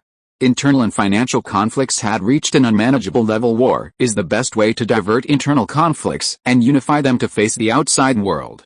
In other words, this war has to be fought, but what they didn't expect was that they were defeated so miserably. The savings and ninjas of the first 2 generations of Sand village were almost completely destroyed by the Third Hokage. Therefore, for the Sand village today, only a peace agreement and submission can guarantee the safety of their own village. But you, Xiao, don't want to make any effort at all. You just want to get something for nothing. Isn't that inappropriate? Uchiha Owl handed the peace agreement to Sarutobi Hiruzen and Shimura Danzo. Sarutobi Hiruzen was tempted for a moment, but when he saw that Shimura Danzo, Uchiha Owl and Tsunade were all staring at him, he sighed. "Xiao, we are not satisfied with the agreement you gave us. Why don't you take a look at the agreement we offered?" Sarutobi Hiruzen said firmly. Then, Xiao's heart skipped a beat, but on the surface she said, "No problem, after all, it needs to be discussed," she said with an ugly smile. Sarutobi Hiruzen gave Uchiha Owl a wink, and Uchiha Owl quickly took out the agreement he had drafted in advance and handed it to Xiao. "Lord Xiao, please think carefully." As he spoke, Uchiha Owl's Mangekyo Sharingan opened, and he stood in front of everyone, scanning them. A surge of mental pressure instantly made Xiao and the other 3 break out in cold sweats. "Damn, the Mangekyo Sharingan is so amazing. Hey, the Mangekyo Sharingan is really amazing now. The golden red Susanoo, can you Xiao withstand it, or can Yukang withstand it?" Thanks to the existence of the little immortal body, Uchiha Owl's previously lost pupil power has been mostly recovered, and his vision has returned to normal. Xiao swallowed and then opened the agreement. 1. The Sand village must compensate us with 1,000,000 taels of silver. 2. The Sand village gave 50% of the tasks to the Konoha ninjas. 3. The Sand village limits the number of ninjas to no more than 0.4. If the Sand village cannot consciously fulfill the above agreement, we, the Leaf village, do not mind stationing troops to protect the safety of the Sand village. Boom. Xiao's head seemed to explode. What kind of unfair clause was this? The first one has already made them bleed heavily. 200 million taels of silver, my god, it is impossible even if they sell the entire Sand village. The second one is about giving up 50% of the tasks. Are you kidding me? Will that still allow our village to survive? The third rule limits the number of ninjas. Are you a devil? Just one punch will destroy the Sand village. There is no chance of recovery. The fourth point is about garrisoning troops. It is impossible to garrison troops. By then, will the Sand village be named Wind or Fire? Not to mention that they will not agree. Even the daimyo of the Wind Country cannot agree. Xiao was silent for a long moment, then she trembled and said, I'm sorry, I can't agree to your country's conditions. First, second, we don't have that much money.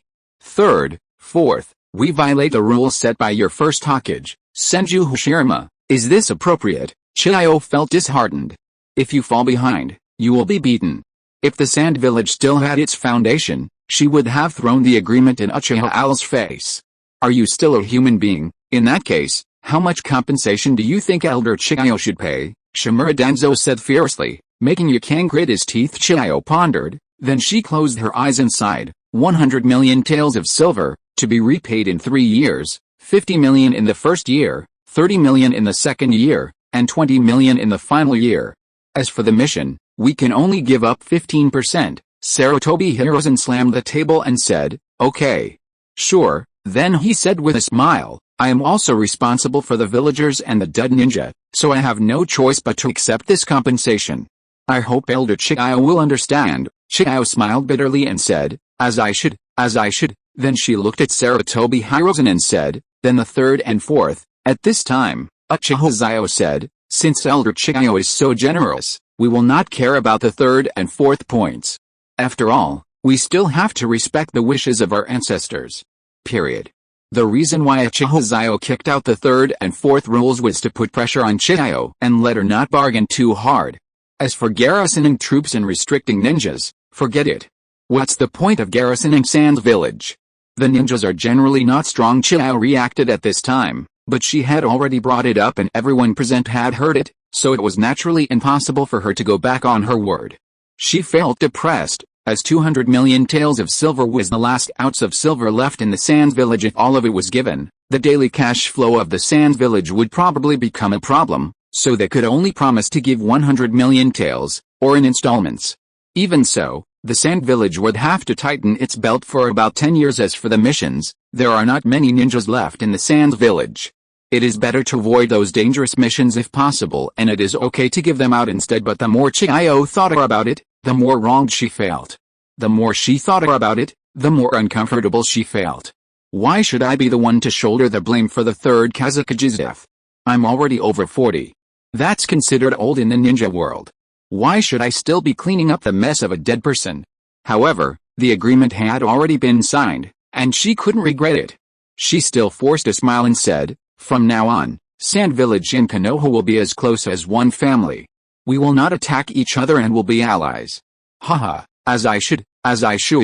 Thank you for your guidance in the future. Sarutobi Hiruzen's face was as bright as a chrysanthemum. Even though he had no intention of accepting compensation before, few people would be unhappy after receiving the huge sum of money. Uchiha Xiao, I will repay you for today's shame tomorrow. Yukang couldn't help but lose his temper and said directly to Uchiha Xiao. Xiao's head trembled, and she looked at Uchiha Xiao and Sarutobi Hiruzen with some concern. Tsunade stood in front of Uchiha Xiao and glared at Yukang. Who are you? How dare you speak to my lord like that? Uchiha Xiao's main Jakyo Sharingan appeared. He just glanced at Yukang, and Yukang fell into an illusion and fell down. Xiao hurriedly supported Yukang. Yukang must not be in danger. She is the only hope of their Sand Village. Luo Shang is useless. Although Lin is strong, he is far inferior to Yukang. Now Yukang is the only one who can shoulder the burden of Sand Village. Hokage-sama. This is inappropriate. Xiao gritted her teeth and looked at Sarutobi Hiruzen. Chapter 83 A Great Harvest, Back Home. Sarutobi Hiruzen looked at Uchiha Xiao and winked at him. Uchiha Xiao nodded and then said, I just let her sleep for a while. You don't have to worry. There will be no sequelae, and tell her that if she wants revenge, I, Uchiha Xiao, will be waiting for her at any time. It won't just be compensation then. Uchiha Xiao's aura was fully released, and Xiao and the other two retreated together, with fear, unwillingness and despair in their eyes. With Uchiha Xiao, Konoha can be completely invincible. Does the Sand Village really have no chance? Mr. Xiao, don't be so angry. Don't you know that we are allies with the Sand Village? I believe they won't stab us in the back. Right? Elder Xiao. Sarutobi Hiruzen smiled with a kind face, but in Xiao's opinion, this smile was just a smiling tiger. She could only smile and say, yes, yes. Lord Hokage is right. Uchiha Xiao immediately restrained himself, and then his pupils returned to black. He took Tsunade's hand and followed behind Sarutobi Hiruzen and Shimura Danzo. A few people came and left in a cool manner. Sarutobi Hiruzen played the good guy, Uchiha Xiao and Shimura Danzo played the bad guys, which scared the Sand Village. The reason for this is strength. The current strength of the Lord of Owls is so strong that it is unmatched. During this period of time, Susanoo is invincible. In addition to a beast that can fight against the Eight Tails, there is also a QM stripping technique. Uchiha Xiao can walk sideways in the ninja world. As for the tailed beasts, don't forget, the Mangekyo Sharingan is a natural counter to the tailed beasts, including the Nine Tails. This is why Chiyo didn't let Master Banfuku deal with Uchiha Xiao. Have you ever heard of the Susanoo Nine-Tailed Fox? For this reason, Chiyo was forced to sign this humiliating treaty. Chiyo sat there for a long time without saying a word, tears streaming down her cloudy eyes. What a shame. What a shame. At such an old age, she still had to sign such an agreement. Ebizo patted her shoulder and comforted her, saying that if anyone wanted to blame someone, blame the Third Hokage. It was not her fault. Lin controlled the puppet Tihugukang. She knew that Chiyukang was a misophobe and didn't like others touching her. Some are happy while others are sad. Let's take a look at Konoha. Under the leadership of Sarutobi Hiruzen, Uchiha Xiao and others returned to the camp. Seeing the four people coming, the ninjas of the Hyuga branch hurriedly reported, and everyone went to the camp gate to greet them. Dear villagers, this time we not only signed a peace agreement, but also received 10 million taels of silver in compensation and % of the tasks of the Sands village. Sarutobi Hiruzen said loudly. The ninjas were stunned at first, then ecstatic. 100 million taels of silver. That's a lot of money. And with 10% of the missions left, it would make the ninjas' lives even more comfortable. Long live Hokage-sama. Long live Hokage-sama. Long live Hokage-sama. Compared to a blank check, real money and real gold make people more crazy and shocked. The Third Hokage Sarutobi Hiruzen looked at this scene and was glad that Uchiha Xiao was able to persuade him to return to the right path. If it was really just a peace treaty, these ninjas would probably have had grudges in their hearts. Water can carry a boat, but it can also capsize it. This is a true saying. Thinking of this, Sarutobi Hiruzen looked at Uchiha Xiao. At this moment, Uchiha Xiao was hugging Tsunade and chatting with Orochimaru, Jiraiya and others. Sensing someone was looking at him, Uchiha Xiao turned around and saw Sarutobi Hiruzen, then smiled and saluted. Sarutobi Hiruzen sighed twice. Alice, a winner in life, with a double harvest in love and career. Seeing Uchiha Xiao like this, he even wondered if Mr. Tobirama was wrong. It seems that the Uchiha is not evil at all. Danzo smiled. He was the first to command this time. He would probably be second to none in the future. This is all thanks to Uchiha Xiao. What a great family the Uchiha family is. After Sarutobi Hiruzen finished speaking and gave the villagers time to get excited for a while, Sarutobi Hiruzen waved his hand and said, "Ninjas of Konoha, we are going home." The ninjas were also very excited. Going home, what a nice word. However, Uchiha Xiao asked the Uchiha clan to collect the bodies of all the dead ninjas in advance. They held 1 or 2 urns in their hands, with serious faces. When other ninja clans saw this scene, they came to help, took away the ashes of their own clansmen, and expressed gratitude to the Uchiha clan. It was also the first time that the Uchiha clan was thanked like this. Some blushed, while others raised their heads proudly and gently handed the urn over. Sarutobi Hiruzen nodded. How could the Uchiha clan be an evil clan? The journey was very peaceful. After only 2 days or so, they arrived at the village entrance. When the villagers saw the troops returning, they quickly sent someone to notify Hatake Tsukumo. Hatake Tsukumo immediately notified all the families to come and welcome them. Hokage-sama. Hatake Tsukumo took the lead in bowing, and the other families followed closely behind. Well, thank you all for your hard work, especially you, Tsukumo. I heard that you have been loyal and responsible while guarding the village, and you dare not slack off. I am proud of you. Sarutobi Hiruzen said, and patted Hatake Tsukumo's shoulder. Hatake Tsukumo quickly knelt on one knee and said, "We all rely on the Hokage's trust. Hokage, please go into the village and rest." Sarutobi Hiruzen nodded, then led the army into the village, gave a speech, and then everyone returned home. Uchiha Xiao asked Uchiha Dong to take the Uchiha clan ninjas back to the clan territory first, and he would come back later. After that, he and Tsunade went to the Senju clan's territory first. When they came back, they had to tell the old man. Uchiha Don nodded in agreement and took the Uchiha ninja to the clan's territory. "Tsunade, what do you think we should buy? He hasn't been back for such a long time, We should bring some gifts to honor the old man. Uchiha Xiao said with a smile. Tsunade shook her head when she heard that and said, Grandma has everything she needs. As long as you are here, everything will be fine. After saying that, Tsunade tightened her arms around Uchiha. Uchiha Xiao smiled and said, the more courtesy, the less blame. Wait for me, Tsunade, I will go buy some cakes and bring them to Miro-sama to try. Tsunade straightened Uchiha Owl's collar like a young wife and said, just call me Grandma, no need to call me sir, it's too distant. Go ahead, I'll wait for you here. After saying that, Tsunade watched Uchiha Owl enter the pastry shop. Her eyes narrowed into slits, the corners of her mouth raised, and she hummed a song from somewhere, feeling happy. As soon as Uchiha Owl entered the pastry shop, he found that the owner of the shop was Uzumaki Nagato's father, Uzumaki Mito. Wu-Lei was making pastries when he heard the sound of wind chimes at the door. He subconsciously looked up and saw Uchiha Xiao. He excitedly said, Master Xiao, you have finished the battle. Uchiha Xiao smiled and said, yeah, I just came back and wanted to visit the old man and buy some cakes or something. I didn't expect to meet you, Brother Wu-Lei. Chapter 84. The Uzumaki clan decides to settle. Brother Wu-Lei. It has been half a year since we parted ways. I wonder how you have been doing during this period of time? Uchiha Xiao asked with a smile. Uzumaki Mito smiled slightly, nodded gently and replied, that's certainly much better than staying in the rain country. Oh, by the way, our lord may not know this, but the Uzumaki clan has already decided to join Konoha village. It happened last month. Upon hearing the news, Uchiha Xiao was slightly stunned, thinking to himself, could something have happened? But he still said, really? Then what happened that made the Uzumaki clan make such a decision? In fact, he could guess some of the reasons in his heart, but he was not sure. Uzumaki Wu-Lei nodded again and continued to explain, just last month, a group of wandering ninjas suddenly came.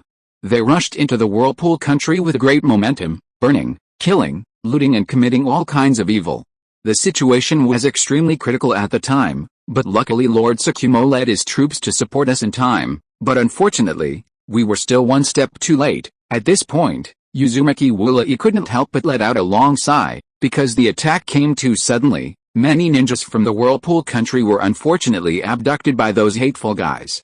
However, the Uzumaki clan members who were forced to stay in Konoha by Mito were the only ones who escaped unharmed. After this incident, the tribe members deeply realized the insufficiency of their own strength, so they finally unanimously decided to join Konoha village to seek greater protection and development space. And now the head of the Uzumaki clan will return the position of head to Lord Mito. Uzumaki Mito told Uchiha Xiao what happened last month. Uchiha Owl nodded. What's Mito-sama's reaction?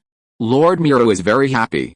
Now the Uzumaki clan's territory is located next to the Senju clan's territory, and the Uzumaki clan has also become a part of Konoha. When Uzumaki Mito said this, the corners of his mouth rose. That's good. Uchiha Xiao raised the corners of his mouth and felt a little happy. He had foreseen this result at the beginning, and now that this foresight has become a reality, how could he not be happy? But nothing is absolute.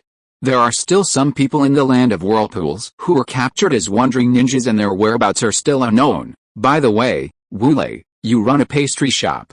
Do you know what flavors Lord Mito likes? Please help me pick some more, Uchiha Xiao said with a smile. You've asked the right person. When I ran a pastry shop, I often asked Lady Mito to taste new products. She said all the other pastries were okay, but this one, she said, was not bad. After saying that, Uzumaki Wu-Lei took it out and placed it on the counter. Uchiha took it and saw that it was a dark red pastry. He leaned in and sniffed it. The fragrance of red dates filled his nose and his eyes lit up. Date cake. Uchiha Xiao was very surprised. It was the first time he had seen such cakes in this world. Before, there had only been 3-color meatballs and various pastries. This is the first time I've seen it. Mr. Xiao, what did you say? Date cake? Then he looked at the cake in Uchiha Xiao's hand and smiled. Oh, so you are talking about this. After saying that, he pointed to the cake in Uchiha Xiao's hand. This is indeed made of dates, but I make very little because people here rarely eat dates, Zuanwo Wu-Lei said. People here still prefer soft and delicate food. Uchiha Xiao nodded, and then said, give me all the pastries made with dates, and then give me some of your signature dishes, okay? Uzumaki Wu-Lei moved quickly and packed the pastries that Uchiha Xiao needed and handed them to Uchiha Xiao. After a lot of tugging, Uzumaki Wu-Lei finally accepted Uchiha Xiao's money after Uchiha Owl went out. He looked up and saw Tsunade pulling Rope Tree's face. Woo woo woo. Brother-in-law, save me. When these words came out, Tsunade and Uchiha Xiao were stunned. Tsunade was a little shy, while Uchiha Xiao felt that this boy Rope Tree was much smarter. He said, "Oh? Naoki? What's wrong with you?" Uchiha Xiao asked knowingly, because he knew that his girlfriend had a good relationship with his younger brother. Before he could finish his sentence, Tsunade glared at him, and he shut his mouth and looked at Uchiha Xiao with a pleading look. Tsunade raised the corners of her mouth slightly, revealing a faint smile, and called out in a tender voice, "Oh Lord." The voice was soft and melodious, which was very pleasing. When Shangshu, who was standing nearby, heard this name, his eyes instantly widened like bells. He couldn't help but feel extremely surprised. "No way, sister, your tone is too gentle. Why have you never been so nice to me? You always order me around." At this time, Uchiha Xiao looked at Tsunade with confusion and asked, "Tsunade, what happened?" As he spoke, he pointed at Naoki, motioning Tsunade to explain the situation. Tsunade sighed helplessly and pointed at Naoki and said, "This brat, just now when he passed by a chicken coop, he saw a hen laying an egg. Guess what? He actually ran over and forced the egg that was about to lay back down." Having said that, Tsunade paused, and then continued, "And then, the poor hen died instantly. Look, the hen lying on the ground over there, she was killed by this kid." As she spoke, she pointed to the hen lying on the ground not far away, which was already lifeless. After hearing Tsunade's description, Uchiha Xiao was stunned at first, and then he couldn't help laughing. He laughed so hard that he fell backwards and even patted Naoki's shoulders with his hands, praising him. "Ha ha ha ha ha, you are really a talent, you can do such a thing." Shangshu was scratching his head a little embarrassedly and was about to laugh along when he suddenly felt a powerful force coming from the side. If you are listening to this novel on a channel other than Fanfic World, it means it was downloaded and re-uploaded without effort. We warmly invite you to visit our channel, Fanfic World. There you will find the original version of this story and many other novels of various genres. We look forward to seeing you dive into a world of incredible novels. Period. It turned out that it was his beloved sister Tsunade who took action. Tsunade raised her hand and slapped Naoki's neck hard. The sudden blow made Shangshu tremble all over, and the smile on his face froze instantly. "Humph. This kid is so naughty all the time. Look, I bought this dead chicken just because of him, and it's even more expensive than a live chicken.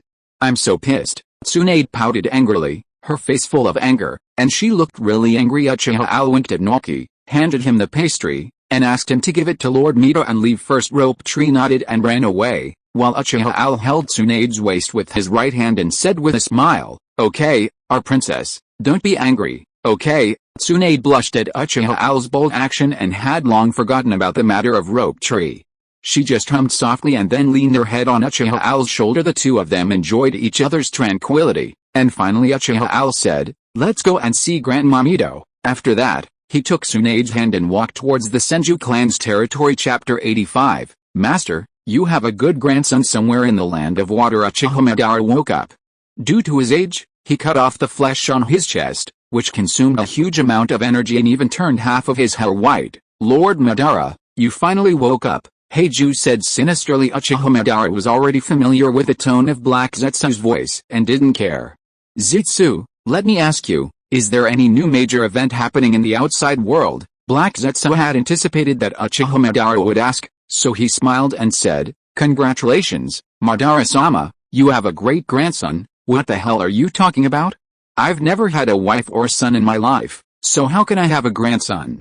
Do you think I won't kill you? That's why you're so presumptuous." After saying that, Uchiha Madara mobilized his chakra. Black Zetsu quickly waved his hands and said, "Lord Madara, he is not your grandson, but your brother Izuna's grandson." After that, he transmitted the image of Uchiha Xiao in his mind to Uchiha Madara. Uchiha Madara was stunned, then closed his eyes and accepted the information that Black Zetsu showed a supernatural power to Uchiha Xiao in the battlefield of Wind Country and killed the third Hokage with one blow. Soon the corners of his mouth rose. "Yes, this kid looks a lot like me. With the first stage of Susanoo, he can kill a cage-level opponent in seconds, and he does it without mercy." "Izuna, your grandson, I really like him. But how did this kid end up with Hashirame's granddaughter?" He frowned. He had heard of Hashirame's granddaughter before. Her name was Tsunade, right? She must have inherited the talent of one of Hashirame's toes. She looks pretty good and is a good match for my little one, Ju. I want to go see this kid. Uchiha Madara decided that he must go and see him this time. After all, this is the only heir of their lineage. Lord Madara, this isn't good. Black Zetsu looked confused. I showed you the information, but why did you still want to look at the protagonist in the information? Besides, although Uchiha Xiao's current strength is not as good as Madara's, he is still young. Moreover, he is both wise and brave. If Madara-sama's departure is discovered, it will not be a good thing. It will have a negative impact on his Moon Eye project. However, looking at Uchiha Madara above, Black Zetsu knew that in this state, even 10 horses could not pull Uchiha Madara back, so he said, since this is the case, Master Madara must be careful and ensure safety, and not act rashly. I know, stop nagging. Then Uchiha Madara changed into the Warring States armor, left the Land of Water in a flash, and headed towards Konoha. He was a little excited. He thought he no longer had any ties in this ninja world. Izuna was dead, his clan betrayed him, and he had been living like a lonely ghost for so many years. Although he said that the strong do not need friends or ties, his heart still longs for ties, and now that Uchiha Xiao is Izuna's grandson, there should be no problem for me to go and meet him. Soon, he arrived at Konoha village. It was already dark, and Uchiha Xiao left the Senju clan's territory under the watchful eyes of Mito and Tsunade. Uchiha Madara stood on a tall building in the distance, looking down, his hair fluttering in the wind, his arms folded across his chest. Looking down, Uchiha Xiao suddenly felt a force of blood attraction. As soon as he looked up, he saw Uchiha Ban with half-white hair flying, wearing the Six Paths armor. Looking at him in just a moment, Uchiha Madara launched an illusion. Even though Uchiha Madara did not have the Rinnegan now, he could control Uchiha Xiao into the illusion across stages with just the 3 Magatama Sharingan. Uchiha Xiao felt the illusion in just a moment, but he did not choose to break it. Instead, he wanted to see what Uchiha Madara wanted to say in the fantasy. Uchiha Madara was still looking down, and suddenly he said, "Hey, kid." The Sharingan in his eyes changed from 3 Magatama to the form of Eternal Mangekyo Sharingan. Uchiha Xiao wanted to laugh. If I hadn't watched anime, I would have really thought you had the Eternal Mangekyo Sharingan. At this moment, Madara's Eternal Mangekyo Sharingan had evolved into the Rinnegan. The Rinnegan in Nagato's eye sockets before was his. Uchiha Xiao bowed and said, "Are you the former clan leader, Warring States Shiro, Uchiha Madara?" Uchiha Xiao had a face that was 70% similar to Uchiha Madara, and he saluted Uchiha Madara, which made Uchiha Madara confused. "Yes, it's me, boy. Do you know your identity? Or did they not tell you?" Uchiha Madara leaned forward and looked at Uchiha Xiao with deep eyes. Uchiha Xiao was stunned. He had a status? Wasn't his father just an ordinary Jonin? It was obvious that neither Uchiha Hiratoshi nor Sarutobi Hiruzen told him the identities of his ancestors, including his father. "Your father is the son of Uchiha Izuna, who is also the son of my younger brother. Your great-grandfather is Uchiha Tajima, the patriarch of the Uchiha clan during the Warring States period." Uchiha Madara explained to Uchiha Xiao in a steady and majestic voice. If Uchiha Xiao didn't have Izuna's bloodline, just look at how Uchiha Madara would look like. Uchiha Xiao was stunned. If that was the case, then everything made sense. Why did he look so much like Uchiha Madara? He originally thought it was just a coincidence, but he didn't expect that Madara was actually his great-grandfather. "So, you're my great-grandfather?" Uchiha Xiao's pupils shrank in shock. He had been worried that his overactivity had attracted the attention of Madara and Black Zetsu, who were planning to kill him tonight.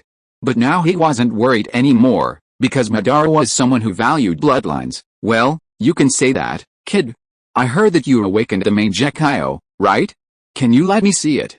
Uchiha Madara tried to make his tone as gentle as possible. Uchiha Xiao nodded, then closed his eyes, then opened them again, and released the 6 magic wheel-shaped Mangekyo Sharingan. In just a moment, Uchiha Madara felt his illusion space shake. He looked at Uchiha Xiao excitedly. He had never expected that Izumi's grandson would be so gifted. If he was willing to inherit his will after his death, it wouldn't take long for him to complete the Moon Eye project. He was about to speak when Uchiha Xiao spoke first. "Grandpa, under the leadership of your grandson, the Uchiha clan has now entered the center of power and is no longer alienated. Why don't you come back?" Uchiha Xiao's voice was sincere. Uchiha Madara couldn't deal with this. He wanted to persuade Uchiha Xiao, but before he could, Uchiha Xiao persuaded him to go back to the village, but he still shook his head and said, "Forget it. I don't have any idea about this false peace." Uchiha Xiao's eyes lit up. "I've seen the inscription in the family, and there are traces of modification, which means that the original inscription was not written like that." At this point, Uchiha Madara's pupils trembled. Modified? When? Could it be that what he saw was all an illusion? Chapter 86 Uchiha Madara's memories impossible. That stone tablet was written by the Sage of Six Paths. How could it be modified? Uchiha Madara instantly came in front of Uchiha Owl. He didn't believe it. He wasn't willing to admit that the path he was taking was wrong, so what was he paying for? Uchiha Xiao wanted to negate everything he had done with just one sentence. This was impossible. Uchiha Xiao really wants to say that Black Zetsu is Otsutsuki Changxiang, a trace of consciousness left by Otsutsuki Kaguya, but the problem is, how can he say it out loud? Why does Uchiha Madara believe him? Hey, kid, don't think that just because we are related by blood, I dare not kill you. There was intense anger in Uchiha Madara's eyes. Uchiha Owl's mind raced, and finally, his eyes lit up as he thought of the response. Grandpa, do you think the Sage of Six Paths would support the Uchiha clan in killing their loved ones to take their eyes? If he is such a person, then is he worthy of being called a sage? Pure Land. The Sage of Six Paths opened his eyes, a little confused. Who was talking about him? He calculated for a long time, but couldn't figure it out. Finally he shook his head and said, forget it, let him be. On the street Uchiha Madara was stunned for a moment, then he looked at him deeply and fell into memories. At that time, he and Izuna discovered the stone tablet together, and learned about the Six-Path Sage, the Ten Tails, and the Infinite Tsukuyomi. Uchiha Izuna naturally did not believe that Infinite Tsukuyomi could achieve peace. This was completely absurd, but he had read a lot about how to awaken the eternal Mangekyou Sharingan. Uchiha Madara also thought so at the time. The false Infinite Tsukuyomi cannot bring true peace. Only force and fighting can bring peace. At the request of Uchiha Izuna, Uchiha Madara destroyed the stone tablet about the Ten Tails, Infinite Tsukuyomi, Six-Path Sage, etc., leaving only the awakening method of the Uchiha clan's eternal Mangekyou Sharingan, and threw it into the Nanga shrine. But later, Izuna was killed by some bastard using a secret artifact. He fell into endless grief and accepted his brother's Mangekyou Sharingan, achieving the eternal Mangekyou Sharingan. After that, he had a battle with Hashirama Senju, a battle between the third stage of Susanoo and the Wooden Man, Wood Dragon Maki Senju. He lost to Hashirama Senju just when he thought he was going to die. Hashirama Senju pulled him up and told him to realize his childhood dream.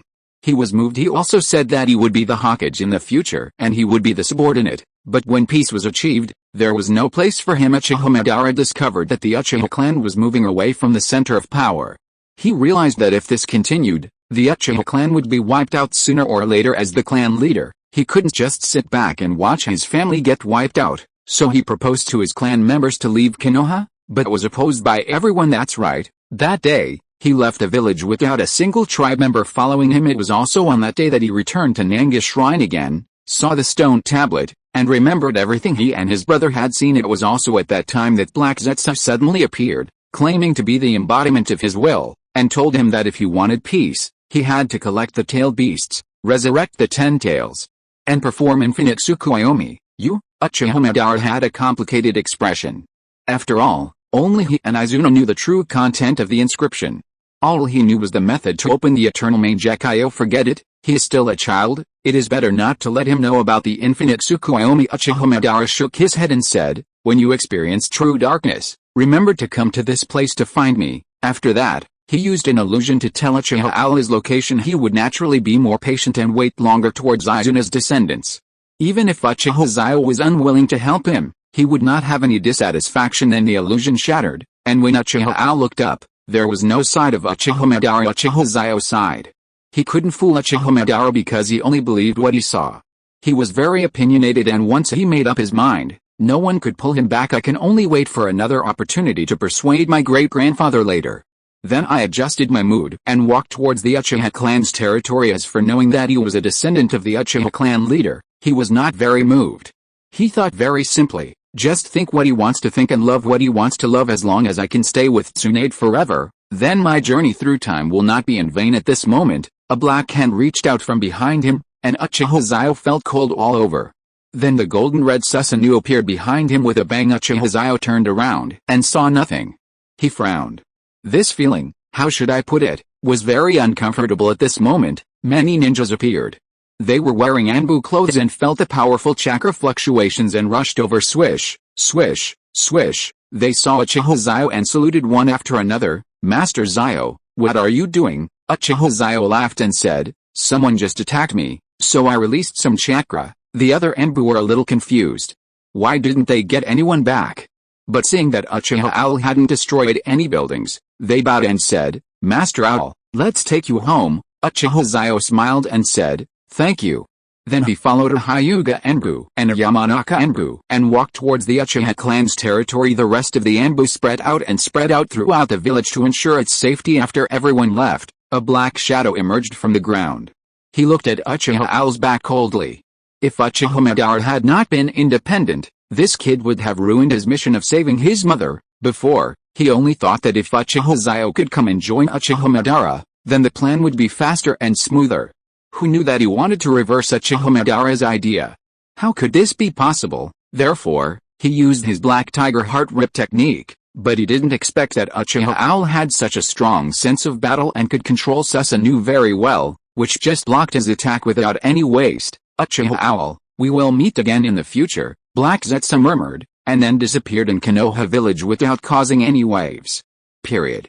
Uchiha Xiao asked the system, Brother Tongzi, don't tell me you didn't sense that attack just now. Ding, the system has sensed it, I sensed it, but you didn't say anything. If I didn't react, your host would be dead. Uchiha Xiao replied angrily, Ding, this is just a small matter, do you still need me to remind you? Uchiha Xiao was so annoyed by the system that he asked, can you help me check who attacked me just now? Why can't I sense the chakra fluctuations? Ding, okay, please pay 2,000 points. The system's voice was so cold Uchiha Owl's mouth twitched. You are robbing me. Ding. Host, please make your own decision. Pay. Uchiha Xiao said helplessly. Ding. The replay has been played for the host. It will be played in the host's mind. The original balance was 40,050, and the current balance is 38,050. A picture appeared in Uchiha Xiao's mind. Chapter 87. The military god owl stays in bed, and the whole village knows Uchiha Owl followed the Anbu towards the clan territory. The journey was smooth and nothing happened. Uchiha Xiao took out 2 silver notes of 500 taels and handed them to the 2 men. The 2 men quickly waved their hands, saying that this was what they should do and they could not take it. Uchiha Xiao said that the money was a thank you to the 2 for their hard work in personally sending him home, and there was no need to think too much about it, as they deserved it. The 2 Anbu looked at each other before accepting the money and thanking Uchiha Xiao. 500 taels was not too much, but not too little either. It was enough for the 2 of them to have 2 big meals. Uchiha Owl smiled, waved to the 2 ninjas, and returned to his home. I am so tired today. I went back to the village with Tsunade to meet the elders. Lady Mito is still in good health.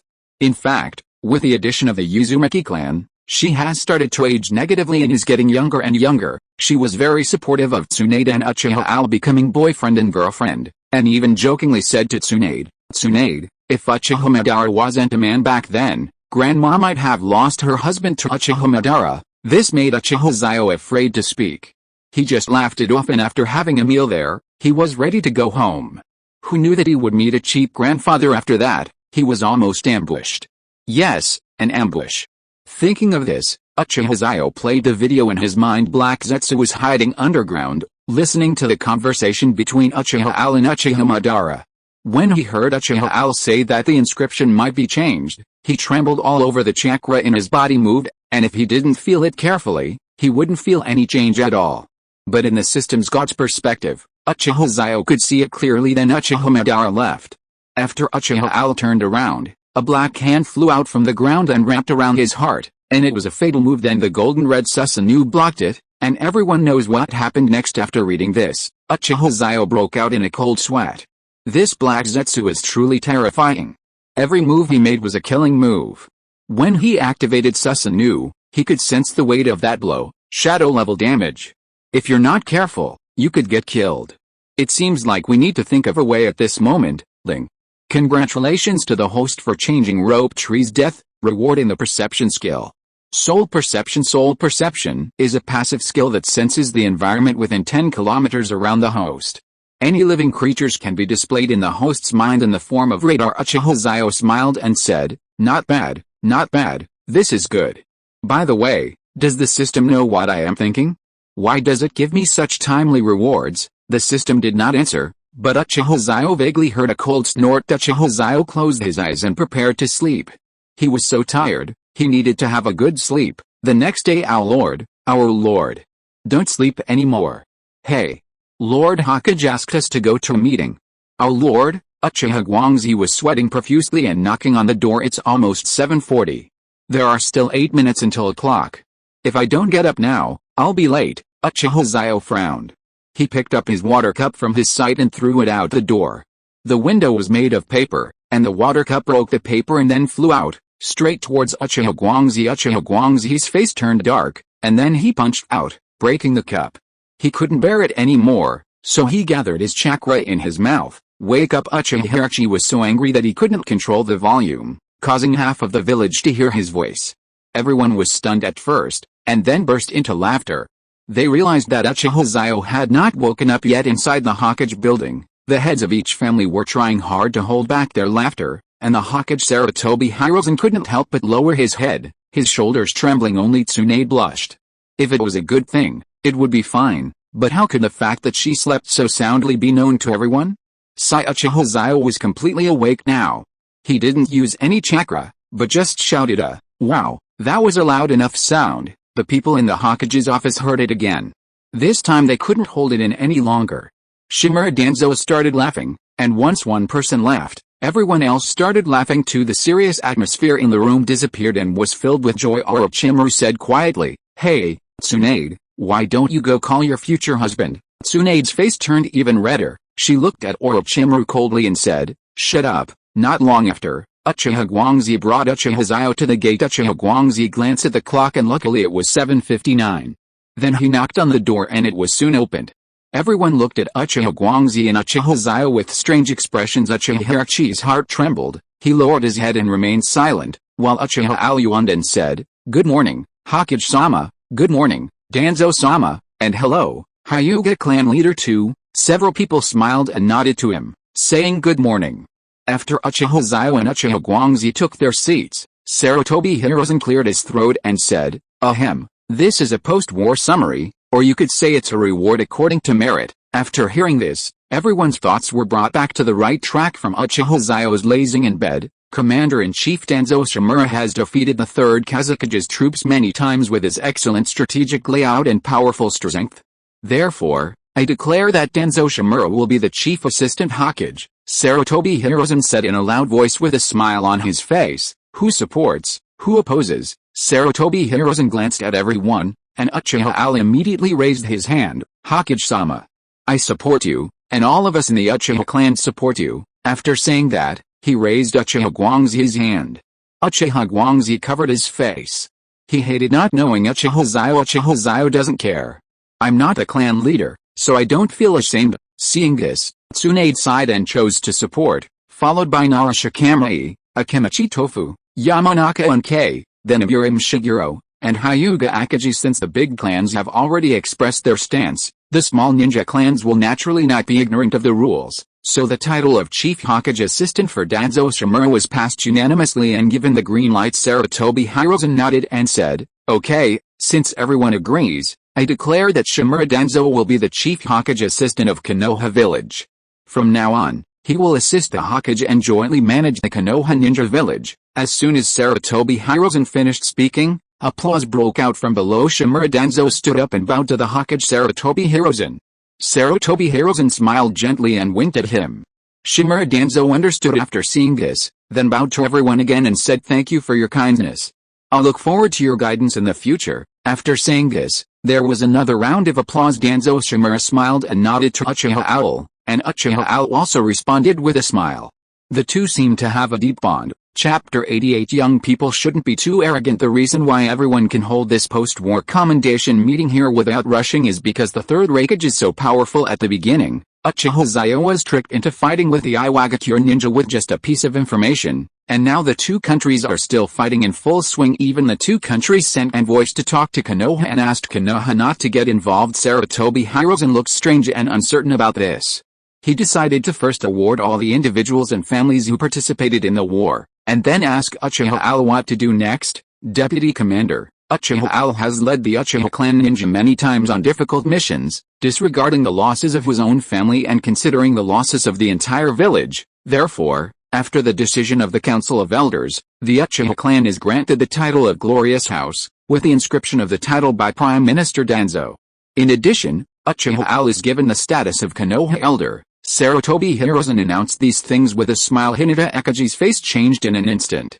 He was extremely jealous of both the position of the Glorious House and the position of the Elder of Konoha Village as a powerful clan in the ninja world. He understood that it was not easy to integrate into the village.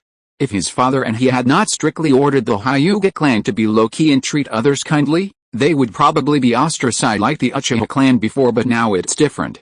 The Uchiha clan has been awarded the title of Glorious Family and has the endorsement of the Hokage and the Elders. They are a clan that has made great contributions to the village and has received great glory. This alone surpasses the arrangements made by his Hyuga family for more than 30 years, not to mention whose status as an elder. Can anyone be a Konoha elder? There are only a few elders, Danzo, Uchiha Kahuru, and Mito Kato-en. You can imagine how determined Konoha F4 is to win over Uchiha Xiao. It is specifically because of Uchiha Xiao's main Jakyo Sharingan. No matter how much is said or how close the relationship is, the most important thing is strength. Tsunade pinched Uchiha Xiao and whispered, "Hurry up and get on stage." Uchiha Xiao came to his senses after hearing that, and quickly stood up and went on stage. He first expressed his gratitude and trust to the Hokage, and then said that he was surprised and honored to be elected, and that he would exercise self-discipline in the future to safeguard everyone's legitimate rights and interests. After this set of formalities, everyone applauded. Finally, the battlefield summary was made. A portion of the compensation would be used as pensions for the deceased ninjas. The remaining money would be used to build the village. No one had any objections to this. When the meeting finally ended, the heads of each family evacuated in an orderly manner, but Uchiha Xiao was left behind.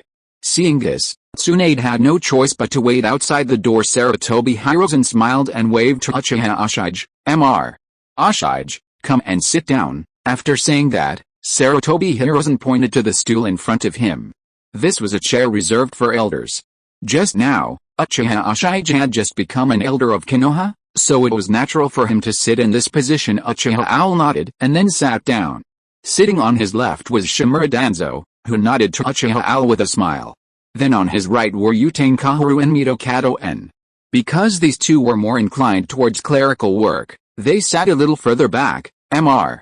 Xiao, the Hidden Cloud Village and the Hidden Iwa Village each sent a letter to our Konoha village. We have all read them. Please take a look. Then Sarutobi Hiruzen took out two letters from his drawer, one signed by Inoki and the other by Reikage. Uchiha Xiao opened the envelope and looked at the contents. When he had almost finished reading, Sarutobi Hiruzen said slowly, "Sir Xiao, your move of driving the tiger to devour the wolf was very effective.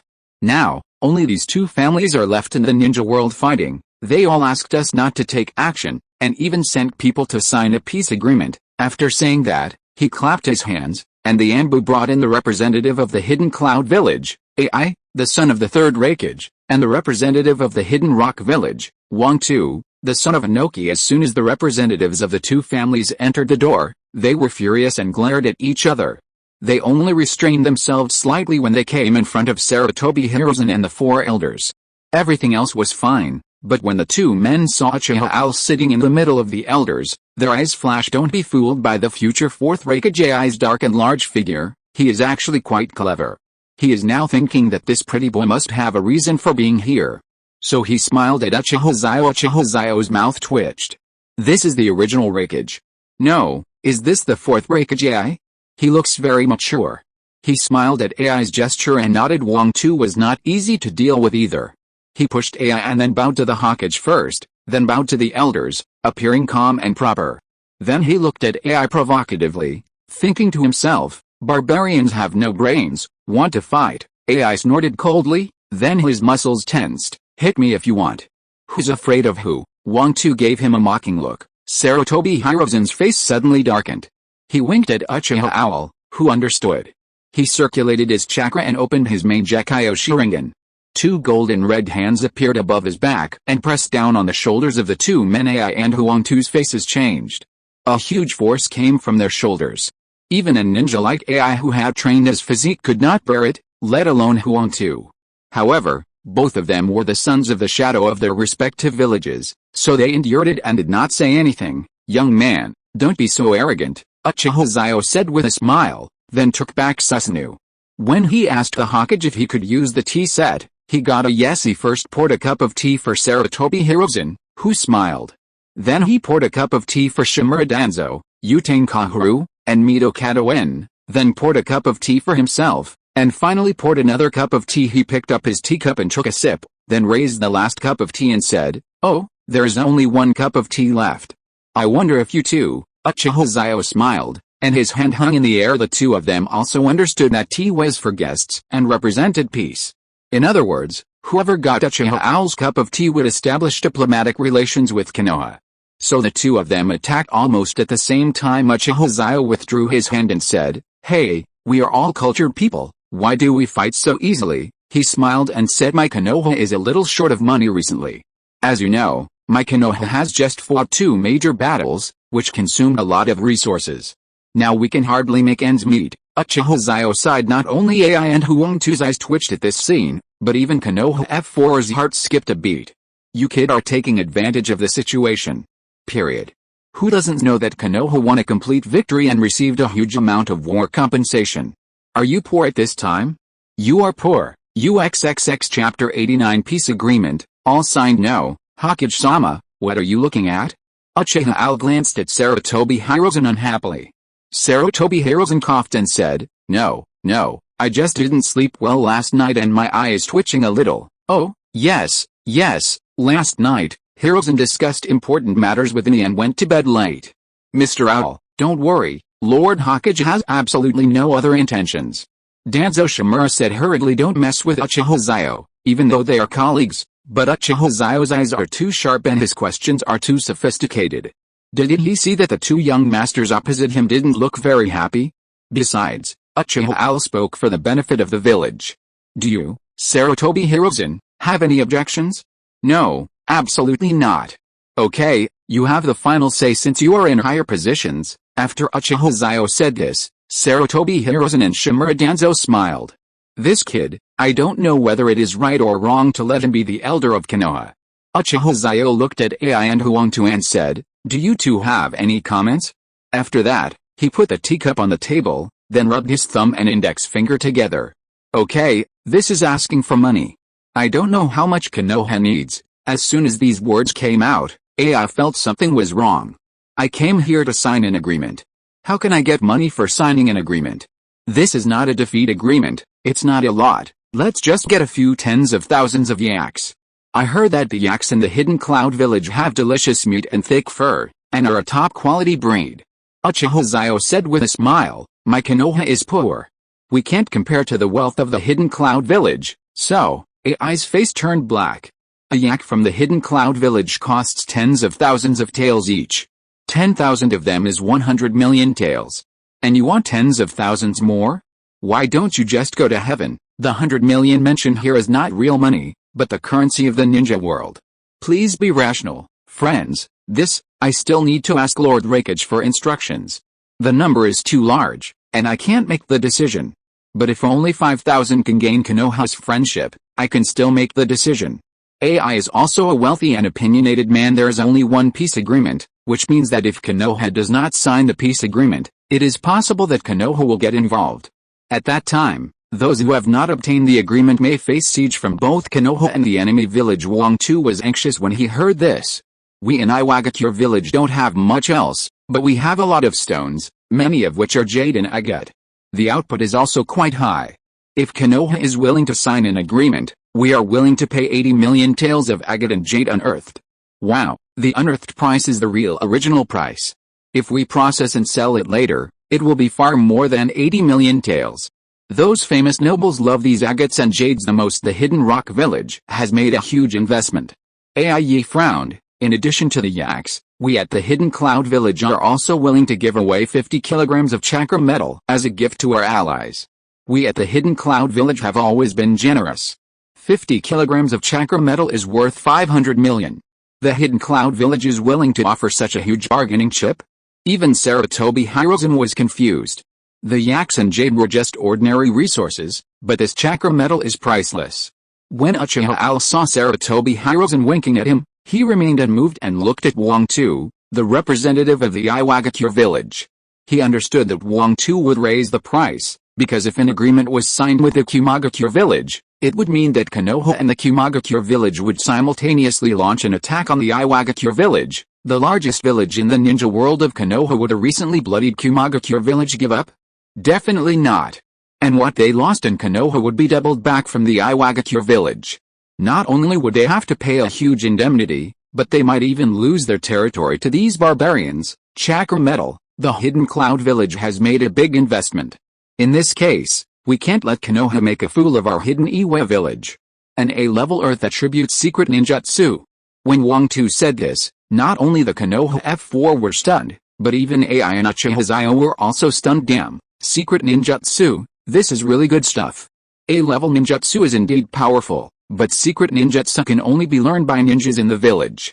Without outstanding contributions or a powerful family, don't even think about learning this ninjutsu. Of course, as for the dust release, original world separation technique, this is an S-level ninjutsu and must not be passed on to others. This is the most valuable ninjutsu of the Iwagakure village, but the light and heavy rock technique and the mountain and earth technique are still acceptable. These techniques have different effects and can be regarded as village treasures. They will not be easily passed on to others. Now Wang Tu is willing to take them out. Now it is AI's turn to panic. Sarutobi Hirozen was also confused. How could he even bring out the village's inherited ninjutsu? Uchiha Xiao was also stunned, then looked at Wang Tu with a solemn look in his eyes. Wang Tu was indeed worthy of being the son of the Tsuchika Genoki. This kind of courage was enough to be admired. Of course, this also shows that the Iwagakure village's plan is so big that Sarutobi Hirozen doesn't know what to do now.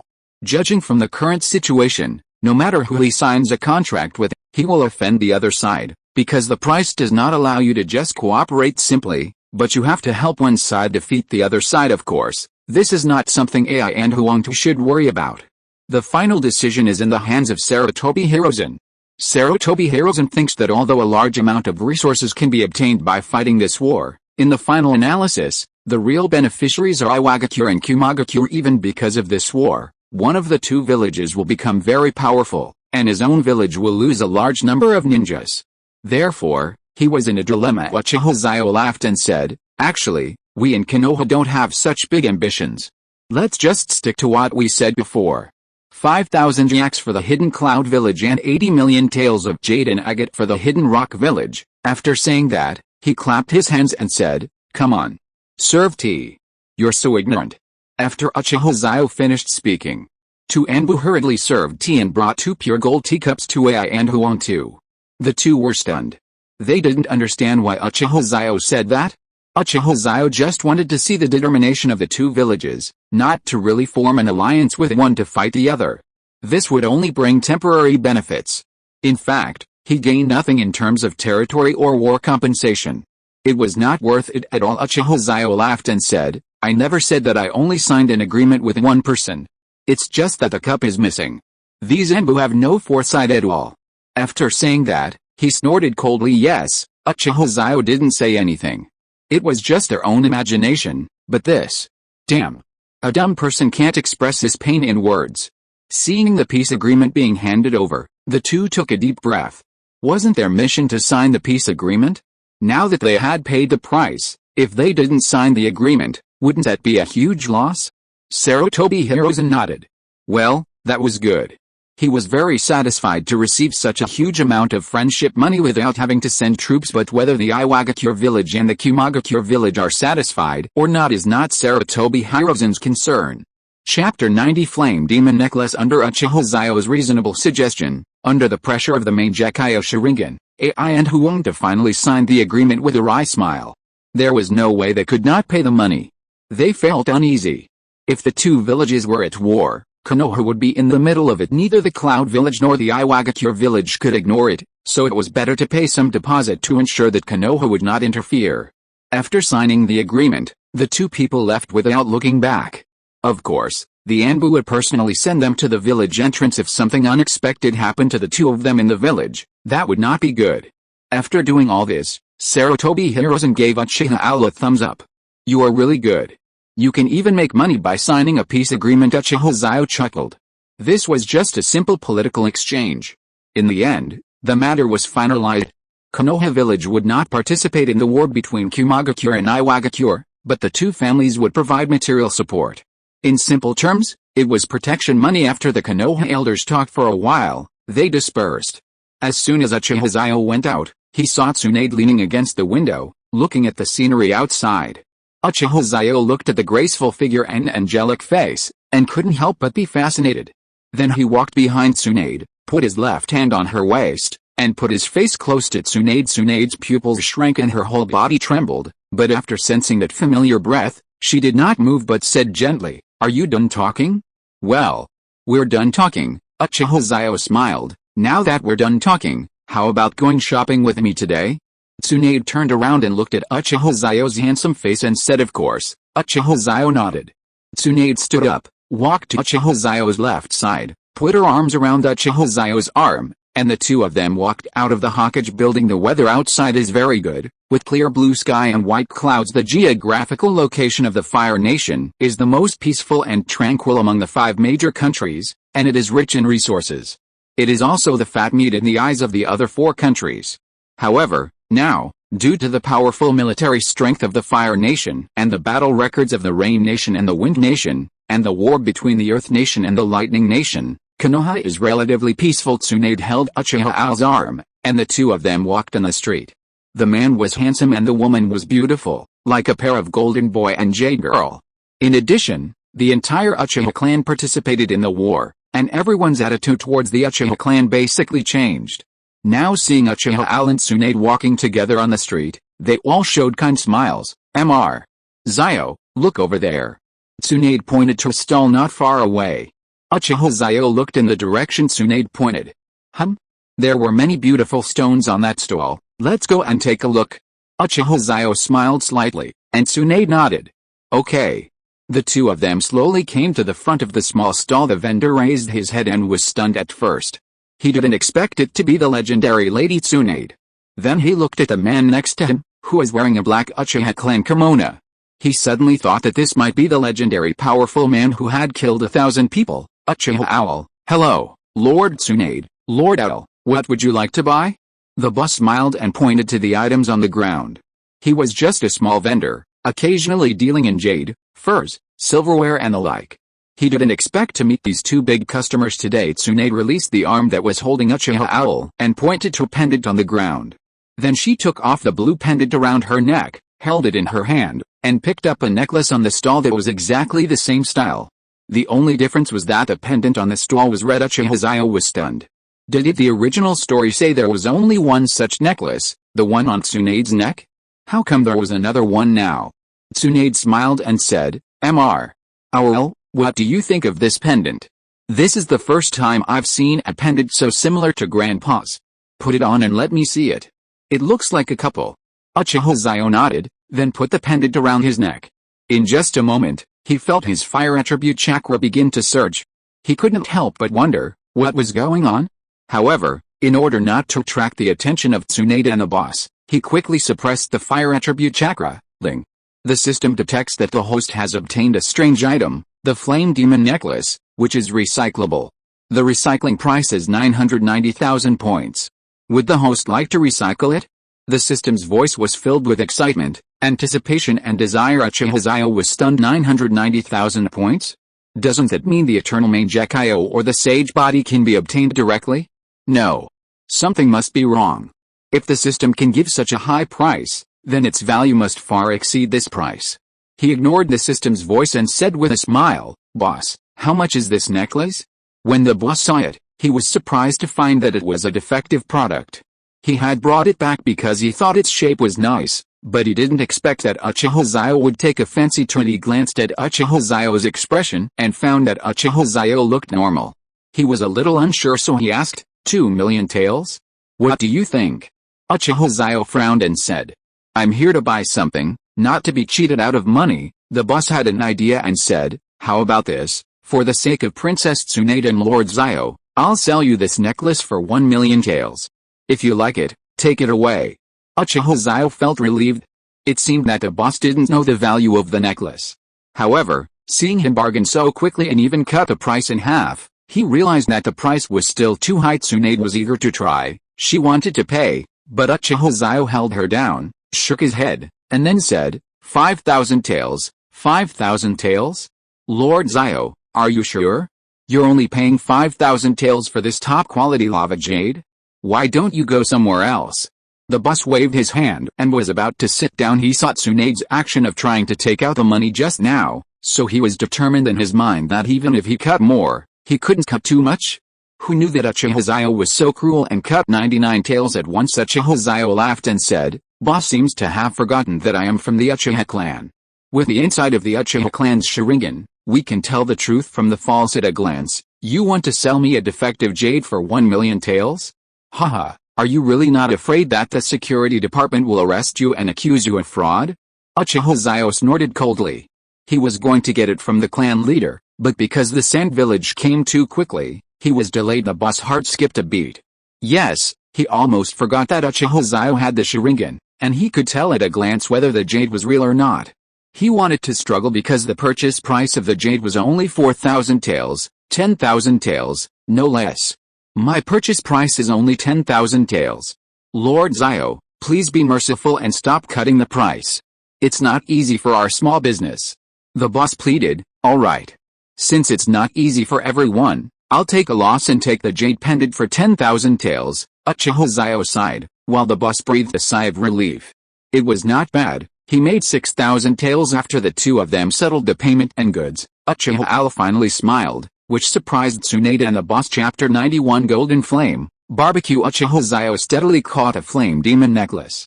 He took a deep breath and slowly mobilized the fire attribute chakra in his body. In an instant, a surging red flame gushed out from his hand, like a violent fire dragon soaring into the sky. However, a shocking scene occurred. The blazing red flame turned into a dazzling golden flame in the blink of an eye. This golden flame seemed to contain endless power, and the high temperature it emitted far exceeded the limit that ordinary flames could reach. At this moment, the flame demon necklace, which originally looked a bit damaged and like an ordinary jade, suddenly burst into a bright light. As the light flickered, the texture of the flame demon necklace gradually changed, quickly transforming from its initial defective appearance into the warm, crystal-clear color of high-grade jade. The boss, who was standing by and witnessing all this, was already in a state of shock. He cursed inwardly, "Damn you, Uchiha Xiao. How could I not have realized this thing was so valuable? I only sold it to him for 10,000 taels of silver. What a huge loss, a terrible loss." Tsunade on the other side was also shocked by the scene before her. A hint of surprise suddenly flashed across her beautiful eyes, and she subconsciously covered her mouth with her hands. Obviously, even Tsunade did not expect that this seemingly ordinary necklace would hide such magical effects. At this moment, she couldn't help but think to herself, let alone a mere 10,000 taels, even if I bid 2 million taels to get such a treasure, it would definitely be worth it. When the dazzling golden flame emerged, the surrounding vendors immediately felt a strong heat wave coming towards them. They all looked shocked and involuntarily took a few steps back to avoid a scorching heat. On the other hand, Uchiha Xiao raised the corner of his mouth slightly with a smug look on his face. He shouted softly and instantly retracted the chakra he had released. As the chakra converged, the golden flame quickly dissipated into thin air like a tide. Then, Uchiha Xiao put the flame demon necklace around his neck without hesitation. Ding. Ling. Ling. Ling. Ling. Ling. Ling. A series of crisp and rapid prompt sounds rang out continuously, as if they were about to burst through the eardrums. However, Uchiha Xiao turned a deaf ear to it. He thought to himself, what a joke. The fact that this system makes such frequent sounds is enough to prove that this item is by no means an ordinary thing. After all, it is a treasure that can significantly improve the quality of one's own chakra and greatly enhance the power of fire attribute ninjutsu. Tsunade, who was standing nearby, couldn't help showing joy on her face when she saw Uchiha Owl obtain such a precious treasure. She smiled and congratulated Uchiha Owl. Mr. Owl, that's great. Congratulations on obtaining such a powerful treasure. Upon hearing this, Uchiha Xiao raised the corners of his mouth slightly and responded with a smile. If it weren't for Tsunade wanting to go shopping and happen to fall in love with this necklace at first sight, I'm afraid I wouldn't have discovered this hidden secret. After saying that, the two smiled at each other, their eyes filled with sweetness and happiness. At this moment, they completely ignored the boss's mood. He looked bitter, tears welling up in his eyes, and he was filled with regret. But the transaction has been completed.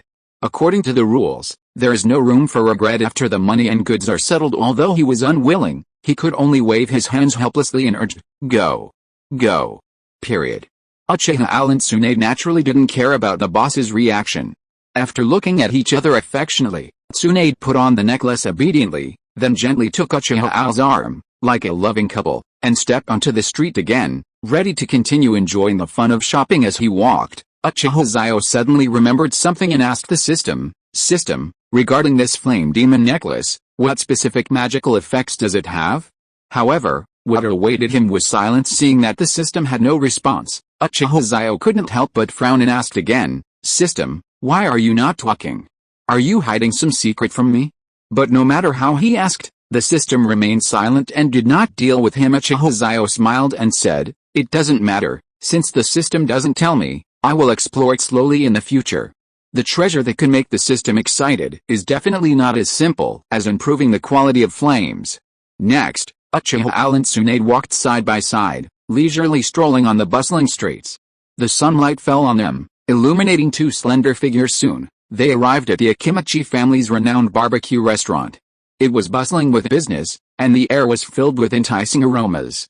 Standing behind the counter was none other than Akimichi Taokase himself. As soon as Akimichi Norifu saw Uchiha and Tsunade, a warm smile immediately broke out on his face. He walked quickly forward and said in a friendly tone, Lord Al and Lady Tsunade, I am truly honored to have you visit our shop today. Please come in and be sure to enjoy our delicious barbecue. As he spoke, he politely extended his hand and gestured for the two of them to take a seat. Seeing this, Uchiha Xiao quickly smiled and waved his hand, humbly responding, Senior Guifeng, you are too polite.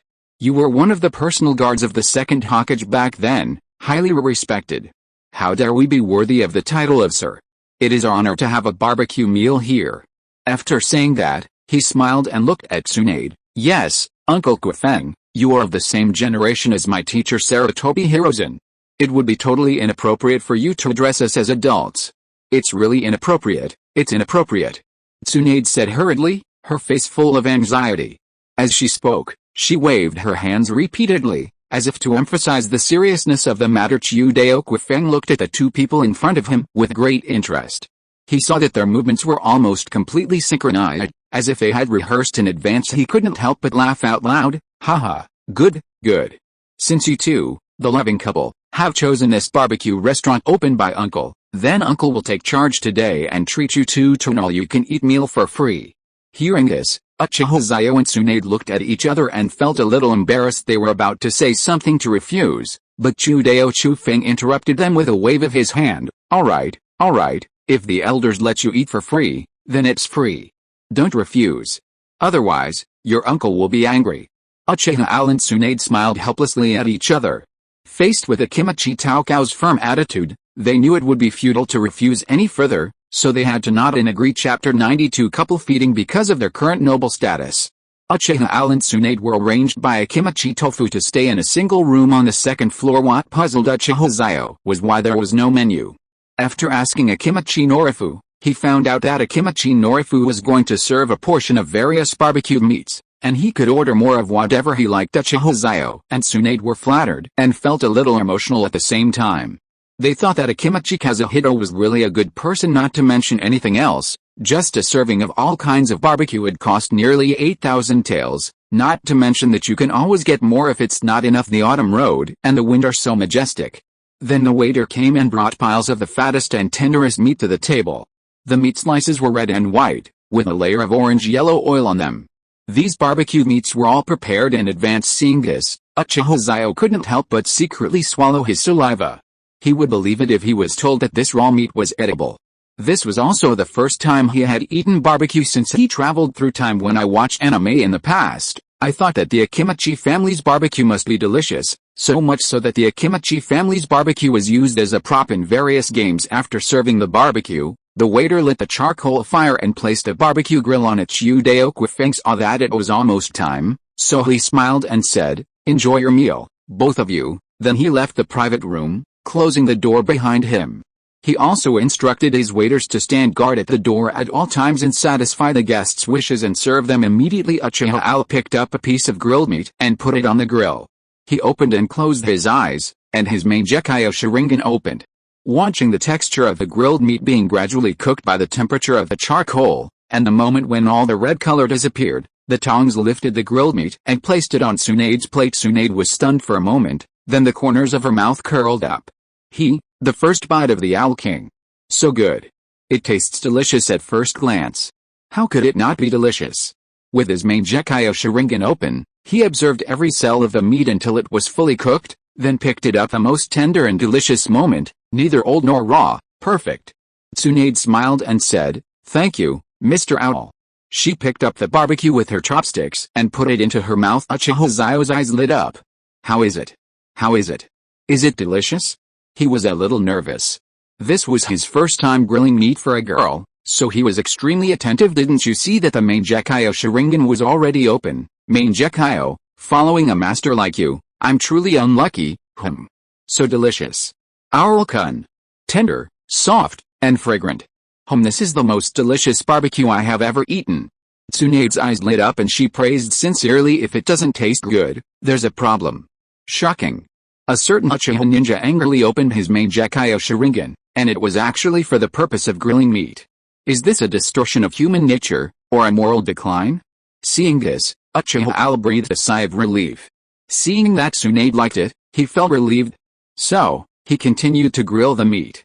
When he finished grilling the meat and was about to pick it up and hand it to Tsunade, who knew that Tsunade handed over a piece of grilled meat first? Uchiha Xiao was stunned, then saw Tsunade blushing and said, I often come to a kimchi barbecue, Xiaojin, try my cooking. At this moment, Uchiha Xiao's heartfelt warm love is mutual. If you feed me, I will naturally feed you. Uchiha Owl put his grilled meat to Tsunade, then took Tsunade's grilled meat and put it in his mouth. Sweet, fragrant, glutinous, soft and salty bloomed in his taste buds at the same time. It was delicious, not just in the physical sense, but also in the spiritual and psychological sense. It was the first time I had meat grilled by someone other than my mother. Hey? Why are you crying, Mr. Owl? After Tsunade finished eating the barbecue that Uchiha Owl had just handed to her, she looked up and observed Uchiha Owl's expression. Uchiha Xiao was stunned. Really? He put his hand on his cheek and felt a wetness. At the same time, he was stunned. His pupil power seemed to have increased. He seemed to be able to see farther.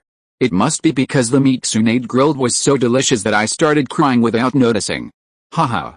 Uchiha Owl said this jokingly, providing rich emotional value, which made Tsunade blush and feel secretly happy in her heart. Tsunade sat on the stool, her legs swaying under the table, the corners of her mouth unconsciously raised, revealing the joy in her heart at the moment. She bit the tip of the chopsticks with her silver teeth, and laughed foolishly. Uchiha Xiao was a little confused as to why his pupil power would increase when he ate barbecue, so he asked the system, Ling. The Uchiha clan is a clan of love. Happiness, anger, sorrow, and joy are all emotions. Emotions are the direct factor affecting pupil power. It's just that the power of anger is too strong, which leads everyone to think it is the power of a curse. Uchiha Owl nodded. So that's how it is. He looked up at Tsunade's happy expression and his heart warmed. Then he kept moving his hands, activating the main Uchiha Sharingan at the same time, and continued to carefully grill the meat. The sizzling sound of oil and the refreshing aroma of meat continued as the two people grilled meat for each other and ate what each other fed them. The meal didn't end until 3 in the afternoon. As soon as they left, the waiter heard the sound and quickly went to the cashier area to inform Chu Daoquifeng. Chu Daoquifeng smiled slightly and patted the waiter on the shoulder and said, Well done, I plan to promote you to manager in 2 months. The waiter quickly bowed and said, Thank you, manager. Chu Daoquifeng waved his hand, and the waiter understood and continued to do his job. A Kimchi no Refuge walked upstairs with a smile. Now Uchiha Owl is the elder of Konoha, the elder of Uchiha, the man Tsunade likes, and he also has titles such as God of War and Red Gold God of Killing. Naturally, he has to take him seriously. The moment Uchiha Owl pulled Tsunade open the door, he saw a Kimchi Tofu, who said in a casual tone, Owl-sama. How about Tsunade-sama? Is the barbecue to your liking? Uchiha Xiao smiled and said, It's delicious, Uncle Quifeng, thank you for your hospitality. After that, he was about to pay, but Chu Daoquifeng let out a cry. Hey, what are you doing? Aren't you embarrassing your Uncle Quifeng? Take it back now, really. Kimchi Quifeng definitely couldn't accept the money for the meal from Uchiha Xiao. Seeing this, Tsunade tugged at the corner of Uchiha Owl's clothes and said, Owl Uncle Quifeng is right. Uchiha Xiao then thought for a moment, then nodded, Okay, then I'll thank Uncle Quifeng. The new year is approaching, And when the time comes, I'll bring Tsunade and gifts to visit you. Chiudeo Kwafang raised his eyebrows and laughed. Come if you want, no need to bring gifts. Uncle will prepare a big red envelope for your Aunt Tsunade-sama. Ha, isn't this good?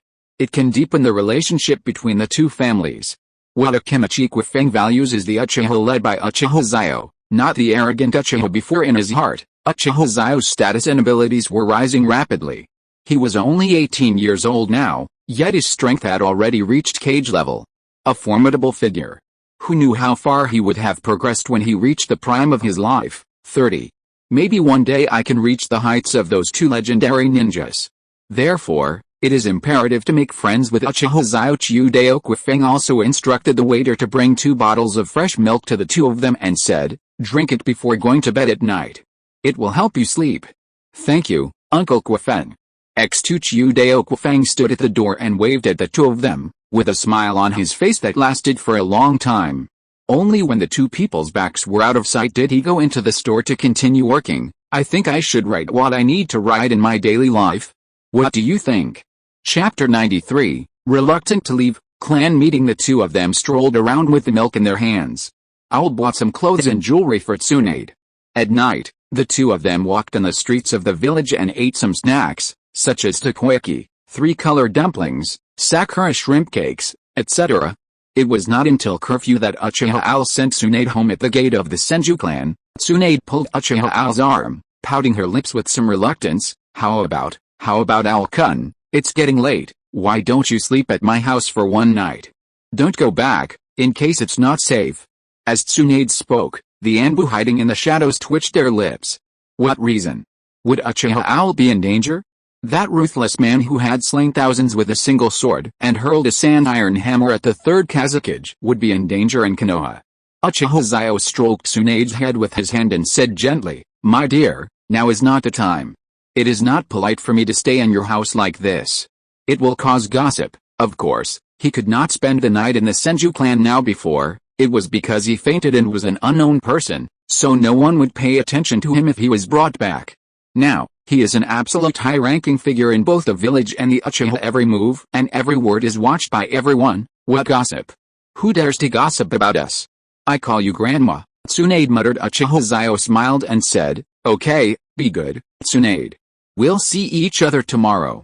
After Uchiha Xiao's comfort, Tsunade finally let go of Uchiha Xiao. She knew the reason, that is, she just couldn't bear to leave Uchiha Xiao and wanted to be coaxed. In the end, Uchiha Xiao pecked Tsunade's little mouth, hugged her for a while, and then waved and left. Tsunade watched Uchiha Owl disappear from her sight before she sighed, I really want to get married. Then she returned to her original form and pushed the door open with her big hand. Followed by a cry of ouch. Ouch! Naoki was pushed to the ground by this powerful push. He covered his butt and hissed, followed by Tsunade's death stare. Huh? What are you doing? Naoki? Tsunade's cold tone was filled with blood suppression. My beautiful, gentle and generous sister, I was just passing by, do you believe it? Shengshu really didn't lie, he was really passing by, but he heard the voices of his sister and brother Xiao, so he stopped here and listened. In the corner Tsunade narrowed her eyes, thinking to herself, this brother shouldn't stay for long, but since I'm in a good mood today, I'll spare his life. Tisk. Next time, don't eavesdrop. Listen openly. Then she turned and walked towards her room. Shengshu breathed a sigh of relief. Fortunately, his elder sister was in a good mood today. But he really admired brother Xiao. Even a gentle and kind woman could tolerate his elder sister's hot temper. Tisk. As for next time, should he listen openly? Forget it. If he really did that, he might get beaten so badly that his grandmother wouldn't even recognize him. The adult world is so complicated. Oh, I should just read the book written by Big Brother Jiraiya. I heard it's selling well. Shengshu hummed a song as he walked towards his room. The brother and sister lived in two different directions, which was neither close nor far. The other side. Uchiha Xiao was walking in the darkness. Normally, walking on the street at this time would result in being arrested or sent home by the ninjas of the security department. But who would dare to stop Uchiha Xiao? Who would dare to intervene? Who would dare to arrest him? He returned to the gate of the Uchiha clan, and the Uchiha ninja guarding the gate hurriedly opened the door, looking at Uchiha Xiao with a burning look in his eyes. Every time the ninja world wars, there will be some ninjas who make a name for themselves. The most famous one now is Uchiha Owl, the god of war, the red gold god of killing. He won the pride of Uchiha, led the Uchiha into Konoha village, and became one of the high-level officials of Konoha, the youngest elder. Elder, please come in. The clan leader has already called all the senior leaders to prepare for a meeting. We have been waiting for you since this afternoon, said a guard with a look of awe on his face. Only a strong man like Uchiha Xiao would make the clan leader. Elders and high-level fighters wait for him for an entire afternoon. Uchiha Xiao was stunned and said, "Okay, I get it.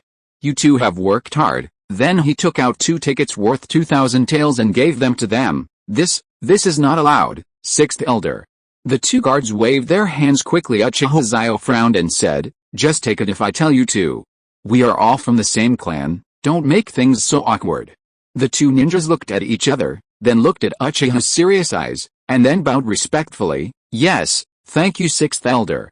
Period. Uchiha Xiao nodded and walked in. One of the guards led him to the meeting hall and called out at the door, "The 6th elder is here." The Uchiha clan members in the meeting hall were shocked. Their originally hunched backs straightened up, and their eyes were filled with passion and joy. He is coming, bringing the honor of the entire clan." Uchiha Guangzi saw this scene and nodded. For the first time, all Uchiha clans, regardless of faction or camp, were patiently waiting for the appearance of Uchiha Xiao. This meant that Uchiha Xiao's prestige was now even greater than that of him, the clan leader. However, he did not have any grudges about this. Instead, he was happy. As long as the Uchiha clan united, they would be omnipotent and successful in everything. Uchiha Al pushed open the door of the meeting hall and opened his main Gekyo Sharingan. The Uchiha hurriedly shouted, "6th elder." In an instant, the silent hall was filled with various respectful voices. Uchiha Xiao just nodded and said then looked for his seat. He found that there was only one empty seat in the entire hall, and that was a futon next to Uchiha Guangzi. His pupils shrank. What did this mean? Could it be that he didn't know? Seeing that he was a little surprised, Uchiha Guangzi just smiled. He was serious. From now on, his status would be equal to Uchiha Xiao's. Uchiha Xiao finally knelt on the mat amid the support of the crowd. He glanced at everyone and did not see any dissatisfaction in their eyes, only respect, and damn respect. Uchiha Guangzi cleared his throat strategically and said, "Since Lord Xiao is here, I declare that the meeting is officially open." Everyone applauded, including Uchiha Xiao, who felt embarrassed. He had been wandering around for the whole day after the Hokage meeting, and the clan members were all waiting for him. Really, why didn't clan leader Guangzi notify him? Uchiha Guangzi didn't know what Uchiha Xiao was thinking. He began to preside over the meeting. This time, it is a summary of the Second World War and a summary of the new era of the Uchiha clan. In the Second Shinobi World War, the entire Sans village had 1,000 ninjas fighting on the battlefield, but only lost 200 people, including 40 Jonin, 60 Chunin, and 100 Jinin. This makes us very sad. After saying this, the Uchiha ninjas lowered their heads, but we wiped out more than 2,000 enemy troops. The casualties were 1 to 10, and including Lord Al himself, there were a total of more than 5,000 people, 1 to 25. This battle demonstrated our status as the largest clan in the Uchiha ninja world. At the same time, we Uchiha have been completely integrated into Konoha, which is double joy. The Uchiha ninjas once again looked up at Uchiha Al beside the clan leader, with fanaticism in their eyes. Without Uchiha Al, there would be no Uchiha fame today, and there would be no day for them to be integrated into the Konoha village. It can be said that all these benefits come from Uchiha Al. Uchiha Xiao waved his hand and said, "Thanks to the trust of the clan leader and the brothers in the clan who entrusted their lives to me, we are here today. This result is not just for me, Uchiha Xiao, but for everyone." As soon as these words came out, the Uchiha ninjas applauded. And Uchiha Guangzi looked at Uchiha Xiao deeply, his eyes revealing satisfaction. He suddenly said, "Therefore, I have decided to hand over the Uchiha Guard Court to the Al Lord. I believe that with him, the Elder of Konoha, the Elder of Uchiha, the God of War, the Red Gold Killing God, the Uchiha Guard Corps will get better and better." Uchiha Xiao was stunned. Was it so sudden? Please everyone, please give me a thumbs up and recommend the author's novels in the community. Isn't this detailed enough? Chapter 94 Rectification. Uchiha Xiao stood up amid the applause of the crowd, and then he began to speak. "Thanks to the trust of the clan leader and the clan members, I, Uchiha Xiao, will definitely do a good job as the head of the guard group. However, I must make it clear that the members of the guard group in the future will not only be ninjas from our Uchiha clan. Everyone nodded with a smile at the first half of the sentence, but some clan members frowned at the second half. Due to Uchiha Xiao's prestige and power, they did not dare to say anything in public. Uchiha Guangzi closed his eyes. This was no longer his responsibility. Now he only took care of the clan and not the village. He felt very relaxed. As for the Lord of the Underworld, it all depends on his ability. Uchiha Xiao raised his eyes and scanned the surroundings, taking everything in. He sneered and said, "Do you know why the villagers rejected us before?" "Everyone doesn't know," Uchiha Xiao laughed. "If you were villagers, vendors, and were driven away by the guards, would you be happy? The villagers just wanted to make some money, but they were driven away for disturbing public order. Do you expect the villagers to realize that and reflect on themselves? Also, how do we arrest people for causing trouble or fighting? We put on a sour face, give warnings, and when warnings don't work, we take coercive measures and give them a beating. Yes, we follow the rules and regulations, but will those people care about you?" After Uchiha Xiao finished speaking, everyone was no longer as clueless and stiff-necked as they were at the beginning, but was thinking carefully. "We all know that you are all good villagers who abide by the law, but there will inevitably be dissatisfaction and refusal to obey the law. At this time, we need to think about whether the law is more important or human feelings are more important. I want to say here that the law is important. But procedures are also important, and the way and attitude of law enforcement are even more important." Uchiha Xiao said a lot of new words, which made the other Uchiha people feel very powerful and impressive, even though they didn't understand what he said. Enforcing the law inevitably offends others, offending those who break the law. We used to arrest people and take them away directly, while the villagers gathered around to watch. Don't you have mouths? With so many villagers around, who knows what you are doing? After catching people, you don't say a word, but hold your necks high, thinking you are so handsome and proud. What do you want to do? Having said that, Uchiha Xiao slammed the table. The clan leader Uchiha Guangzi swallowed his saliva, looked at Uchiha Xiao cautiously, and said in his heart, "Brother, take it easy." The Uchiha clan lowered their heads and remained silent, because what Uchiha Owl described was their current situation, or what they had always done. "I don't care how you enforced the law in the past, but from now on, listen to me. When you arrest someone, identify yourself first. I'll make a police officer ID for each of you. Show it before you arrest someone. Then speak out his crimes loudly and let everyone know that we Uchiha are investigating the case and arresting the criminals. We are on the side of the people. Do you understand? Secondly, no violent law enforcement. Every operation must have 2 people, one to supervise and one to enforce the law. If I catch anyone using violent law enforcement, get the hell out of here." Uchiha Xiao has a strong bandit vibe, unlike Uchiha Guangzi, but it is this bandit flavor that can effectively make people feel wah. At this moment, an Uchiha Jonin stood up and said, "Sixth Elder. What you said is about rectifying the internal affairs, and we all agree with it. But what did you say before that the guard group is not just Uchiha?" Uchiha Xiao nodded and smiled. "I know. Everyone thinks the guard corps is a regular unit built by the Second Hokage, Senju Tobirama, specifically for the Uchiha, but have you ever thought that the old man who keeps talking about the inherently evil Uchiha all the time is really that good? Enforcing the law is offensive. Power is enormous. If only one family holds it, not to mention the villagers, will the other ninja clans be willing? You eat meat, but don't give everyone some soup? Do you really think you are Uchiha Madara?" Uchiha Xiao mentioned Uchiha Madara's name in public. Everyone present gasped, and a trace of guilt flashed in their eyes. Uchiha Madara, who was far away in the land of water, sneezed and frowned. "It's getting a bit cold lately. Black Zetsu. Go chop some wood for me." "Yes, Lord Madara." Then Black Zetsu dived into the ground and disappeared. Clan meeting. Uchiha Xiao glanced at everyone and said, "Since we have the power to enforce the law, the power is great, and we will offend many people. Then let other ninja clans join in and share the pressure. We can just control the top leadership and more than half of our own people. Some people may be worried about what to do if some of our brothers are laid off and have no jobs. It's simple. I will apply to the Hokage to expand the temporary staff. The temporary staff will receive the same benefits as the regular staff, but they will just be auxiliary police officers.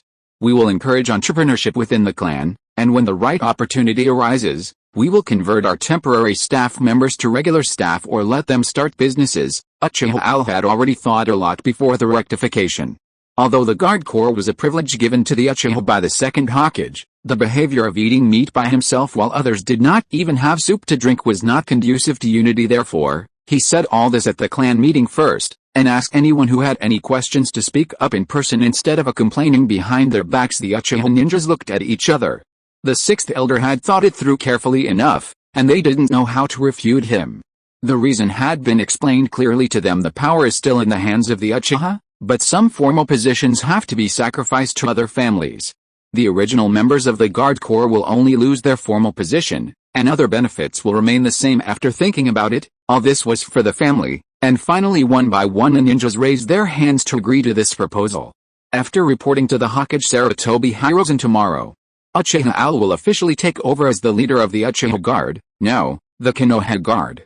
It was not until midnight that everyone left the conference hall. After those who were to be commended were commended and those who were to be promoted were promoted. Uchiha Guangzi smiled and said, Lord Xiao, is it true that we cannot completely control the guard corps in our own hands?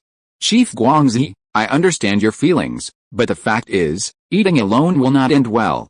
You should understand this principle better than me. Uchiha Xiao's eyes were filled with suspicion. How could you, the patriarch, not understand this?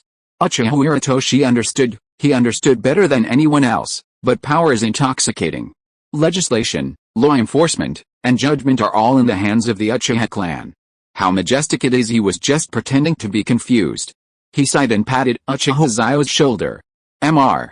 Xiao, please take good care of the Uchiha in the future. I have already had those who bullied you arrested. It's up to you to decide how to deal with them. Uchiha Xiao glanced at Uchiha Guangzi with some surprise. To be honest, the wars and negotiations during this period had made him forget that the original owner had been bullied unexpectedly. Uchiha Guangzi still remembered it and asked him to deal with it. Chief Guangzi, that's a good plan. Let's exile those ninjas to the border to guard the border for Konoha. Uchiha Xiao smiled. That's it? Uchiha Guangzi thought that Uchiha Xiao was going to beat them up personally, or kill them, but the result was just like this? What else? Kill them? No need. Let them go to the frontier to gain some experience. Maybe they can bring glory to my Uchiha clan in the future. Uchiha Xiao smiled. Sure enough, the higher the position one holds, the different one's mentality becomes. While Uchiha Guangzi was delighted, he also felt a little complicated. It seemed that Xiao was more suitable to be the clan leader than him. Chapter 95. Reporting to the Hokage, serving as minister. After talking for a while, Uchiha Xiao and Uchiha Guangzi walked towards their residence. All the thoughts in my mind disappeared as the quilt covered my head. The next day, Uchiha Xiao got up at 7 o'clock without being called, and then dragged Uchiha Guangzi to the Hokage's office together. It was still early and the door downstairs had not yet opened. Two ninjas were guarding the gate. When they saw Uchiha Guangzi and Uchiha Xiao arriving, they hurriedly bowed to them. One is the patriarch of the largest clan, and the other is a legendary ninja of Konoha. The weight of both of them is not insignificant. One of the ninjas even asked whether they should notify the Hokage. Uchiha Xiao waved his hand and said with a smile, No, it's not urgent. Hokage-sama is busy with all kinds of things every day. He is already very hard-working. How can he be disturbed by such trivial matters as ours? Even so, the Anbu had already taken action. At this moment, Sarutobi Hirozen was eating at home. His ears moved, and then he smiled and said, Biwalake, I'm done eating. I'm going out first. Sarutobi Biwako nodded and said, Okay, why are you working so hard? You just put down the war and didn't even stay at home to accompany your son. After saying that, Sarutobi Biwako glanced at Sarutobi Shinosuke, who was eating a chicken leg, his eyes full of love. Haha, teacher gave me the order in a time of crisis. I was just afraid that I was not capable enough and would fail to live up to teacher's expectations. Now I rely on the support of the various families in Konoha. The war has just been quelled, and there are still more things that need to be done by me as the Hokage. How can I slack off?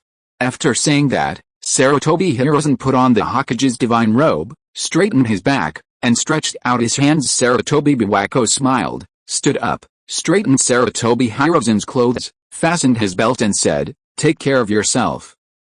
Don't worry, I'm in good health. Maybe I can live to be 100 or 80 years old. Sarutobi Hirozen smiled in front of the villagers. He is the extremely serious third Hokage, but at home, he is a husband and a father. You're just a chatterbox. Okay, go ahead and come back early in the evening. Oh, by the way, Don't let me know that you are peeping into the women's bathhouse. Sarutobi Biwako snorted coldly. She knew exactly how eccentric Sarutobi Hiruzen was in the past. Choked by his wife, Sarutobi Hiruzen coughed twice and said, I know. You've been hearing it from others all day long. I'm the Hokage. How could I possibly peep into the women's bathhouse? It's not right, but it's really infuriating. Sarutobi Hiruzen pushed the door open and walked out, then closed it. When he turned around, two figures appeared and knelt on the ground. If you have anything to say, go outside and talk, Sarutobi Hiruzen said lightly, then walked towards the door. Seeing this, the two Anbu followed behind him, following closely until Sarutobi Hiruzen was walking on the street. He suddenly stopped and tilted his head slightly. Tell me, what's the matter? Why are you reporting so early? At this moment, the deterrent power of the superior was fully revealed. His kindness was shown to other villagers and ninjas, but he had another method for his subordinates, especially his confidants, reporting to Lord Hokage. Uchiha Xiao and Uchiha Al are waiting for you in front of the Hokage building, said the Anbu ninja. Huh? Then why didn't the guard come to notify us? Sarutobi Hiruzen raised his eyebrows. It's Xiao. Elder Xiao said that the Hokage is very busy and can't be disturbed by their little matters, so he is waiting at the door. Haha, Lord Xiao is just too polite and too law-abiding. That's why. Okay, I get it. You guys can leave now. Sarutobi Hiruzen was really happy. A strong man like Uchiha Al is so knowledgeable about the rules, which shows that he is doing a good job as Hokage. At the same time, his favorability towards Uchiha Al has skyrocketed. At the same time, he was curious about what Uchiha Al wanted to talk to him about. He quickened his pace and soon arrived in front of the Hokage building. When Uchiha Xiao saw Sarutobi Hiruzen, he quickly saluted, Hokage-sama. Uchiha Xiao followed and also saluted Sarutobi Hiruzen, smiled and said, Alice, we are all from the same village, so why do we need so many formalities? Then he helped Uchiha Al and Uchiha Xiao up. Come in if you have anything to say. After saying that, he pointed to the Hokage building whose door was already open. Sarutobi Hiruzen went in first, and the other two followed behind. The three of them chatted about family matters. It was not until Sarutobi Hiruzen opened the office door and motioned for the two to sit down that the two sat down one after another. After Sarutobi Hiruzen sat down, Lord Xiao, Chief Guangzi, what's the matter? Just tell me, Sarutobi Hiruzen said with a smile. Uchiha Guangzi stood up and bowed. Hokage-sama, Guangzi feels that he is unable to manage the Uchiha clan and the guard group, so he decided to hand over the guard group to the Owl Lord. I hope Hokage-sama agrees. Sarutobi Hiruzen thought for a moment without saying anything. He looked at what Uchiha Al was thinking. Uchiha Xiao also stood up and said, Hokage-sama, I think that although the guard corps is a benefit given to the Uchiha clan by the second Hokage, I think that the guard corps should not only be the Uchiha guard corps, but also Konoha's guard corps, your guard corps. Hokage-sama, after I become the minister, I am willing to give half of the guard corps to the various tribes in the village. As for the eliminated members of the Uchiha guard corps, they will be established as temporary organizations and enjoy benefits, but there will be no formal organization. Uchiha Xiao repeated his plan. Mixed in it was support for Sarutobi Hiruzen, admiration for him, and praise for him, which made him very happy. He looked at Uchiha Xiao deeply and smiled. Since Lord Al is willing to share the authority of the guard corps with everyone, why should I disagree? After saying this, he signed his name on Uchiha Al's plan and stamped it with the Hokage's official seal. This action of Uchiha Al is a good thing for Sarutobi Hiruzen. If he wants to have a good grasp of the whole village, it is this guard regiment. Now that Uchiha Al is willing to give up half of the establishment, it means that in the future, the guard regiment will have his, Danzos, and members from various clans, and he will also be able to grasp the situation of the guard regiment. Uchiha Xiao smiled and said, Hokage-sama is wise. If there is nothing else, we will withdraw. Wait, Mr. Xiao, this is your appointment letter as minister. Seriously, you even lost your seal when you became an official. You. Sarutobi Hiruzen shook his head and laughed. Lord Hokage, this subordinate is just too excited. He quickly took the appointment letter and thanked Sarutobi Hiruzen. Well, go ahead. Regarding the issue of that half of the staffing, implement it as soon as possible. It's up to you to decide who to recruit. Sarutobi Hiruzen said with a hint of meaning. Uchiha Xiao nodded and said, I understand. Then he and Uchiha Guangzi left the Hokage building. After leaving the Hokage building, Uchiha Al did not look back and walked steadily towards the guard regiment. He knew clearly that Sarutobi Hiruzen might be staring at him at this moment. This was indeed the case. Sarutobi Hiruzen was looking down from the upstairs, staring at Uchiha Owl. No one knew what he was thinking. After a moment, he shook his head. Uchiha Owl, you are worthy of being the grandson of Uchiha Izuna. Your political sensitivity and intelligence are even better than his. After saying that, Sarutobi Hiruzen began to handle government affairs. Chapter 96. Business is booming. After receiving the appointment, Uchiha Xiao immediately went to the Guard Corps office building with the appointment letter. The Uchiha at a meeting had already informed all the clan members about this matter, so no one was surprised that Uchiha Xiao came to the guard building taking out the key given to him by Uchiha Guangzi. He opened the door of the office and pushed it open. The furnishings inside were simple: a table, a sofa, and 5 small stools. I didn't expect that Uchiha Guangzi's workplace was so simple. Without even a tea-making tool, Uchiha Xiao affirmed the integrity of Comrade Uchiha Guangzi, but Uchiha Xiao asked the police officer to take out the file, and after taking a look at it, he was not very satisfied with Comrade Guangzi's working methods and means. Therefore, 2 hours later, he called together the managers of the various departments in charge of the Guard Corps for a brief meeting and emphasized what he had said to the family yesterday: both the methods and approaches must be rectified. In addition, a personnel department will be established to be responsible for external recruitment, and a publicity department will be established to be responsible for informing the public of the good things done by the Guard Corps and various policy rectifications. A petition office was also set up to collect opinions and suggestions from the public, truly coming from the people and going back to the people, and striving to make the police and the people feel like one family. In addition, Uchiha Owl also said to the head of the personnel department of the Guard Corps, the Sarutobi clan will be given 3 positions, the Shimura clan will be given 3 positions, and the rest will all be tested and compete in fair elections. After saying that, he patted the shoulder of the head of the personnel department of the Guard Regiment and looked at him deeply. The head of the personnel department was familiar to everyone. He was the former Uchiha Don. He was quick-witted, and although he guessed what his leader Uchiha Xiao meant, he did not point it out. Instead, he said seriously, "I understand."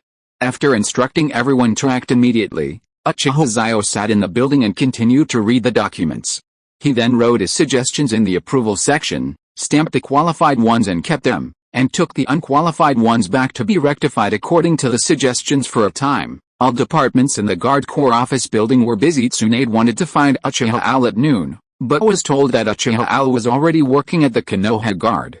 She raised her eyebrows. "Is the Owl Lord already at work? Then I can't fall behind." So Tsunade also went to visit Sarutobi Hiruzen and successfully got the position of director of the Konoha Ninja Hospital. When Tsunade passed by the Konoha Guard, she took a look, smiled, then turned around and continued walking towards the hospital. As soon as Tsunade's appointment letter arrived, many medical ninjas cheered. You know, the palm fairy technique was invented by Tsunade. They only needed to know a little bit about it, and they could be included in the organization and enjoy various benefits. But when it comes to the position of dean, no one dares to take it. But now that Tsunade has come, everyone is convinced and recognizes her. But in the final analysis, the duty of a medical ninja is to save the dying and the wounded. So Tsunade organized all the medical staff to do rounds together and asked everyone to watch and learn carefully. For a while, Konoha Hospital became busy. In the afternoon, when get off work is about turned, Uchiha Xiao was reviewing official documents when there was a knock on the door. Uchiha Xiao frowned and said without even looking up, "Come in." The doorknob turned and then pushed in. It was Uchiha Qing, the head of the propaganda department of the Guard Corps, reporting to the minister. The publicity work has been completed. Many families and civilian ninjas are asking when the assessment will begin. Many people are very excited, Uchiha Qing said with a smile. Uchiha Xiao chuckled and said, "Tomorrow, at 9 o'clock tomorrow morning, I will go to the test myself." Uchiha Qing nodded and told this to Uchiha Don, the head of the personnel department of the Guard Regiment. These 2 people were the 2 ninjas that Uchiha Xiao was most impressed with, so these 2 positions were given to 2 people. The sun was about to set, and Uchiha Xiao was about to stretch his legs. The work for the day was finally done. "I'm so tired." Uchiha Xiao thought about it and decided, "No, I can't do this. If I do everything myself, how can I still practice?" While he was thinking, an idea suddenly occurred to him. He decided to train a secretary and let him learn by his side for a month or 2, so that he could see how he approved documents. If there was any important matter that he couldn't solve, he could come to him. That's what he would do. Having made up his mind, Uchiha Xiao walked out of the office, locked the door, put his key in his pocket, and prepared to leave work. Then the police officers and managers in the office saw him and respectfully said Ziobu one by one, because it was mentioned in the new regulations working hours are called by job title, and everyone immediately put it into practice. Uchiha Al nodded and smiled. After get off work, just call me by my full name. Everyone laughed, but they knew clearly in their hearts that if this was true, then your future would be over. After Ziobu left the guard regiment, the other on-duty police officers and managers breathed a sigh of relief and prepared to pack up and go off work. As the saying goes, if the leader doesn't leave work, who among you dares to leave work? As soon as Uchiha Xiao went out, he saw a beautiful scenery. Tsunade was standing there with a white coat slung over her right hand, her eyes looking towards the door of the guard regiment from time to time. The moment Uchiha Al walked out, Tsunade's eyes lit up, then she chuckled and ran towards Uchiha Al. Uchiha Al raised the corner of his mouth, opened his arms, and Tsunade pounced forward and hung on Uchiha Al. Why did you take so long to get off work, Mr. Al? Tsunade pouted, rubbed her cheek against Uchiha Al's neck, then looked up into Uchiha Al's eyes. Uchiha Xiao smiled and said, I can't help it. I just joined the organization and there's a lot to do. It will be fine after a while. He noticed Tsunade's white coat and asked, did you go to the hospital today? Well, I originally wanted to ask you to go out and play today, but I was told that you had gone to work. I couldn't sit idle either, so I asked the old man for the job of director of Konoha Hospital. Tsunade said. Uchiha Xiao smiled and said, so strong-willed. Of course. Tsunade snorted. Then Uchiha Xiao was about to put Tsunade down, but Tsunade acted coquettishly. No, I'm hugging my boyfriend. What's wrong? Well, isn't this the entrance to the guard corps? That's not a good idea. What if? Uchiha Xiao didn't finish his words when he heard the sound of the door opening behind him. The person inside the door saw the scene at the door and immediately closed the door. Before Uchiha Xiao had time to look back, he saw that the door was closed tightly. The person inside the door who was about to get off work was sweating profusely with nervousness. How could he let himself see such a sweet scene?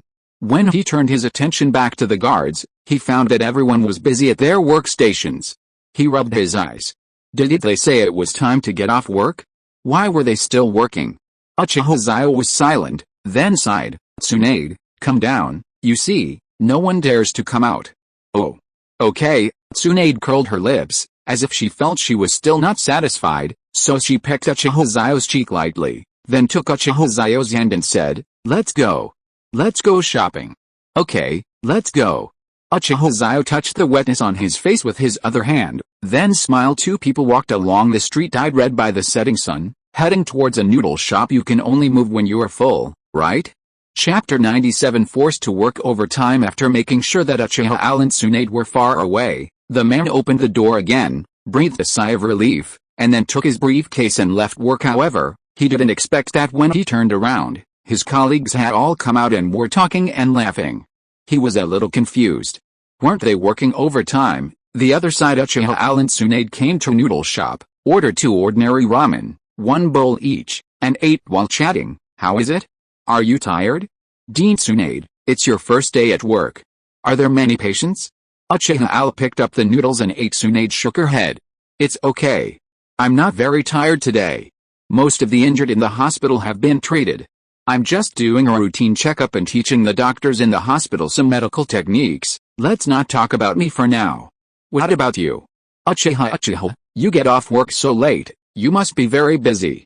Tsunade said as she passed the egg in her bowl to Uchiha. Uchiha Xiao chuckled, took the egg and said, it's the first day, so I'm always busy.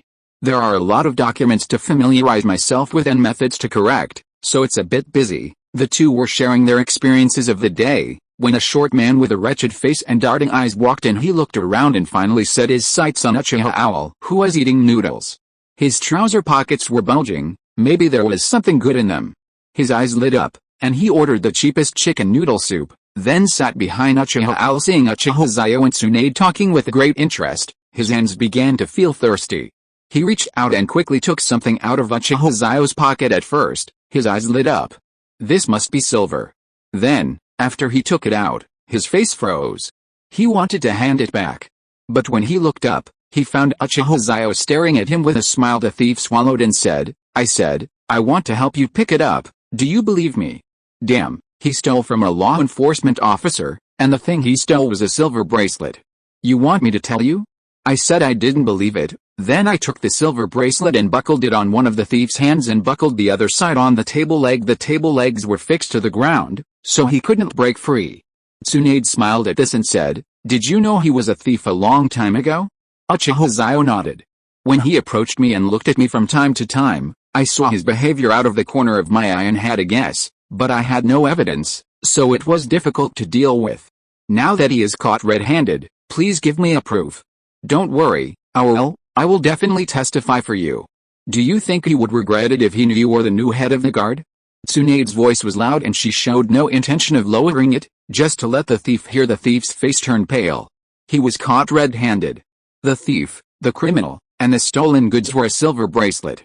The thief stole the silver bracelet and was caught by the guards. The person who caught him was the minister. It's over. The thief squeezed out tears and said, "Ninja-sama, no, Minister-sama, I was wrong. Just treat me like a piece of shit. I have an 8-year-old mother and an 80-year-old child to support at home. What bullshit are you talking about? Listen to yourself. Also, how did you raise them? By stealing? By cheating? Are you worthy of the villagers, the village, and the country? Young man, I advise you to learn your lesson." Uchiha Xiao had no sympathy for him, only scolding and teaching. Sympathize with a thief? Don't be ridiculous. If this kind of behavior is not severely punished at the beginning, the amount of money stolen will become larger and larger, and it will be out of control. By then, the person will be ruined. Period. Tsunade just smiled. She agreed with L's approach. Although she was a girl, she was not a saintly woman who would sympathize with a thief outside. "Hey, third brother, you said that the fifth brother has been in there for so long, why hasn't he come out yet? Has his skills regressed?" A man suddenly said. This is the third brother who was peeking in sight and said, "Oh no, big brother." The fifth brother ran into a cop. The guy pushed him against the table leg. "Damn it. What bad luck." The fifth brother stole something and got it from the police. The eldest brother cursed. "What should we do, brother? We can't just watch the fifth brother get arrested." The third brother said anxiously. "Yes, big brother, Lao Wu is our sworn brother." A man spoke up. He was Lao Si, and he and Lao Wu were from the same place. The elegant man wearing glasses said, "Brother, I have a plan that can save Lao Wu from danger." Then he glanced at the other three and said slowly, only to see the eldest brother's eyes light up, "Okay, second brother, let's do it. You are really smart." Next the four brothers pretended to pass by the noodle shop and looked inside. The fourth brother suddenly shouted, "Fifth brother, what's wrong with you? What did you do wrong? Why are you handcuffed?" "Hey, what do you mean? Why did you arrest my fifth brother?" As he said that, he pushed Uchiha Al. Uchiha Xiao didn't move at all. He took out a tissue and wiped his mouth, then turned around and looked at the four people.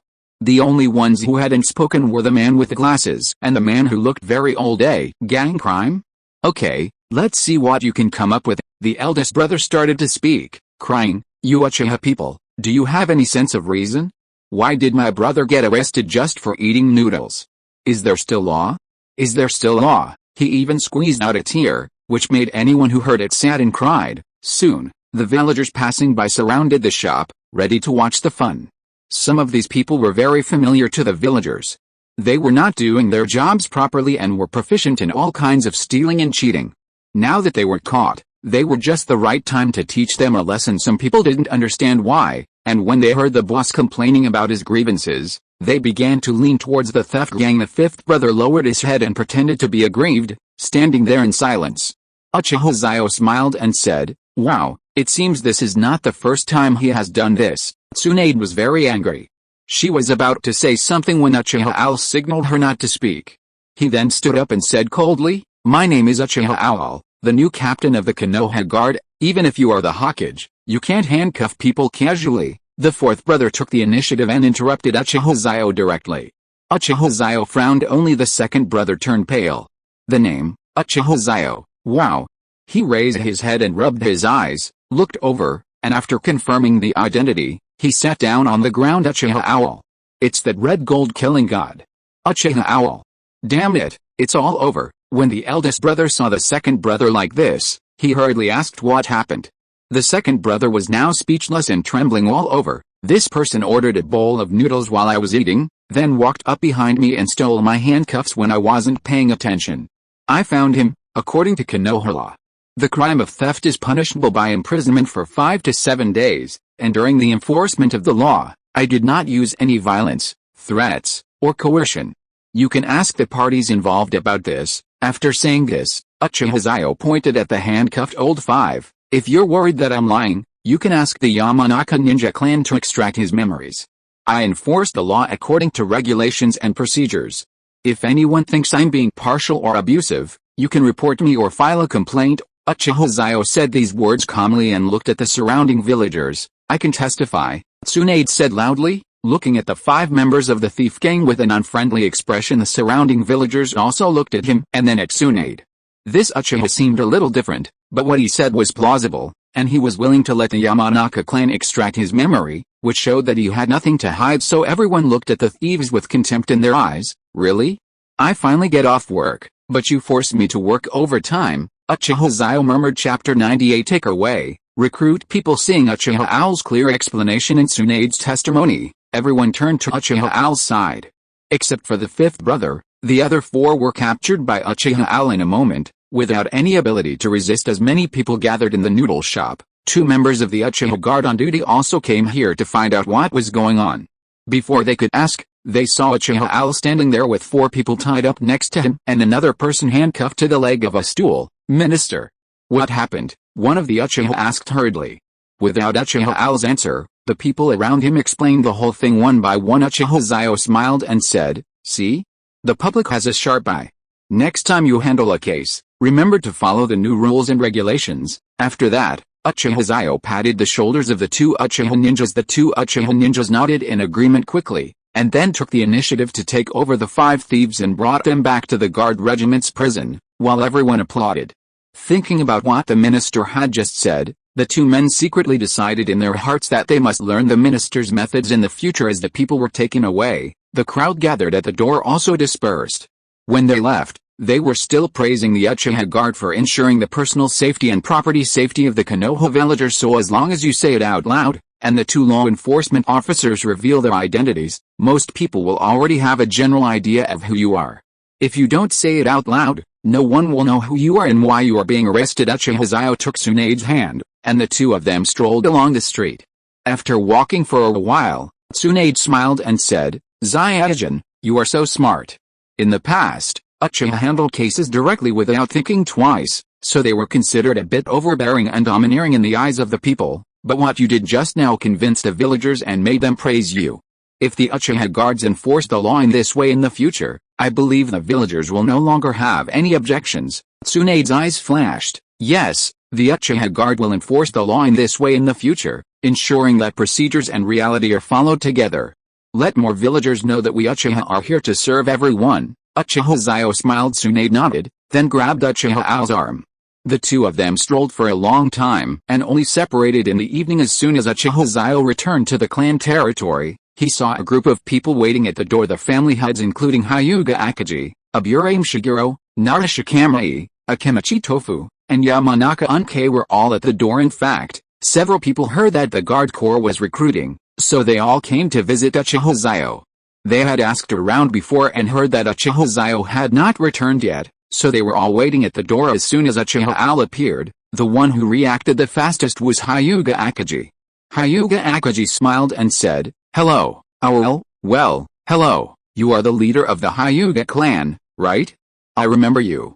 I met you at the Hokage meeting." Uchiha Xiao smiled and shook hands with Hyuga Akaji immediately afterwards. The Ino, Deer, and Jo families followed closely and greeted Uchiha Owl, who then shook hands with them one by one. Then Uchiha Xiao smiled and said, "What are you doing? Why don't you go in and have tea with the clan leader? Instead, you are standing at the door." He had already guessed their purpose, but he couldn't say it out loud. Several people looked at each other, and finally looked at Hinata Akaji. Hinata Akaji's mouth twitched. "I really admire you. Let me speak." There was no other way.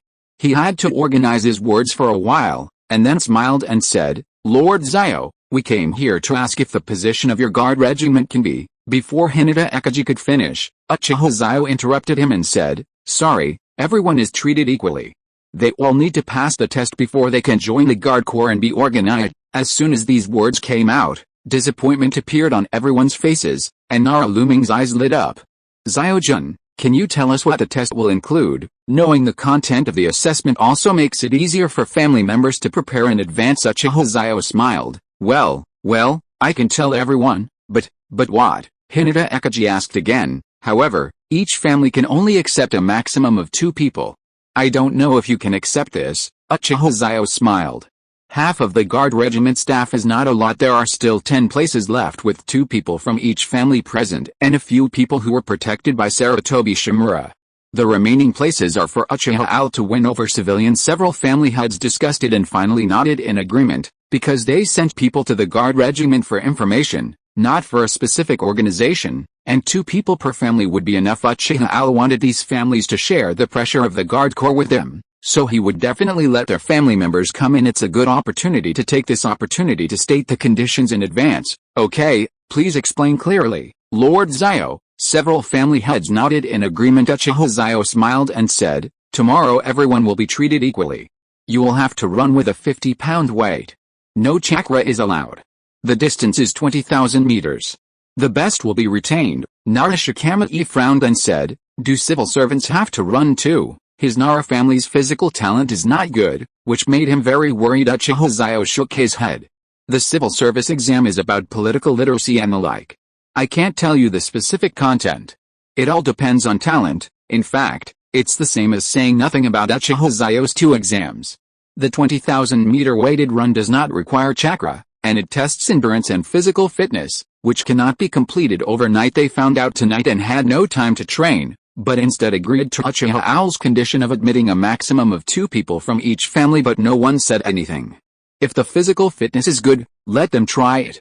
If the physical fitness is not good, they can take the civil service exam. If none of them can pass, then it is not Uchiha Xiao's fault. Everyone left one after another. Uchiha Xiao slowly withdrew his gaze, returned home and went to sleep. The next day, the entrance of the guard group was crowded with people, including family ninjas and civilian ninjas. Each family of clan ninjas only sends out 2 ninjas, either those with strong physical fitness or those who look smarter, while there are more civilian ninjas. Uchiha Xiao did not sleep in today, but waited in the building early. When it was 9 o'clock, his figure appeared at the door. Looking at the huge crowds of people, he smiled. It was so lively when they saw Uchiha Xiao appear, everyone fell silent. It was because Uchiha Xiao was very powerful, because he was the chief examiner of this exam, and because he was the head of the guard corps. I'm announcing that the assessment will be divided into 2 parts. One is for law enforcement officers, which is a physical test, and the other is for civilian positions, which is a policy essay.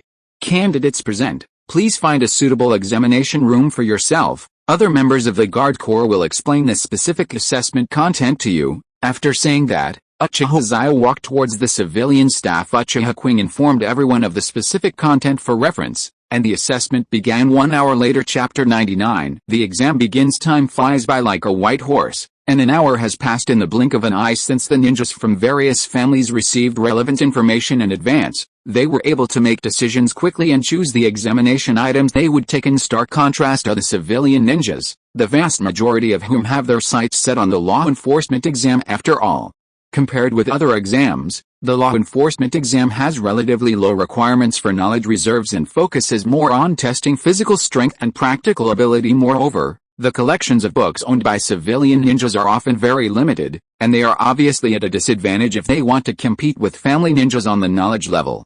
It is better for them to give it a try relying on their own excellent physical fitness. Of course, there are also a small number of civilian ninjas who choose to take the civil service exam, trying to change their fate in this way.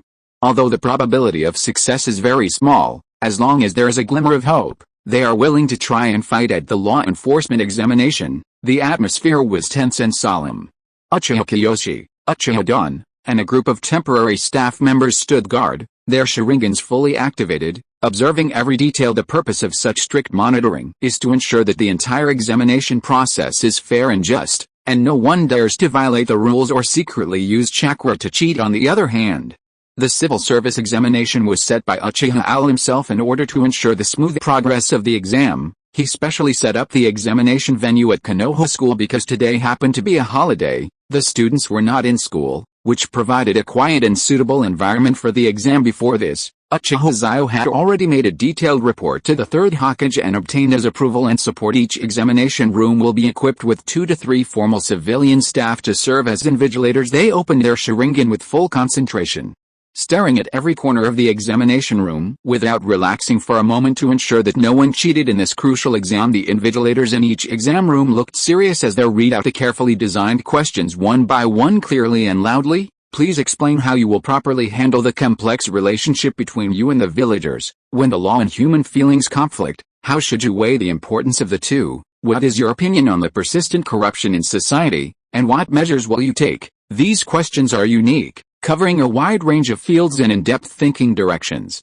Their purpose is to comprehensively examine the candidate's political literacy, values, and ability and means to solve practical problems. In the first examination room, Uchiha Xiao was in charge personally. He sat alone on the podium, his cold eyes as sharp as an eagle, as if he could see through everything. At this time, many candidates in the examination room frowned and fell into deep thought. If you are listening to this novel on a channel other than Fanfic World, it means it was downloaded and re-uploaded without effort. We warmly invite you to visit our channel, Fanfic World. There you will find the original version of this story and many other novels of various genres. We look forward to seeing you dive into a world of incredible novels. Period. Sometimes they wrote furiously, and sometimes they stopped to pause for a moment, as if they were trying to organize their thoughts and choose their words in their minds. Uchiha Xiao sat at the podium, looking down at the entire examination room from a high vantage point. Watching the students diligently answering their questions, the corners of his mouth curled up slightly, and he thought to himself, this feeling of being in control is truly unique.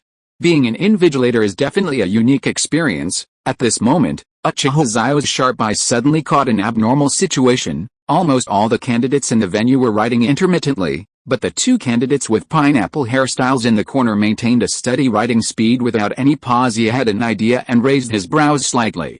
He decided to stand up and start patrolling the examination room to find out what was going on. I walked over to one of them and looked at his name. Nara Kingfeng. The surname was correct. After reading the content, his eyes lit up. It was well-reasoned, dialectical and analytical, and he could draw inferences from one example. It was brilliant. Then I looked at another guy with a pineapple head, whose name was Naramingayu. His last name was correct, his content was tricky but hit the point, his words were ordinary but every sentence was to the point. Damn, he even gave me a question? Uchiha Xiao looked at Naramingayu with a strange look, while Naramingayu supported his chin and pointed at his question with the tip of the pen, indicating that Uchiha Xiao should answer. Uchiha Xiao's mouth twitched. Tiangang is really Tiangang. He snorted coldly and continued to supervise the exam, but he was secretly happy. Qinfeng and Mingayu each had their own characteristics and styles, and the policy papers they wrote were also top-notch. You can consider giving them 2 more opportunities to gain experience. The people of the Nara family are smart enough. After a while, asked the Hokage to expand the recruitment and recruit some smart people from the Nara family. Half of the time had passed, those who knew how to write were still writing, while those who didn't had already started scratching their heads and looking around, but when they turned around, they saw a handsome face and 2 Sharingans. They suddenly realized what was going on and immediately turned around to continue writing, groaning in their hearts. It was too scary. They turned around and encountered the Sharingan, although it didn't use any illusion. It was red-eye disease. Aren't you afraid? Uchiha Xiao, the bastard, opened the teacup he brought, took a sip, and stared down at the examinees. Just as he was wondering whether the teachers back then were also so comfortable, a voice came. Bullmaster, hand in your paper. Uchiha Xiao looked in the direction of the voice.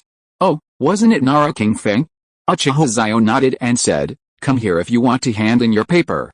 Put the paper on the table and you can leave. Buyer, I'm handing in my paper too. This time it was Naramingayu. Uchiha Xiao nodded to him and pointed the teacup at the table. Naramingayu put the paper on the table and pointed at the questions he had posed, indicating Uchiha Xiao to answer them. Uchiha Xiao's mouth twitched. What a unique personality. The examination room was completely silent, with only the scraping sound of pens against papers. However, the tense atmosphere was instantly broken when the 2 figures handed in their papers early. The other students looked up, their eyes filled with surprise and disbelief. It's only half the time, why are they already handing in their papers? A girl cried inwardly, her voice filled with obvious anxiety. She gripped her pen tightly, her palms already sweating. The boy next to him was also stunned, beads of sweat rolling down his forehead. His once neat handwriting had become a bit sloppy due to nervousness, as if the words themselves could sense the owner's inner uneasiness. The eyes of some little girls gradually became moist, and they bit their lips, trying hard not to let the tears fall. The young men kept wiping the sweat from their foreheads with their hands, secretly complaining in their hearts. Uchiha Xiao sat in the corner, shaking his head slightly. He seemed to remember that he had experienced a similar scene before, and the feeling of being shrouded in pressure was still fresh in his memory. Every class always has a few top students who seem to be born for taking exams. They can always finish their answers early and then leave the exam room in style. This behavior undoubtedly brought tremendous psychological pressure to the remaining students. It's really unpleasant to see others handing in their papers so easily and confidently while you are still struggling to figure out the answers. Uchiha Xiao picked up the teacup and took another sip, trying to calm down. He sighed deeply and secretly felt relieved. Fortunately, now I don't need to take such an exam anymore. Reminds me of the exam. Chapter 100, Recruitment completed. Peace talks. The civil service exam took 2 hours and the papers were collected. Some were happy while others were sad. Uchiha Xiao sorted out the papers, put them in the file, and took them back for grading. The law enforcement exam was also nearing its end, and the recruitment pool was almost full. Just as mentioned that night, most of the family ninjas had persevered, with only a few being disqualified due to willpower or cheating. There were about 5 to 8 more civilian ninjas, which made Uchiha Xiao feel somewhat relieved. He is not afraid of those families coming after him. I have told you in advance that if you can't control yourself, who can you blame?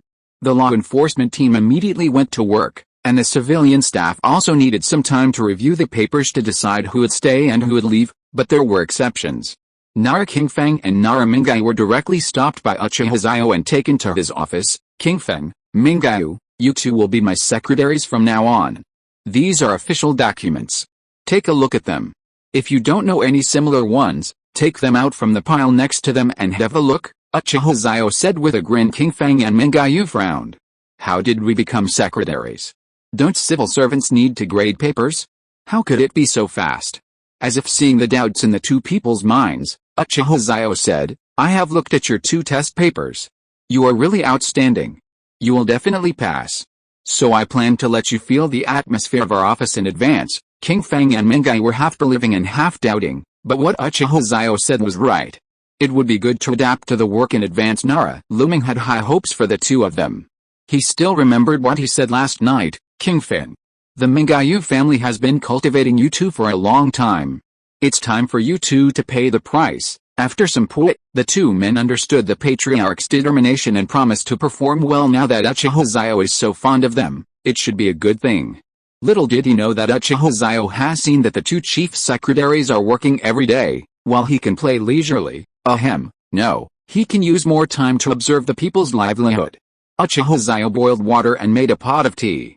After the water boiled, he poured it into a teacup and poured himself a cup. After about 3 minutes, he walked to the window and looked at the clouds in the sky, feeling deeply moved. When he first came here, he was still worried about life, war, and survival, but now he has become a member of Konoha's upper echelons. He also got together with a girl he liked and became the most important person in the family. He took a sip of tea and felt that it was all a little unreal. He pinched his leg again and the pain told him that this was reality. I don't know how long it took, but when he wanted to take a sip, he found that the tea in the cup was empty, and Uchiha Xiao put the cup back. He then began to check the work of the 2 secretaries. He found that Qingfeng and Mingyue were both very politically sensitive and had top-notch political literacy. The documents and materials were not only detailed but also handled with great precision, which delighted him. After praising the 2 secretaries, he left the office looking at his colleagues in the office doing their respective duties. Uchiha Xiao nodded. Good. These young people are very motivated. The other side, the battlefield between the Kingdom of Thunder and the Kingdom of Earth, is in the Kingdom of Soup. Some friends may ask, why not fight in the Kingdom of Iron? First, the Iron Nation is neutral and has never formed an alliance with anyone, making this place the only neutral zone. Second, the Iron Country is located in the middle of the 4 countries, and everyone may need a buffer zone. Third, the historical factors of the Iron Country. After the Iron Country declared itself a neutral country, the first 5-Cage Summit decided that war would never happen in the Iron Country. Fourth, the resources of the Iron Country. It has rich iron ore resources. Most of the ninja tools of many ninjas require iron, or are produced in the Iron Country, so no one touches it. Fifth, although the warriors of the Iron Country are far inferior to the ninjas of those big villages, they are also a force that cannot be underestimated. There is no need to provoke such an enemy. Therefore, the Thunder and Earth battlefield was held in the land of hot springs, and the two sides fought for more than a month, with both sides winning and losing as the shadows of the two sides. Ai and Inoki naturally would not go to the battlefield easily. However, the ninjas from the land of lightning had a slight advantage in the battle due to their chakra attributes of thunder and earth, but it was limited after all. Inoki's military level is still very high, while Ai is more than a little worse in this regard. If it weren't for the attribute restrained, he might have been beaten to the Frost Country by Inoki. HMPH. This little idiot is really cunning. The ground spike traps, falling rocks, and swamps are really disgusting. Ai snorted coldly and punched the tree. The tree suddenly exploded from the middle. The ninjas beside it shuddered with fear, and the wooden man trembled. Yalu said in the spiritual sea of the wooden man, "This big guy is really fierce. I heard that he beat up the bull ghost some time ago." "Wow, I say, Yumijin, what are you doing? Don't provoke him. Even if he completely transforms into a tailed beast, the two of us can't beat him." Alice. Yulu was anxious, and he hurriedly advised, "Lord Raikage, since we can't defeat him, why don't we stop fighting while the losses are still under control?" Ren said while kneeling on one knee. Yukiro, what did you say?" The third Raikage glanced at her indifferently. Ren felt the pressure suddenly increase, and even Yalu out a few times. "Father, I also agree with Ren's statement. Continuing to fight now will only waste the country's strength. The two sides haven't really started fighting yet. When the Jinchuriki and Kage go into battle, the land of lightning will surely suffer heavy losses." The future fourth Raikage also bowed. "Oh, Big Brother is right, it's not worth it to fight with a rock ninja, SKR. Kirabi has already started his lame rap at such a young age." The third Raikage was just reckless, not stupid. He naturally understood that what Bakuto and Ai said was right, but what he cared about was that he was the one who started the war. If he stopped fighting at this time, wouldn't it be embarrassing? Hearing Kirabi's rap, he couldn't help but shout, "Stop your rap." He was a little confused as to why he had such a son at this moment. The guard outside the tent hurriedly said, "Lord Raikage, that Tsuchikage's son Wang-Tu is here to discuss an important matter." Ai raised his eyebrows and said, "Let him in." He sat on the chair, looking intimidating without being angry, waiting for Wang-Tu to arrive. Wang-Tu entered the tent, held his head high and looked directly at the third Raikage, a gleam of brilliance flashing in his eyes. "Lord Raikage, I, the John and Wang-Tu, have come to negotiate peace with the will of my father, the Tsuchikage Inoki." The third Raikage's eyes flashed and the corners of his mouth rose. "What, does that Inoki guy want to cede land or pay compensation?" As soon as he said this, Wang-Tu's eyes narrowed out of courtesy and the purpose of completing the task. Wang-Tu did not sneer back, but smiled and said, "Lord Raikage, don't you want to negotiate?" As soon as these words were spoken, the eyes of Bakuto, Ai, B and Raikage all fixed and stared at the yellow earth. Wang-Tu was not nervous either. Instead, he dusted off the dust on his body and faced it with a smile. Please add an update, author.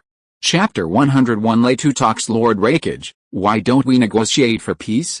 Instead of continuing this useless war that makes the people of both countries suffer, it is better to restore our friendship and become real neighbors, Wang-Tu said slowly with a natural expression. Do you think that the losses incurred in the past few months can be resolved with just a few words from you? Wang-Tu, if we want to talk, let Inoki do it. You are not qualified enough, the third Raikage Ai Lang said. Wang-Tu was silent for a moment and said, "Okay. Tomorrow we will be in the land of iron. Please don't break your promise, Lord Raikage." After that, he was about to leave without stopping. The third Raikage Ai sat in a chair and thought. He did not order the capture of Wang-Tu to threaten Inoki, because this would not only make Inoki despise, but also bring shame to the entire ninja world. Looking at Wang-Tu's back, he couldn't help but sigh in his heart that Inoki had a good son. He broke into the enemy camp alone and could still remain calm in front of him. After just a moment, the Raikage smiled bitterly and said, "The army will retreat to the border of the Frost Country and prepare for peace talks tomorrow." Yes. Yaomurn bowed after everyone else in the tent came out. The Raikage thought about what Inoki should do tomorrow. "Yanin camp son, you said that Guy Ai agreed to peace talks on the condition that I negotiate with him in the land of iron." Inoki touched his chin and wrinkled his big nose. "That's right, father. Border spies reported that the cloud-hidden army has retreated to the border of the Frost Country. In my opinion, he should also want to negotiate peace. This time it is not an ambush. To analyze it, Inoki is somewhat short in stature, but within his small frame lies immense strength, and his power is on par with that of the Raikage. After a brief thought, he glared and said, "Okay. Let's set off now. The army is also at the border of the land of hot springs. In any case, we will send troops to the land of iron as soon as possible." Inoki doesn't care about any neutral countries as long as he can realize his ambition. He will try to touch the Iron Kingdom and Konoha. Today's Konoha is not the era of Senju Hashirama. Uchiha Madara and Senju Hashirama are both products of the old era. In today's ninja world, only the capable ones can rule the country. Wang Tu bowed and saluted, then began to issue orders to the three armies, deploying them at the border of Tang's country. The two sides have a tacit understanding. They are both at the border with the Iron Kingdom. As long as the situation is not right, they will rush in immediately. This frightened Mifune and the daimyo of the Iron Country. The daimyo quickly ordered the samurai to guard the imperial palace. As for the civilians, they couldn't even protect themselves, let alone the civilians. Period. Both countries submitted peace requests to the daimyo, hoping that he would give up a place for peace talks between the two sides. The daimyo breathed a sigh of relief, and then asked Mifune to handle these matters and act as a notary for the two countries. Although Mifune is a samurai, his strength at the moment is probably that of a quasi-cage-level warrior. He is a master of IAI. His greatest strength is not his swordsmanship, but his insight during battle. No matter how dangerous the situation is, he can always make a calm analysis. After receiving the news, Sanchuan set off in a hurry and chose a location. He finally chose a relatively solid restaurant with a nice view. As for the negotiation location, it was on the third floor. The third floor of this restaurant only accepts daimyo and their relatives. Now it is used by the Raikage and the Tsuchikage for negotiations, which is considered to be giving them face. Second day Raikage and Tsuchikage. Inoki arrived in front of the restaurant in the land of iron. At the same time, Raikage is tall and muscular. He has the strongest spear and the strongest body. Just standing there puts a pressure on the people coming and going from the Iron Kingdom. That Tsuchikage. Inoki clasped his arms, and despite his short stature, his light and heavy rock jutsu allowed him to reach the same height as the Raikage. A sense of pressure from a superior was released, which also made the people passing by afraid to speak loudly and just want to pass by quickly. "Little potato, you're here." The third Raikage started the fight with a sneer, his face showing contempt. Of course, it didn't mean that AI looked down on Inoki. This was just a verbal attack before the peace talks. It would be uncomfortable if he didn't fight. The Raikage grinned, "HMPH. You're just a jerk with muscles but no brains. As a fellow Kage, I despise you." Inoki was equally unwilling to fall behind and could not afford to lose in momentum. AI snorted coldly and stopped looking at Inoki. Inoki also turned and looked towards the restaurant. AI only praised Inoki lightly, but he was still very afraid of Inoki's strength. Dust release, the ability to decompose any matter, although he had not experienced it personally. He did not think he could withstand it with his physical body. Inoki was also afraid of AI. AI's speed, AI's strength, and AI's physical body made his scalp tingle. He was even afraid that he would be killed by Ma's Thunder Duck Neck without using dust release. Sanchuan pushed open the door of the restaurant, but there were no diners inside.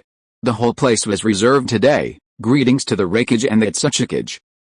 Sanfin, am ordered by the daimyo to serve as the notary for this negotiation. Sanfin bowed, his expression unchanged. The two Kage looked at him, the legendary IAI master.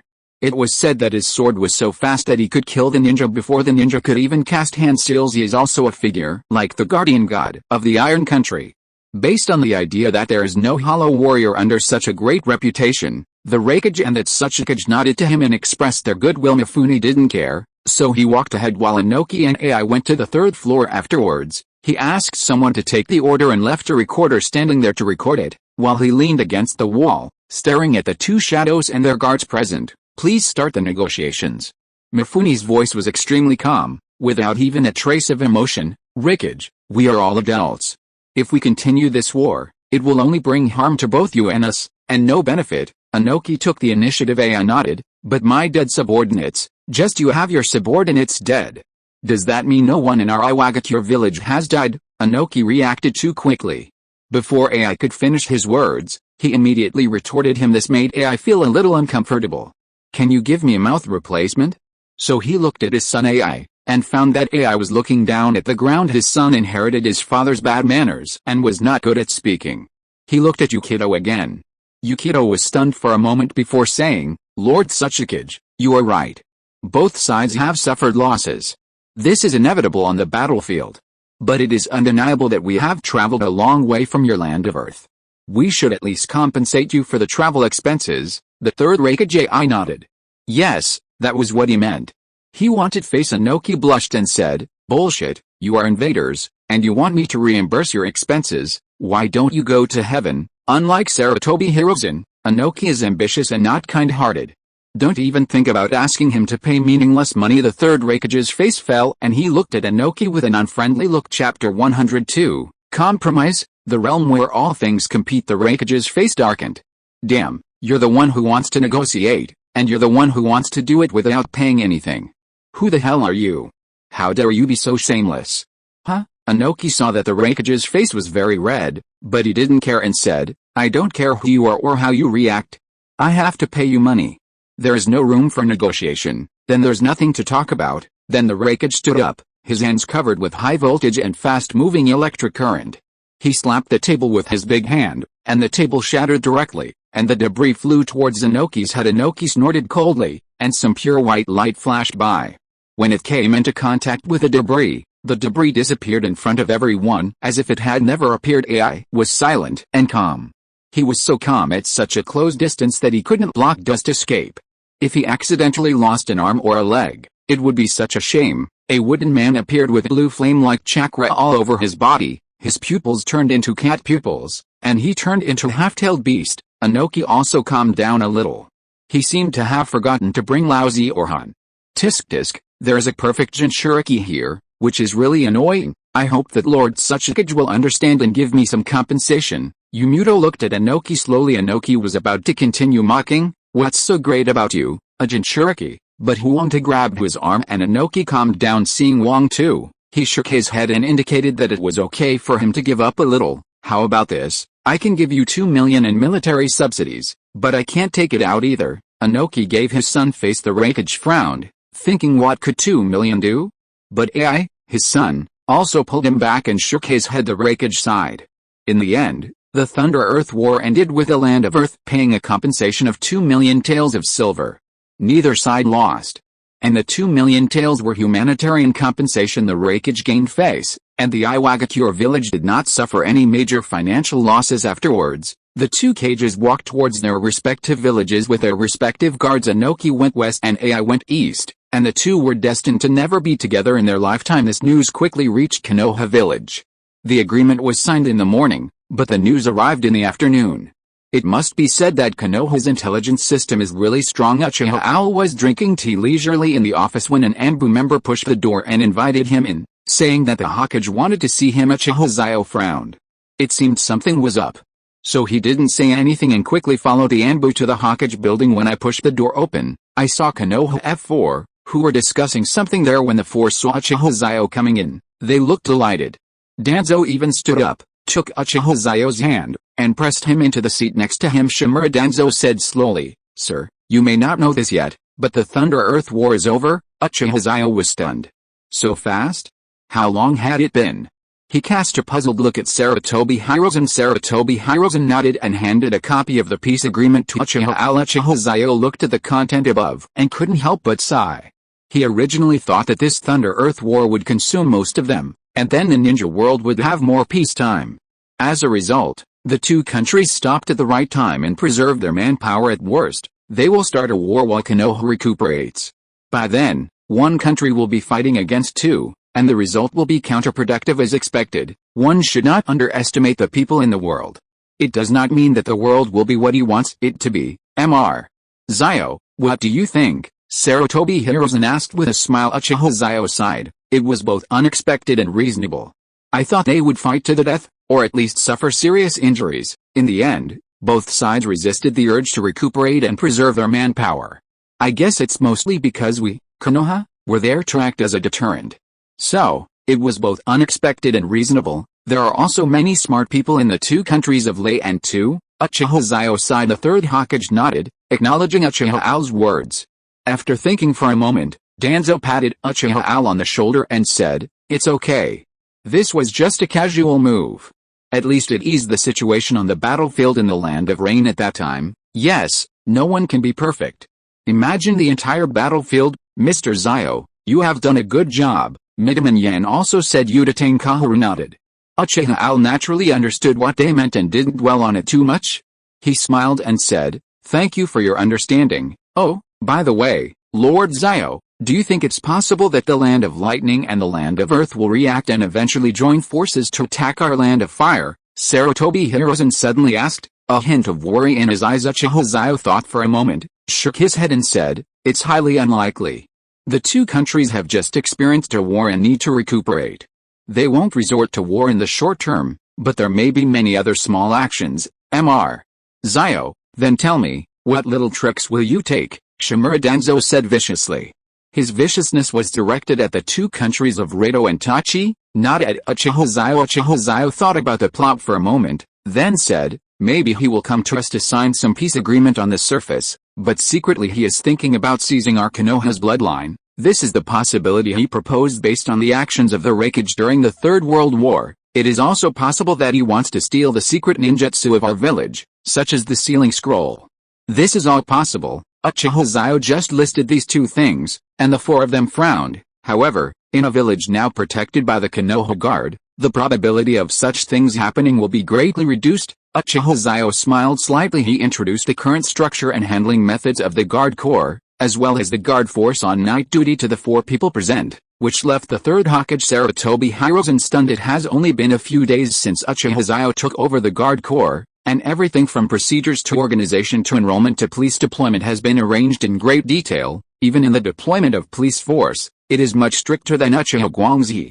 According to the arrangement described by Uchiha Xiao, even if a few birds pass by at night, the members of the Guard Regiment will be able to see it clearly. The Third Hokage looked at Uchiha Owl with admiration in his eyes, and then he smiled and said, "Owl-kun, keep up the good work. I'll look forward to your activeness and adding luster to Konoha's security." After saying that, he patted Uchiha Xiao's shoulder with satisfaction in his eyes. Uchiha Xiao quickly said, "It's all thanks to the Hokage's good teaching. In fact, I can be considered his disciple. The image of the Hokage teaching in the school, that vibrant and flourishing state, is still before my eyes." Borrowing the words of a great man, when your leader praises you for being smart and capable, you should naturally know how to restrain yourself and give your leader the opportunity to show his abilities. The Third Hokage Sarutobi Hiruzen's eyes lit up. Uchiha Owl really speaks well. If Danzo and the others were to praise him, they wouldn't be able to say such words. "Thank you for the compliment. Thank you for the compliment. It's mainly because you are so outstanding. No, it's still the Hokage who taught me well." Chapter 103. I miss you. After bragging and drinking tea in the Hokage's office, Uchiha Owl went straight to Konoha Hospital to find Tsunade. "What?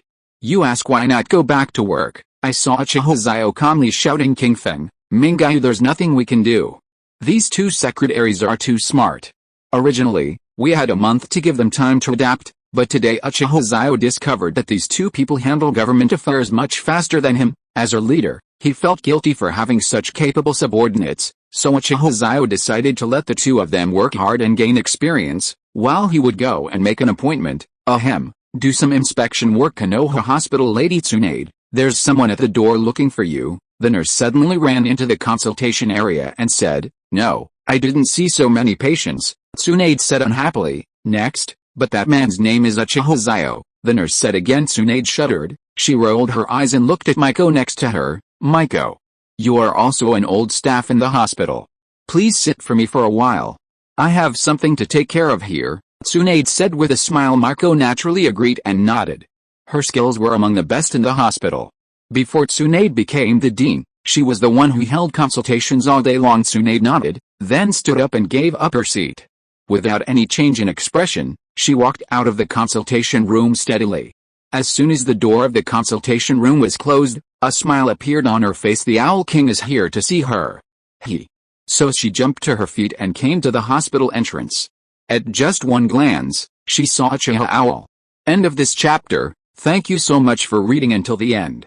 Don't forget to give it a like. Looking for more exclusive content and immediate access? Subscribe to our Patreon. Remember, every like, subscription or donation encourages us to continue.